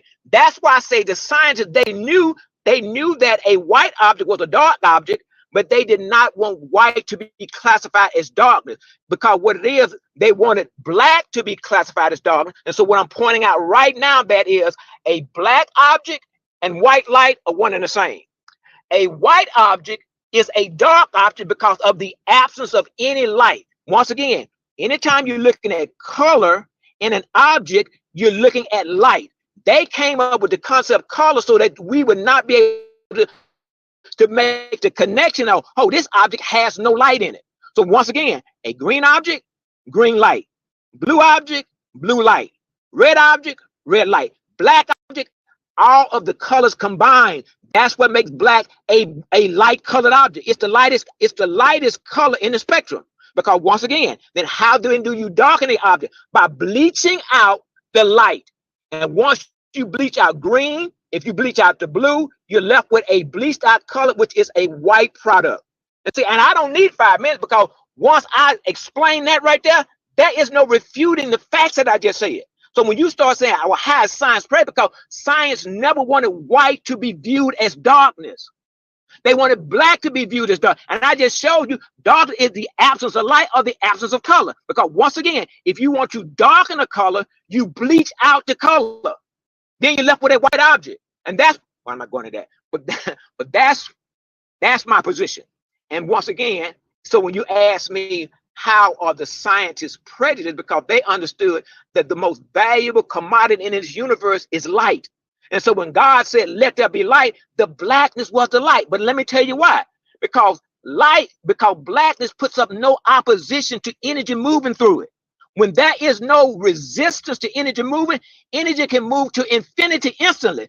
Let me give an example. If you strike a match, for example, you start watching the fire go down the match. It's creating what's called a carbon path, because if there is no carbon path, energy cannot travel. So when the source said, let there be light, the source had to make itself to travel through. So that's when the source said, let there be me everywhere. Then it travels through it. By me working with electricity, I understand that this white energy creates it is a carbon-based substance. Let me calm down. But this is my passion, though. And this is my passion. I'm seeing white sparks all the time when I'm working with electricity. Then when I see the spark, what's left behind is this black soot, this black carbon, because carbon in its more excited state it goes to a plasma, which is lightning. So when you start saying lightning is plasma, but when lightning leaves that black streak down, whatever it goes down, because lightning goes back to what's called its form of matter. And anyway, I think I've said enough to kind of validate my point. Well, here's the thing. Okay, while you was talking, you used keywords. You said if you bleach this, this happens. Is bleach chemical or is it light? You asked me a question? Yeah, you use the word bleach, like you said, if you bleach this, if you bleach that, that's chemicals, right? Okay, let me answer the question. I just used a term that we can relate to, but if you remove the color out of anything, but if you remove the color out of thing, you're darkening the object. So when how do you remove the color out of a thing? Well, bleach is one way to do it. Bleach is one way to do it. Bleach is a chemical, but that's not the only way you can do it. Brother, okay, so you said that you're using terms that we could understand, right? Yes. Okay, so you're using the term bleach. Yes. In order to bleach something, first of all, the bleach is chemicals, and then the material that you're bleaching is made of chemicals, or also made of chemicals, which are nothing but molecules, right? When you're talking about light don't have chemicals in it. So you're not gonna change red light into or green light into some type of dark black that's going to radiate. You're not going to do that. Now you can do that with colors, with pigment. Okay. You can do that with inks. Listen, you can do that with inks. You can do that with paints, right? Those are chemicals, right? You can't do that with light because light is photonic. Okay. Do you not understand the difference between photonic energy and chemicals? Do you want me to address that? Yeah. Okay, now, first of all, let's go back to the bleaching part. Now, if I'm saying that if I'm talking about just say once you start removing the color, you start darkening the object, because dark is the absence of color or the absence of light. Now, we're talking about photon energy. If you slow the vibration down, the vibration then starts producing the other colors. So that's how you deal with light. If you take red light and slow the vibration down, it goes to pink. You slow the vibration down even further, it goes into what's called, it wouldn't be white, it'd be it's really become anti-light. Because this is when you are describing something like what we're talking about now. When you start describing and talking about now, you have to understand they don't have words to even really properly talk about the subject, because they don't want the subject to ever be discovered. So therefore, you have to first of all build vocabulary. So when I'm saying to you now, when you start talking about light, you slow the vibration down of the color red. Then you get the color pink. You slow it down even further. You wouldn't even get the white, because the first thing you're going to start thinking about is a white light. No, you're going to get a white, you're going to get a substance that once again, there's no term for its darkness. That's the proper term for it. Once you remove the light out of an object, you just create an anti-object. If I take the color blue and slow the vibration down, in light we're talking about now, slowing the vibration until I get what's called this lighter shade of blue, slow it down even further, now I'll get this white looking substance or this white looking concept. So what you just created was dark, and you just created a restless energy. You just created a disturbance really in the realm of light. You just created what's called anti-light. Okay, bro. So again, because visible light is within a certain spectrum, which means it's within a certain frequency. If you slow the frequency of red down, right, you're not going to be able to see it. It's going to become invisible to you because your eyes do not receive that wavelength of light. You cannot process that wavelength of light. Right? Can you see pink? Can you see the color pink? Pink is not pink is still that's a question. Can you see the color pink? Hold on. Pink is still within the visible light spectrum, brother. No, I'm just asking. I'm asking, can you see the color pink? Yeah, it's in the visible light spectrum. I just said. Okay, is pink then a derivative of red? Is it? Yeah, I'm asking you a question. Can red slow its vibration down to become pink? It can be. It also could be a derivative of brown. Okay. If we're talking about the color red, and if you start gradually removing the red energy out of red, you'll produce the color pink. If you start removing more of the pink stuff, and the reason I'm using bleach, because bleach is something we can relate to. If I start talking about vibration slowing down, we really can't relate to that. But that's how you would do light. But if you start bleaching out a light, you can use whatever term that is proper. You don't have to use the dumbed down term like bleach, because bleach is chemical, and that solidifies my whole point when I say that you don't know the difference between pigment and photonic energy. You don't know the difference. Because I work with it every day. I work with photonic energy every day. How do you change the color of an object? How do you change the color of an object? How do you change the color of an object? You talking about a physical object, or you talking about any physical object? How do you change the color of it? Increase the vibration. Oh, okay. Again, you have to add pigment to it. No, wait. You have to add pigment to it. So if I had a white wait. See what you're doing? You're trying to confuse people. I'm an artist, bro. I've been an artist for over 35 years. You understand what I'm saying? Well, I'm an artist too. If I got a white canvas in front of me, how do I turn the white canvas green? How you trying to? You put green. You put green. Oh, You put a green. okay, so again, so if I got a green canvas, how do I turn the green canvas, let's say brown or red? How do I do that? You're gonna put that color on it. No, if it's green, I'm going to add red to it and it becomes brown. If it's orange, I'm gonna add purple to it and it's gonna become brown. How would you make it black? By adding all of the colors to it. Whoa, whoa, whoa, whoa, whoa! Please don't say that again. By adding all of the colors to it. Wait! Please don't say that again, because you just revealed too much. No, I didn't. Wait! I asked you. Wait a minute. I just wait. Let's look at your word. I said, how would you said if you added all the colors to it, right, you would make it black. So yes, now, if you made it white, then how would you make it white? That's because that you. No. Listen to what you just said. You said if you added all the colors to it, it would be black. How would you make it white? Nigga, by adding white paint to it. No. Let's look what you just said. If you added all the colors to it, you would make it black. If you subtracted all the colors from it, you would make it white. There ain't no way to subtract the colors from it. You have to add colors to it. Once, like if I have green, I can't subtract green from the painting.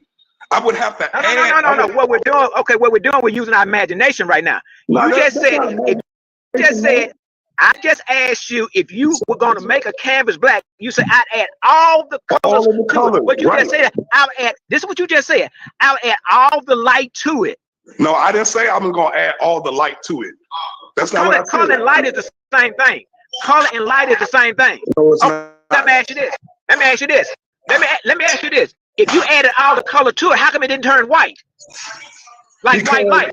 Because it's a difference between white light, which contains all of the colors in the spectrum, versus pigment. Okay, let me ask you this. Is white light and black hue the same? Brother. Now listen to the question. Is white light and black hue the same? Brother, okay, again. Listen to the question. Listen to the question. Answer the question. Okay. If you're asking me hue, if you're saying hue is just a synonym for color. Okay, listen to the question. A synonym for color. Let me reframe the question. Are the qualities in black hue the same qualities in white light?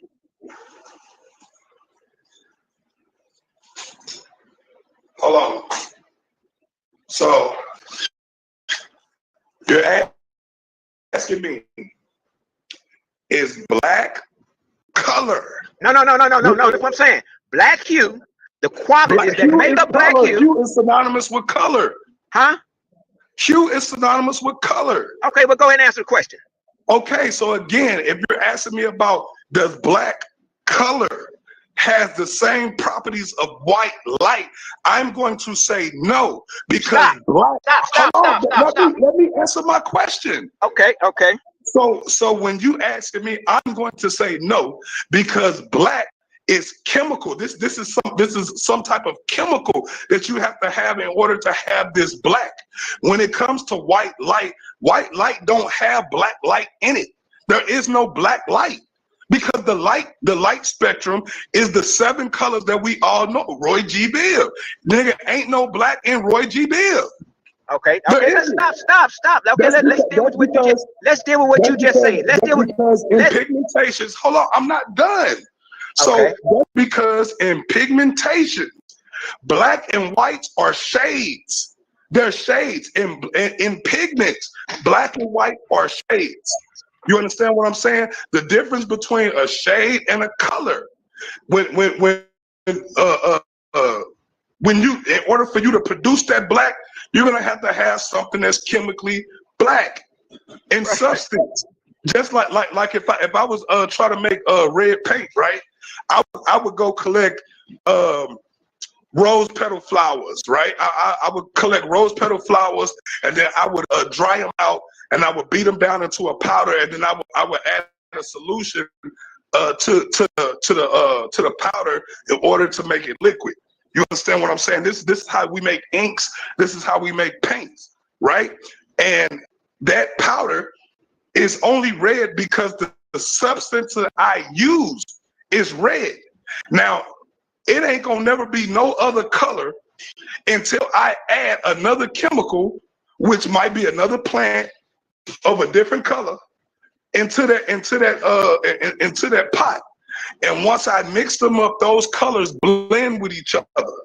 Now that right there is pigment. That is chemicals. Now, when you talk about light, you're talking about photonic energy.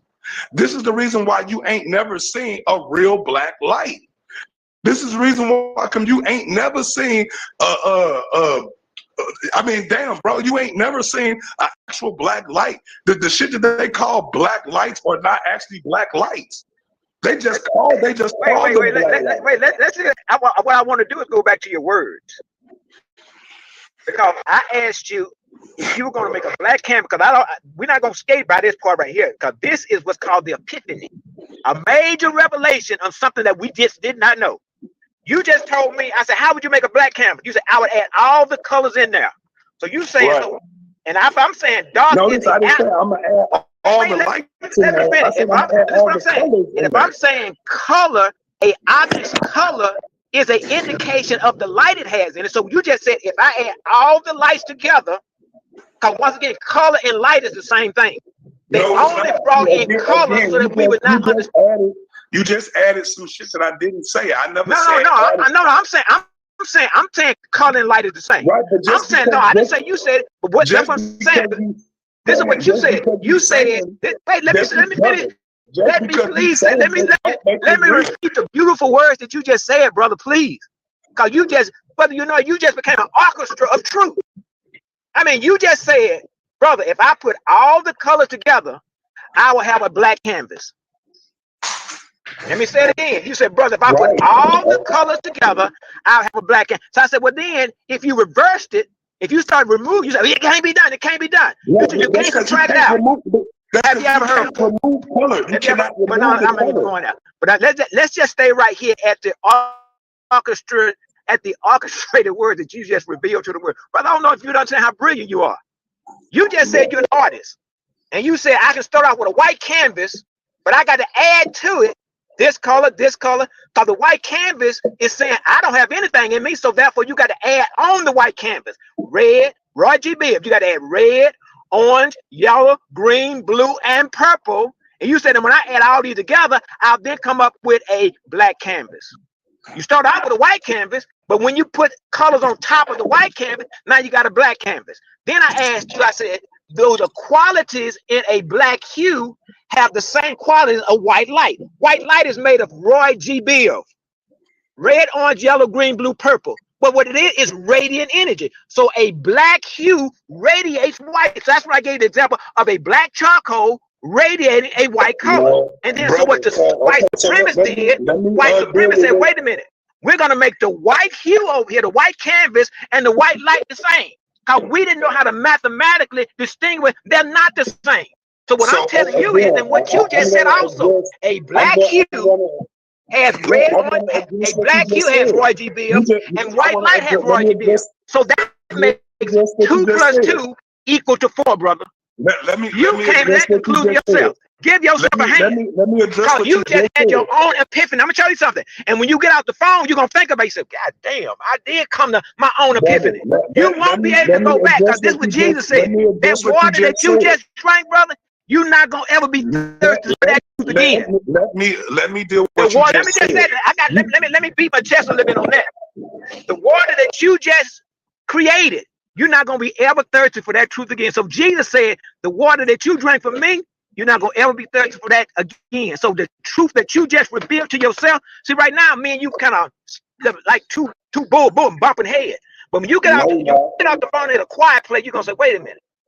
You're gonna think about this. You're gonna think about the art that you do. You say, damn, if I do put this color with this color and this color and this color. Right now. You're just galloping right now, brother.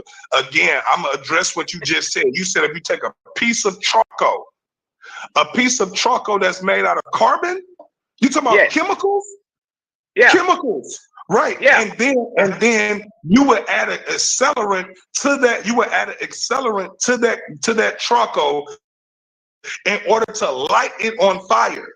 And the accelerant that you put on the charcoal is chemicals. You just added another chemical to the charcoal that is also made of chemicals.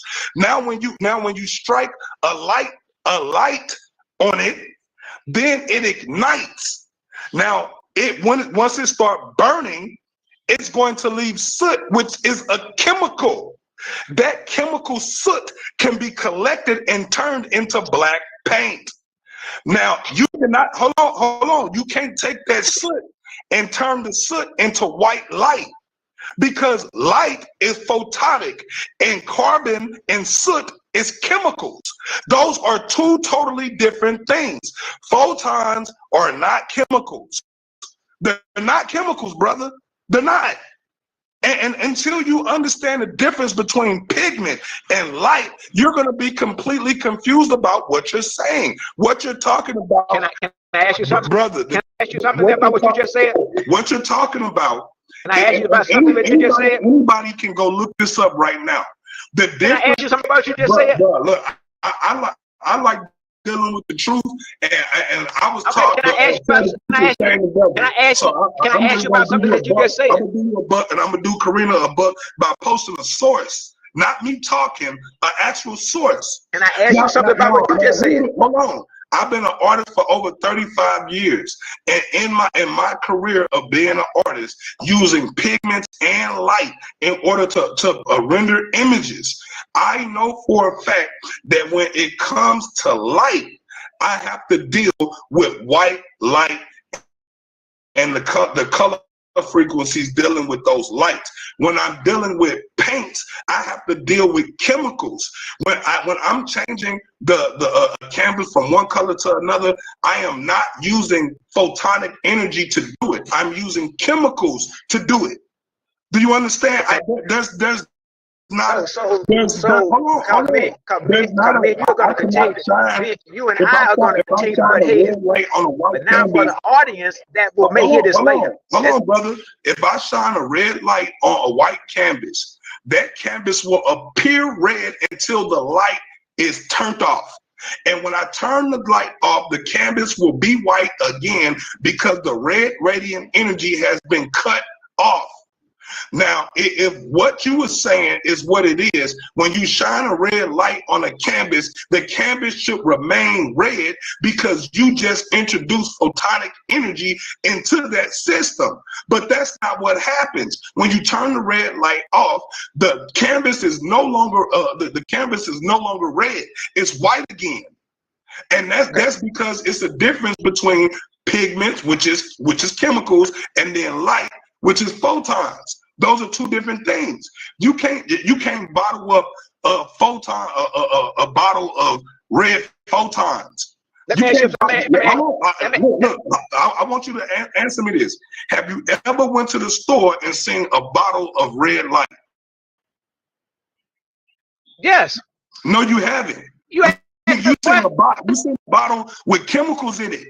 You've never seen a bottle filled with photonic red energy. Yes, I have. Okay, Google that shit and put it in the back chat for us. Okay, let you see what it is. You're not using somebody dealing with. This is what we mean by show and prove and tell the truth, shame the devil. You're on your phone right now. I'm finna do it right now. You can go on Google right now and pull up a picture of a bottle of red light. I'm going to show you right now. You cannot bottle light. You could put a light bulb device in a bottle and shine white light and shine light in it. But let me deal with the question that you put. Let me deal with the possible questions you just put. Let me deal with the possible question that you just put in front of me. Like that's ridiculous. Let me deal with you just said I cannot go to a store and buy red light. I'm saying you can. I'm going to show you how you can. You can't go in the store and buy a bottle of red light. Yes, you can. I'm saying you can. So post it in the back chat for us. Let me just show you how you can. Don't say nothing. Go to Google and go get in Walmart where I can go buy a bottle of red light. Okay, didn't I just say to you, brother, that Google they been trying to hide information? So you just said that you seen it before. You just said with your own mouth that you have seen a bottle of red light before. Is what you said. I'm finna but you tell me to Google it. I'm finna tell you how I've seen it. If you seen anything red in the bottle, it was chemicals. Okay. You ain't never seen photons just in a fucking bottle, bro. You ain't never seen that. No, you haven't. Nigga, you could get a bottle. You could get a bottle. How come you don't ask me? How come you don't ask me to show you? How come you don't say prove it? You can get a bottle. You can get a bottle and attach a LED in the inside and shine red light in it. But the minute that you turn the light off, you turn the LED off, there is no longer red light in the fucking bottle, bro. There you go, over talking again. And you believe that over talking is going. Bro, I'd rather a person over talk than a person keep telling me that they seen some shit and don't never present it. You can, I'm gonna tell you. You don't have to tell me nothing. If you're saying that you personally have seen a bottle of red light, then you ought to be able to go Google it. You're not the only person who saw it, right? You're not the only person who witnessed it, right? Would you let me explain my position, please? Like Kareem, you know I can't stand when people be disingenuous. Would you let me explain my position, please? Kareem, you know I hate disingenuous shit, bro. Like that's disingenuous for you to tell us that you saying X, Y, and Z, and then we ask you to at least just give us a picture of the motherfucker. Just show us a bottle with red light. Nigga, ain't no device attached to it. Ain't no fucking LED in the motherfucker. It's just a bottle of red light. Nigga, you not gonna show us that shit because it don't exist. Okay, you want me to show you how it does exist? Man. See, I think you really upset because of this campus thing. I'm upset because you. I think you're upset because you revealed information that you didn't know that you knew yourself. Bro, you ain't said nothing that I know, and all I've done is repeat back to you the same shit that you gonna find in any science textbook, any art site. They're gonna tell you the same shit that I just told you. Okay. Let me say that again for the audience. This brother who is an artist, I asked him if you put added all the colors on top of each other, what color would a white canvas? We start off with a white canvas. He said if I put all the colors on top of a white canvas, it would then become black. That's his position. He said once again, a white canvas, which is blank, you put red light, you put red color, Roy G. Bill, red, orange, yellow, green, blue, and purple. He said you put all that on top of that white canvas. He said he's going to come out with a black hue. I said then if you were to subtract the colors out, he said subtracting it out is impossible. But they have a term called subtractive color. How you gonna tell me? I'm an artist. How you gonna tell me? I've been doing art for 35 years, and you can. If I put paint on a canvas, if I paint green on a canvas, I cannot extract the green off the canvas. The only thing that I can do is add more paint to it and tone down. I can tone down the green by adding white to it, white paint to it.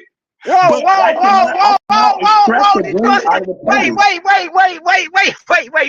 Let's go back there again.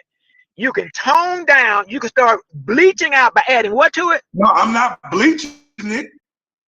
Well, how do you tone it down? By adding white paint.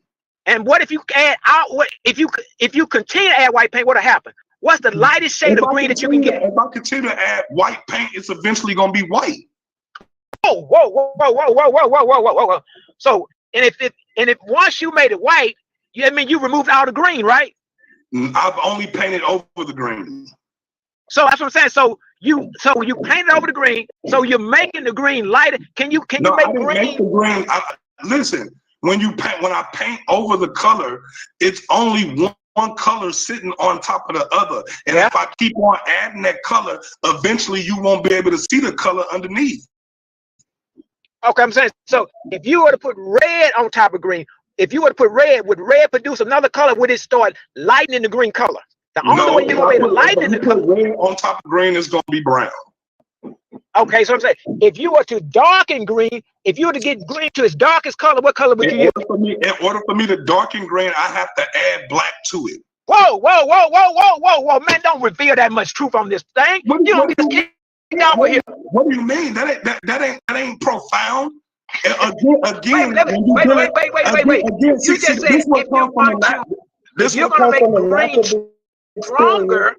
If you're gonna make, this is what you said. You said if I'm gonna make green stronger. You talk about coming from the lack of experience and the lack of knowledge. Again, the reason why it's gonna turn darker when I add black and lighter when I add white is because in pigments, black and white are shades. They're shades. But I'm saying if you're gonna make green, listen to the question. First, you need to understand this before you get to rambling. In pigments, which are chemicals, in order for you to darken green, you have to add black to it. In order to lighten green, you got to add white to it. Both are chemicals. You're not adding light. You're not adding light to change it. Let me ask you about something that you just said. Let me ask you about something you just said. Never mind, bro. Like this is shit you should have learned in kindergarten, bro. Okay, I'm learning now. I'm learning now. I know I should learn in kindergarten, but I'm learning it now. Now notice they call it a color wheel. Notice they don't call it a light wheel. Let's stay with the green. Light wheel. It's called a color wheel. Can we please stay with the green and the white and black? Let's stay with the green. So first, do you agree that in pigments, white and blacks are shades? Do you agree? Black is not black is the presence of all light. White. Brother, do you agree in pigments, dealing with colors and pigments, that black and white are shades when you're talking about pigments? No, I don't agree with. I mean, black is a shade. White. Let me ask you a question. Lack of knowledge on the subject. You don't have enough knowledge in the subject of pigments to make the discern. Let me answer the question my way, and then you can correct me where I'm wrong at. White is this whole time. White is not a shade. Blackness would be a shade. Bruh. Whiteness is the subtracting of the energy out of a thing. So when you add, like you just said, if you're going to weaken the green color, weaken it, you're going to add white to it. If you're going to strengthen the color, you're going to add black. If you're going to make green a deeper shade of green, you're going to add black to it. Till you get this deeper. So you're adding strength to it. So you're taking a color that can make green to its deepest shade. Now, if you're going to start weakening the green color, you're going to take a white color and add this until you get this lightest shade of green that you can get. But you added white to it.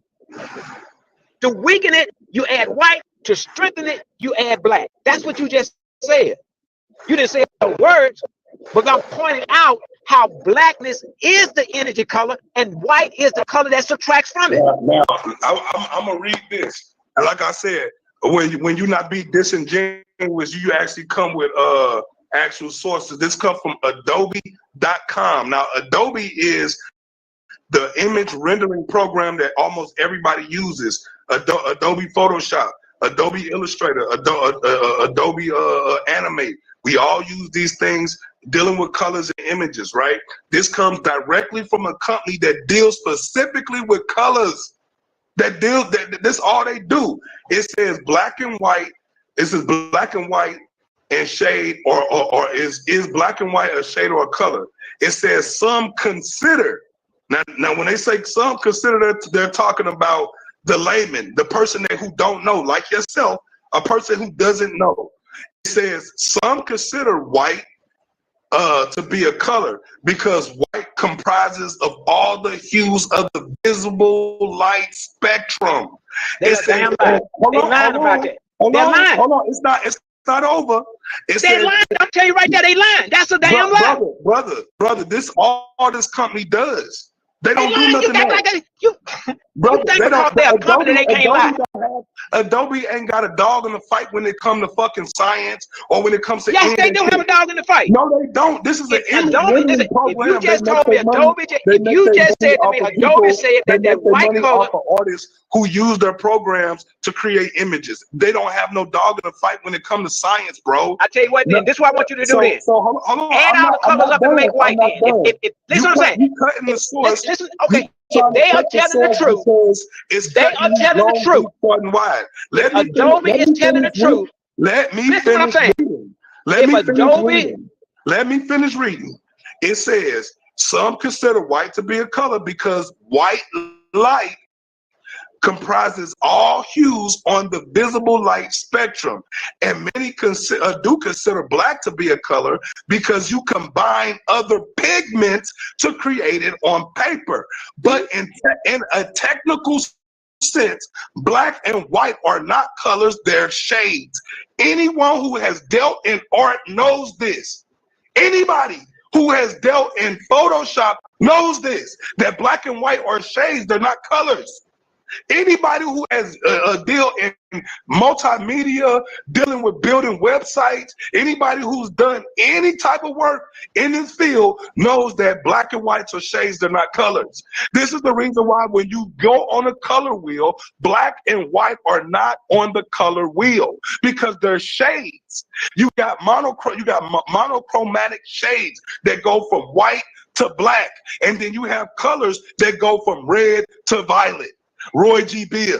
Those are two totally different things. Shades, which are white and black, monochromatic, and then you have Roy G. Biv, which are actually true colors. You understand what I'm saying? So again, that comes from that's just Adobe. Now I can go to Britannica and show you. It says color in the term of pigment is every shade and hue found in a brand new box of crayons. Crayons are chemicals, right? It says that any combination could make from them. It says, to put it in scientific terms, however, color is simply the range of visible light that humans can see. It says different colors such as red and orange, and other lights of invisible light spectrum, such as infrared light, move around in waves of electromagnetic energy. The human eye is capable of seeing only light with wavelengths between 380 to 750 nanometers. For example, the visible spectrum begins with the wavelength that we call violet. Between 380 and 450 nanometers, then moves on to blue, green, yellow, red, and ends with what we call red, between 590 and 750 nanometers. When we look at someone's red shirt, for instance, that shirt will be absorbing. Remember when I kept telling you about the absorption?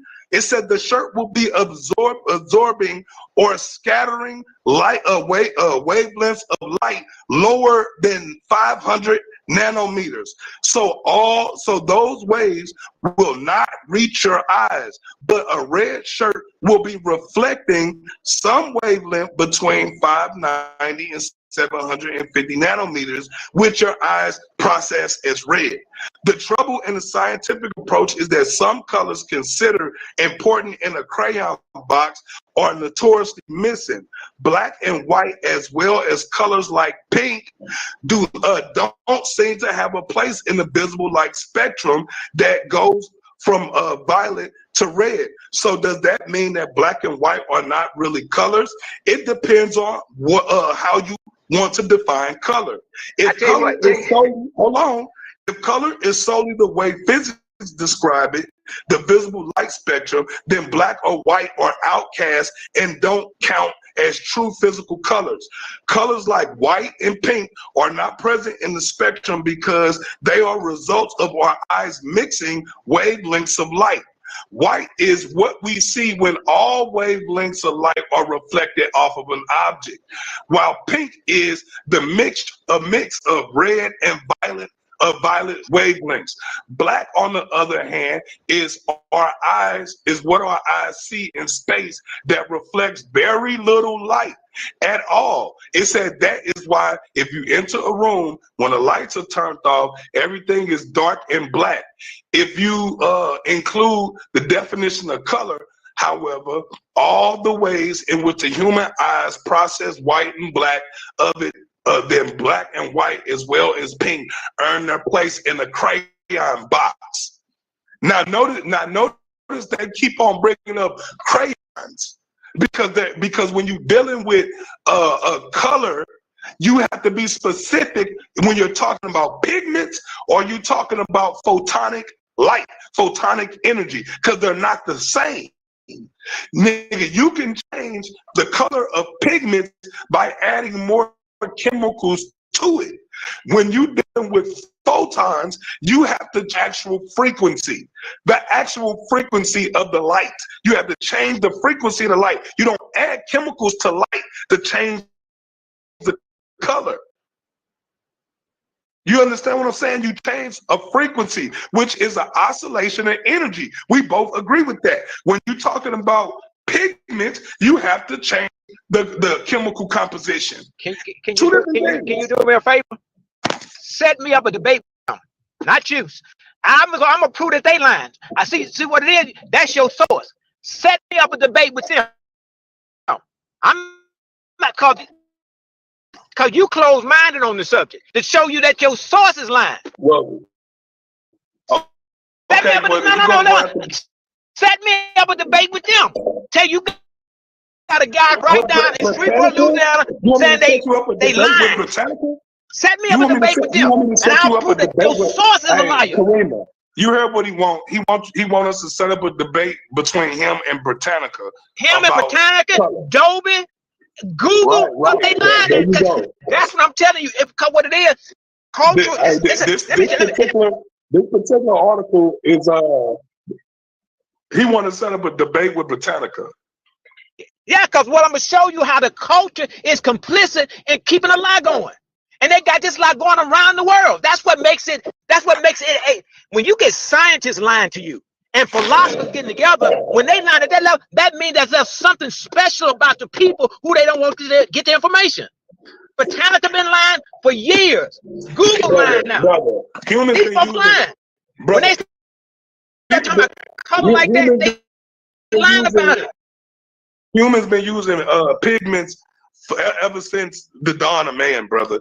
And anytime anybody want to have black, nigga, they will go burn some shit, because when you burn something, you release the carbon out of it, and carbon is black. And so they will take the carbon. Yes, brother. They don't go get, if you got green, they don't just go get more green and more green to turn the green darker. You have to literally go get black and add black to it to make it dark green. That's the only way you can I understand that part. That's not right. So how do you turn a green light black? How you turn a green light? Yeah. You increase the oscillation. Okay, again, if you increase the oscillation, your eyes not gonna be able to see it, because we only see light within what they say. Every time you ask me a question, you can't see it. It's gonna be black. What it is, you they've nullified. What it is, what they've done for you. I'm saying when you say increase the oscillation, right?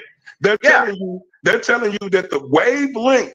So we're talking about the oscillations, the wavelength between the troughs and the crest. That's what we're talking about, wavelength. When you talk about wavelength, you're talking about the crest and the trough. When you talk about crest and trough, you're talking about the oscillations between that's the wave. The wavelength is the length of the wave. Yes, you're talking about amplitude. When you're talking about amplitude, that's the crest. That's the crest in the throat right there. If I click right here, that's amplitude. That's the strength of the wave. But we're talking about frequency. If I click right here on wavelength, it says the distance between corresponding points, the points of two consecutive waves. That's what they're talking about. The trough. They're talking about the trough and the apex, the climate. That's what they're talking about. That's amplitude. That's the strength of the wave. Brother, no, they're talking about the distance between the two waves. That's oscillation. If you're talking about two-way, okay, end to end. It's not a wave end of a wave to the next end of a wave. That's the wavelength. It's not a wave unless it got multiple points. I'm gonna just read it. It says wavelength, the distance between corresponding 2 points. Points of two consecutive waves. Corresponding points refer to 2 points or particles in the same phase.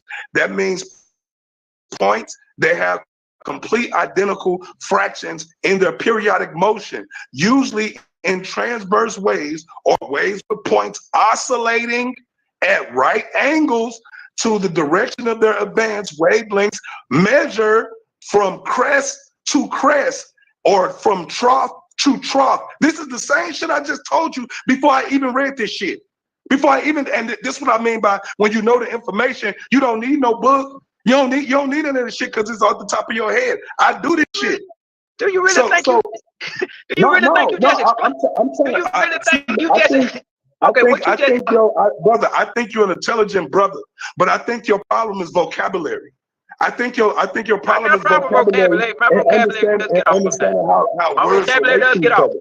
So again, when they're talking about wavelengths, they're talking about this how far each point is from each other in a consecutive wave pattern. That's what they're talking about. That is the wavelength. Hold on. That consecutive wave pattern is called an oscillation.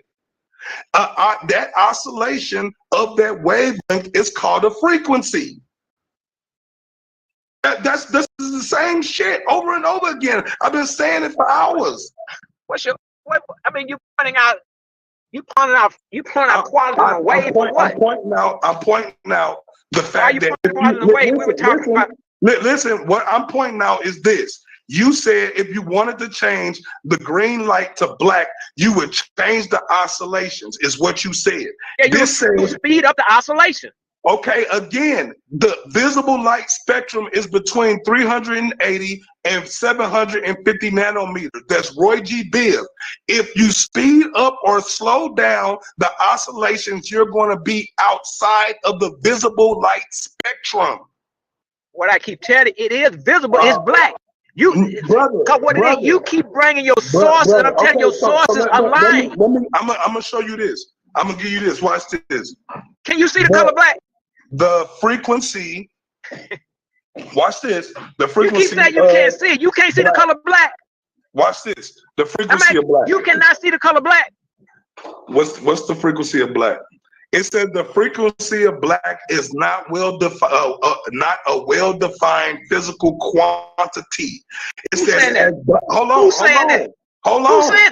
Bro, it don't matter. Who's saying it? It doesn't matter because anybody I tell you, you're gonna tell me that they lying and they part of the fucking agenda. So it don't matter. Okay, so it don't matter. So it does not matter who's saying what, because why you keep quoting them then? Why you keep quoting them if they're lying and they have an agenda? You got a built-in excuse. Your built-in excuse is everybody's lying. That's your built-in excuse. So any source that I give you act like everybody can't be lying, brother. Okay, so that means that your argument is automatically biased. That means your whole argument is automatically biased because anybody who comes with any other information is lying and an agent of the agenda. That's according to your own mouth. You just said it. Okay, let me ask you this. Hold on. Let me show you how they been lying. I'm not done. Let me finish reading what it says. It says the frequency of black is not well-defined physical quantity, as black is not a color that corresponds to a specific frequency of light. In terms of light and color, black is the absence of visible light. It's not saying that it's absent of all light. It's saying it's the absence of visible light, which is the only light that humans can see. Okay, can I ask a question? Meaning that it does not have a specific frequency. So I want you to hear this. If it's telling you that black doesn't have a specific frequency, how can you speed up or slow down the oscillation of green in order to make it black when black doesn't have a specific frequency? Okay. Let me. You got a lot of things. This is what I mean by not understanding the information, and maybe it's because the language barrier and you're not understanding the vocabulary. You know what I'm saying?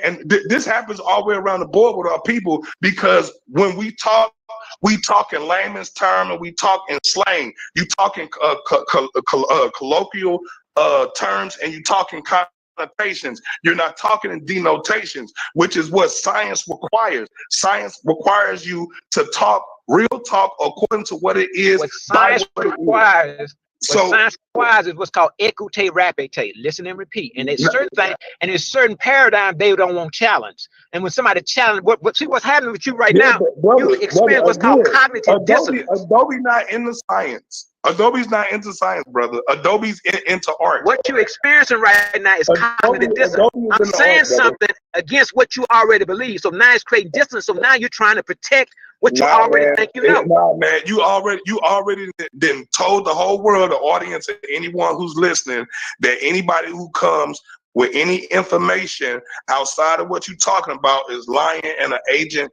for the agenda. Okay, hold on, brother. I need you to understand. Do you understand what the word bias means? Yes.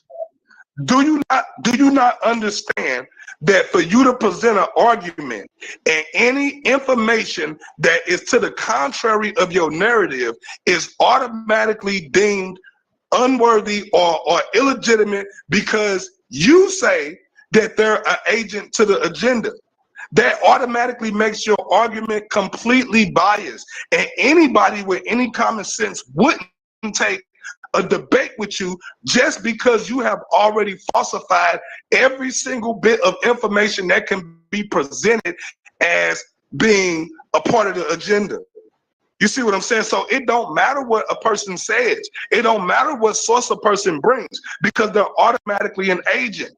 No, that's called bias. What I'm going to show you is that the information that you're presenting. I'm going to give you an example of that same bias. All black people are criminals. And it don't matter which black person that you put in front of me, they're guilty. That's the same shit. That's the exact same shit, bro. And that's what I mean by are you gonna be a conversation hog? Y'all have a racist mentality. Are you just gonna hog the entire conversation?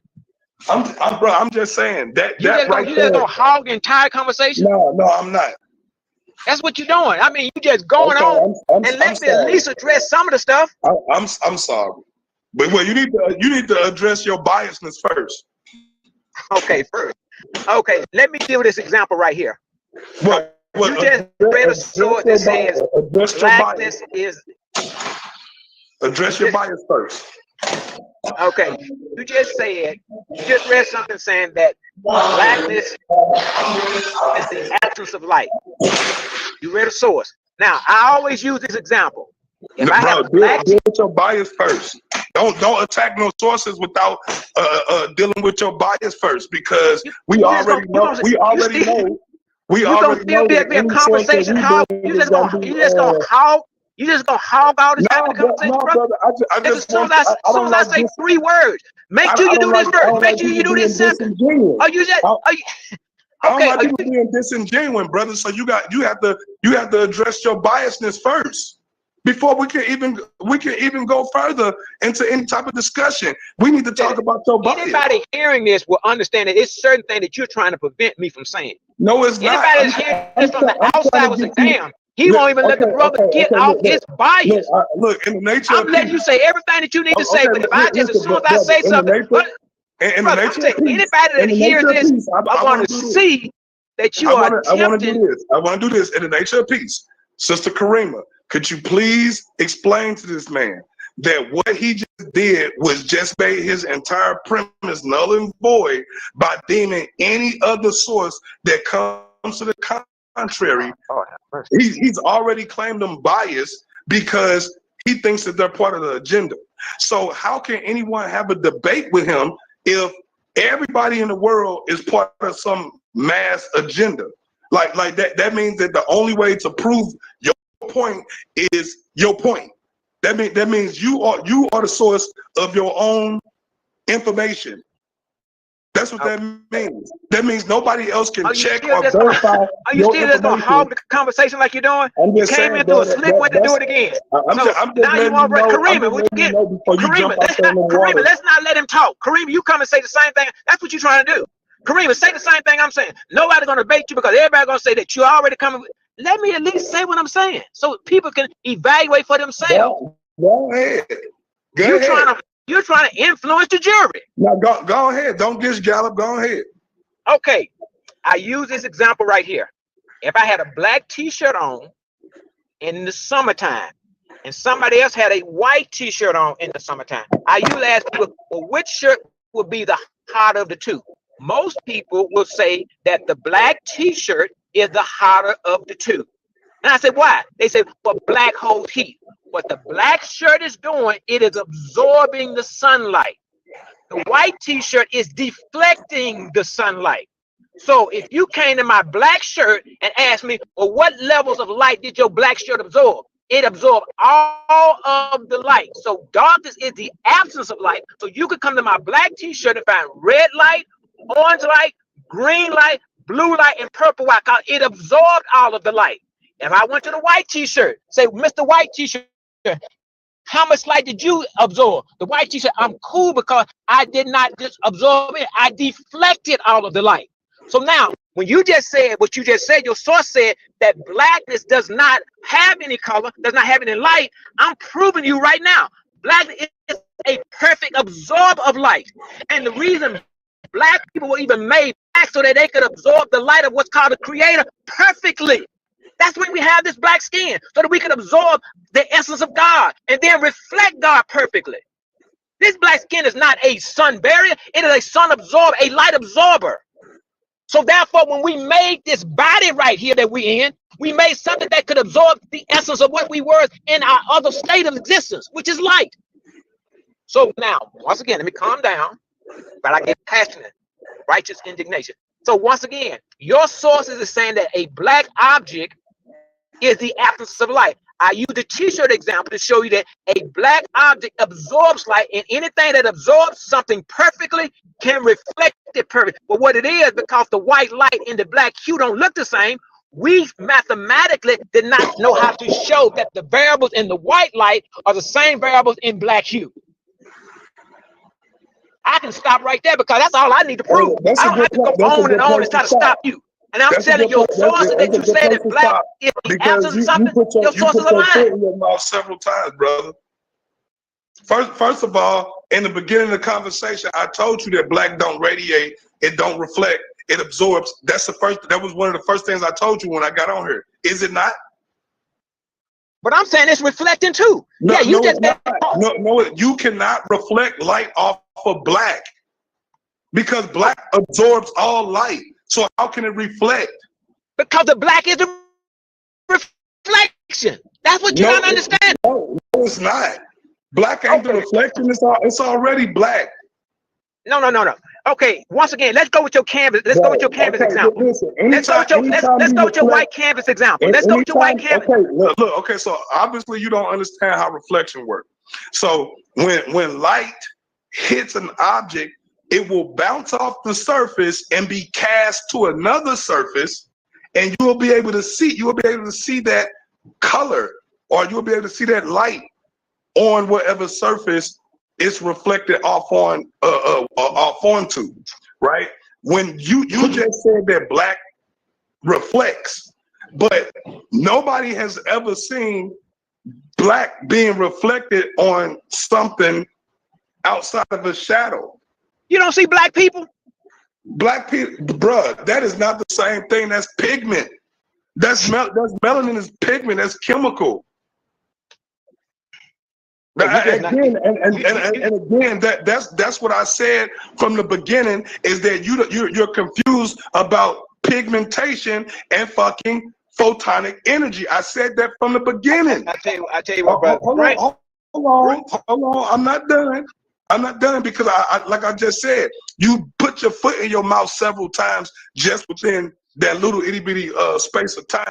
And this is what I'm trying to tell you. In order for you to get your argument straight, you need to understand vocabulary, bro. And you need to understand how the English language works and how a debate forum and literary science works. You need to really sit down and think about that, because like I said, if we was debating, I would be tearing your ass up just in rebuttaling alone. Just in rebuttaling alone, I would tear your ass up. You know what I'm saying? Because I can sit here and present every single thing that I'm saying in detail, in video form, in experiment form, in mathematical equation form. I could just keep showing. Well, let's have a debate then. No, I don't, brother. I'm gonna be honest with you. I would do the community a disservice. You be doing the world a disservice to debate me. I know you be doing the world a disservice to debate me. Of debating you because you don't know that information you're talking about. I would be doing a disservice. You know what I'm saying? You do the world a great disservice to debate me. I don't want to quote the our scholars when they say they only debate their equals and everyone else their peers. I don't want to use that cliche, but in this sense right here, I've shown and proved just over this discussion, this dialogue back and forth, that you don't really understand this information, and you don't understand, and you don't really understand that the word. I'll bring my sources, but you don't want to debate me because you would be doing the world. The world will come to an end if you debate me. Doing a disservice. I'll be doing a disservice. What you need to do is show the world how to beat the shit out of somebody like me. Show the world. What you need to do is show the world how to handle somebody like me. Say this is what you do somebody like me. Somebody come with that illegitimate shit he's talking about. This is what you're doing. Yeah. Snatch me up and throw me in the corner, kick me in my ass. Show the world how to handle me then. Yeah, that's what's been happening in this whole call, this whole discussion, is me showing the world that you don't understand this information at all. And then when presented, up so everybody can see it. Hold on, and not only have I shown them that you don't understand this information, I've also shown that you cannot properly demonstrate what you're actually speaking about. You can't actually properly demonstrate it. So I've already exposed that you don't understand light. I've already exposed that you don't understand pigmentation and chemicals, molecules, atoms, and all that shit. You don't understand none of that. But you're arguing from a physics standpoint.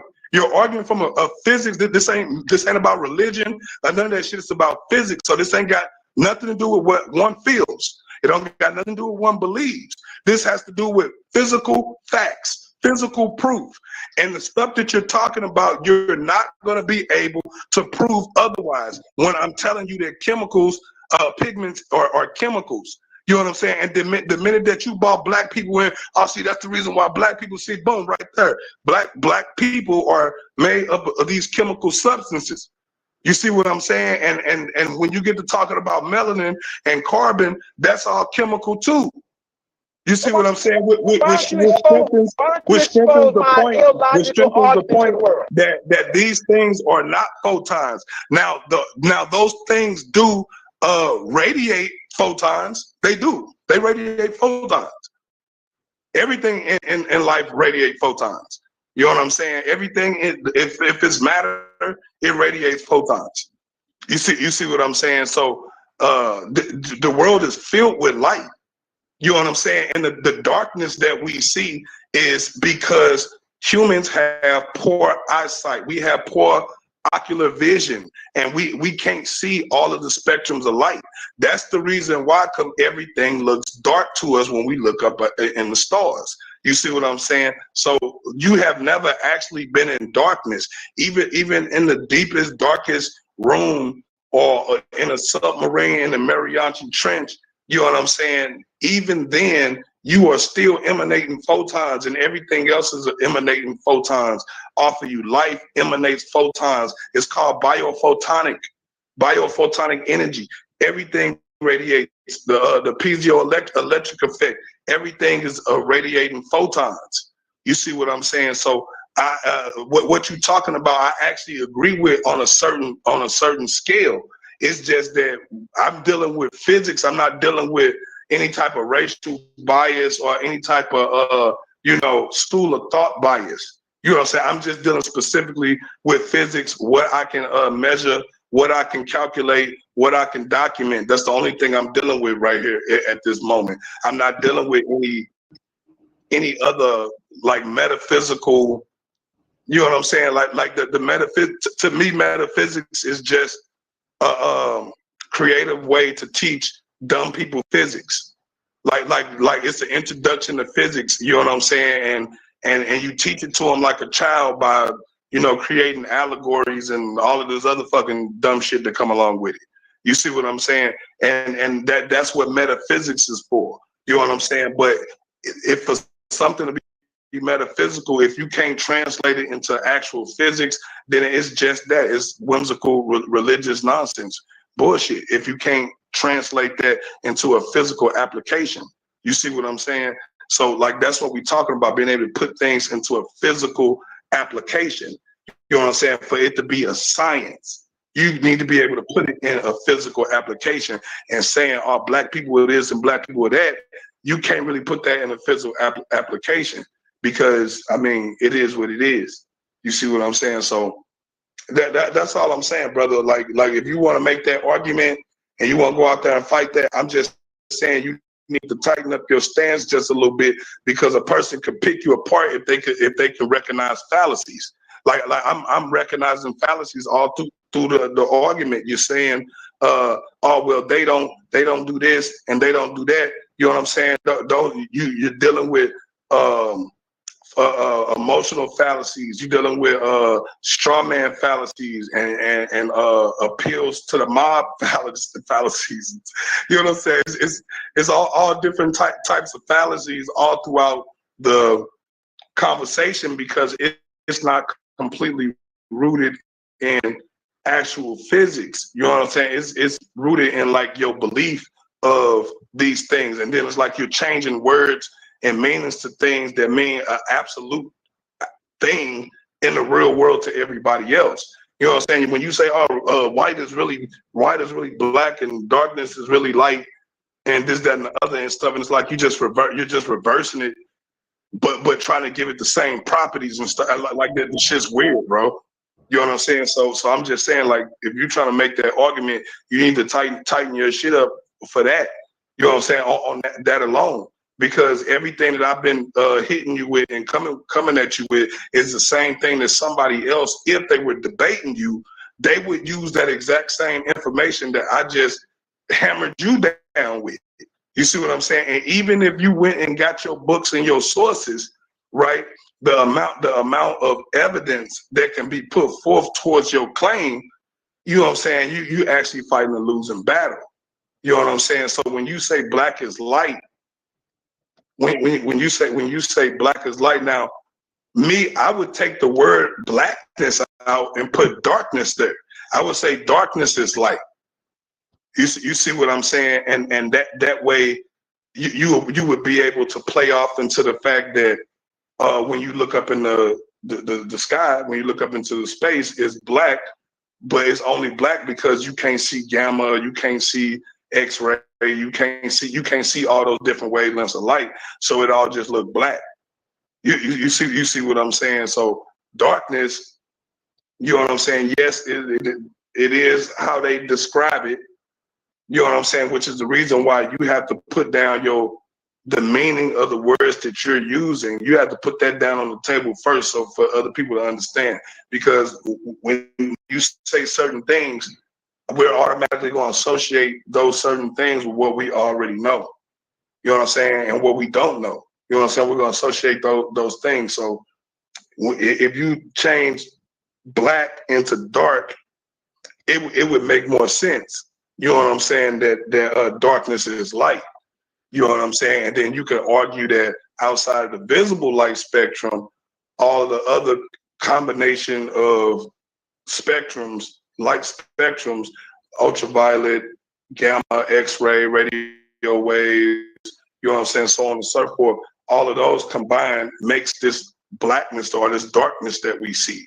You know what I'm saying? I wouldn't argue with it from a black perspective, because when you do that, you're going to get into pigments. You got to be talking about pigments. You see what I'm saying? Now, when you talk about darkness, you see how long you just been hogging the conversation? Oh, okay. Well, no, I'm just saying you can cut in at any time. Do you see how long you just been talking? You don't even know if I'm on the phone. You don't even know if I'm. I thought you was listening. I thought you finally started listening. But at least take a breath. And brother, you want to say anything? But your whole thing is to make sure I don't say anything. No, I need to present the argument. I need to say darkness is light. No, brother, I understand what I'm doing. I'm giving you friendly advice. I appreciate it, and I appreciate the advice. Yeah, I'm just giving you friendly advice, because I like I said, I can't debate with people who don't know the information, because I'm not gonna get better. I won't get better. Appreciate it.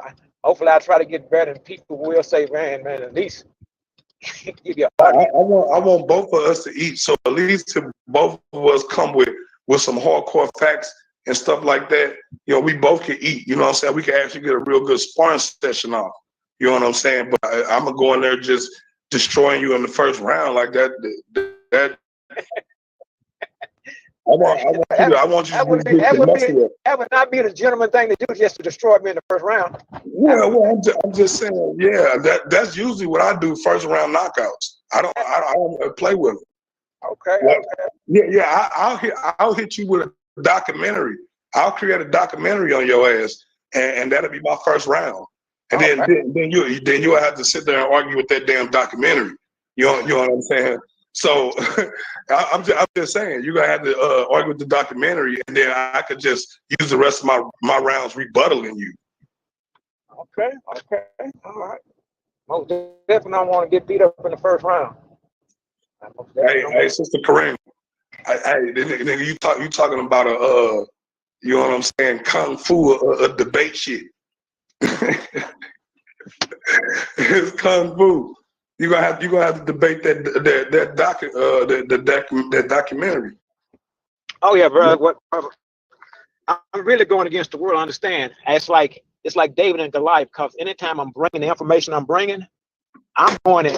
Because once again, some of the stuff I talk about, it can't be Googled.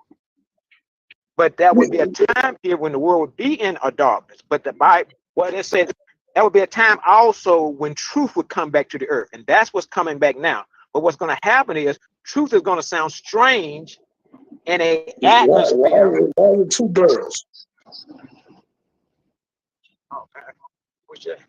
Let's show what I do, brother, so you can understand. Why is it two girls on the phone? Huh? Because I'm Daryl Cosmo and he's Daryl McDay. What's up with you, bro? Hey, what's happening? What's up, Daryl McDay? What's up, baby? What's going on with you, man? Hey, what's happening, Chief? It's good, man. I had to hop on real quick, brother. Did you just call darkness light? Huh? Did you just call darkness light? Yeah. I'm saying the dark. I'm saying dark. I'm defining darkness according to how I rationalize it.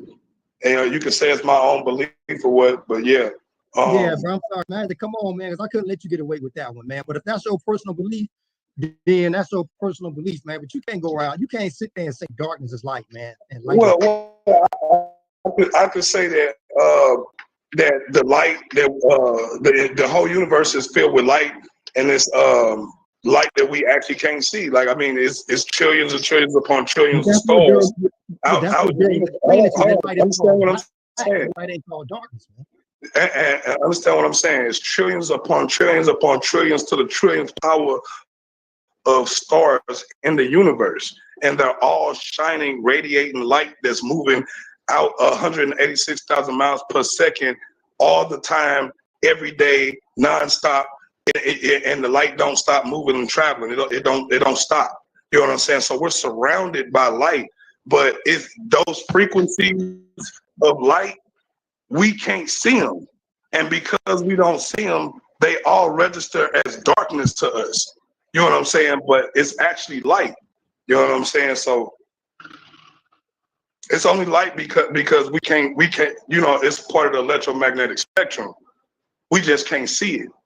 You know what I'm saying? So it just registers dark to us. A great way to think about it is when you play in a video game and you can't pick up an object, or you can't use an object, or this one thing is blotted out. You can see the shape of it. You can see the shape of it and shit, but it's blotted out because you haven't achieved a certain thing on the game where that unlocks. You know what I'm saying? If you could think of it like that, you know what I'm saying? It's like the light is there, but it's you ain't if your eye vision, your retinas and your photoreceptors have not evolved to the state where you can actually see those frequencies. And if you can see those frequencies, you will see that the universe is filled with light, and you have never been in darkness a day in your life, ever. and you never will be, and you never can be. So you'll understand a little bit, but gives me an edge. You see what I'm doing? To show these power lines. This is what I do every day. Right now, I got a situation where the power is interrupted. So therefore, by me understanding these factors here, it gives me an edge on most people I talk to, because this is something I do every day. I restore power. So therefore, by taking the same principles that I'm about to do now, let me show you once again. Every day I can pay. That tree on the line right there, that tree is across the lines up there. It's going to create a bridge. Once that bridge is created, it'll travel down the tree to the next line and short out the line. I troubleshoot. So therefore, when I'm talking about what I'm talking about, I'm going to come in most ways that most people don't know about, because once again, the stuff that I do every day restore power. So if I'm restoring power on a line, I also understand how to restore power to a people. I understand what disrupts power. See, if I was coming on your street right now, you may tell me, my power's out over here, my power. No. I got to be able to discern where the actual problem is. In this situation right here, right now, let me show you again. See that tree? Across the lines right there? This is my occupation every day, finding out why power is not working. So once again, I take those same principles and I'm able to apply it to a people to understand why we don't have power. Now, you may be saying we don't have power because of this. No.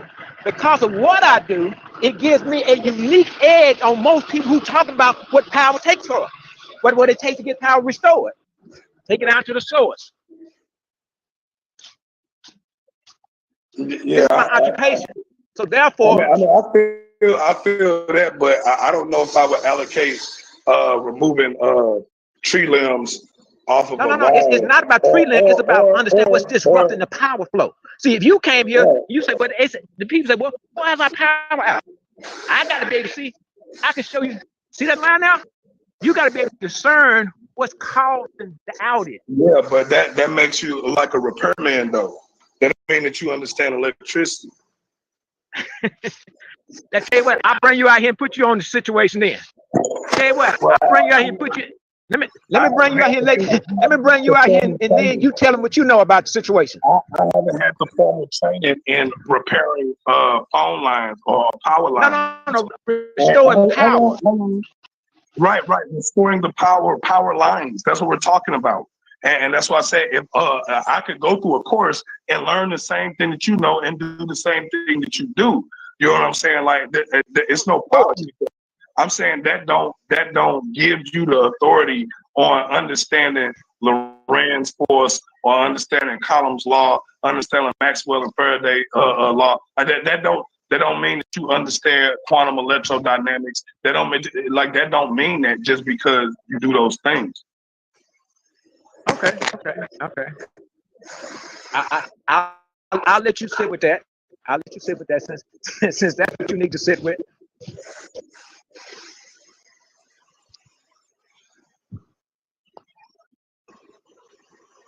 Once again, the principles of restoring power. First of all, you got to understand what interrupts power. Once you understand what interrupts power, then you know what it takes to restore power. Our people have been disconnected from power because of a philosophy about black. So therefore, when you see me approaching it this way, it's because I understand, once again, if we're going to be empowered, we have to understand what impedes our power. So therefore, we have to, which I would. Anyway, brother, I enjoyed the conversation. Now,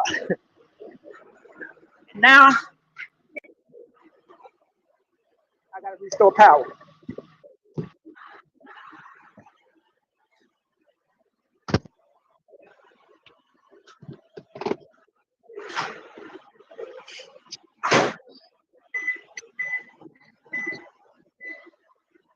Anyway, brother, peace out, y'all. Yeah.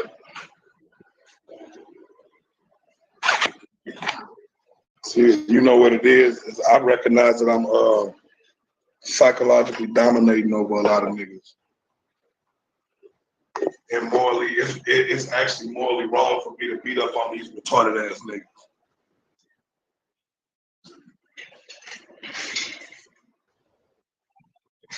You hear me, sir?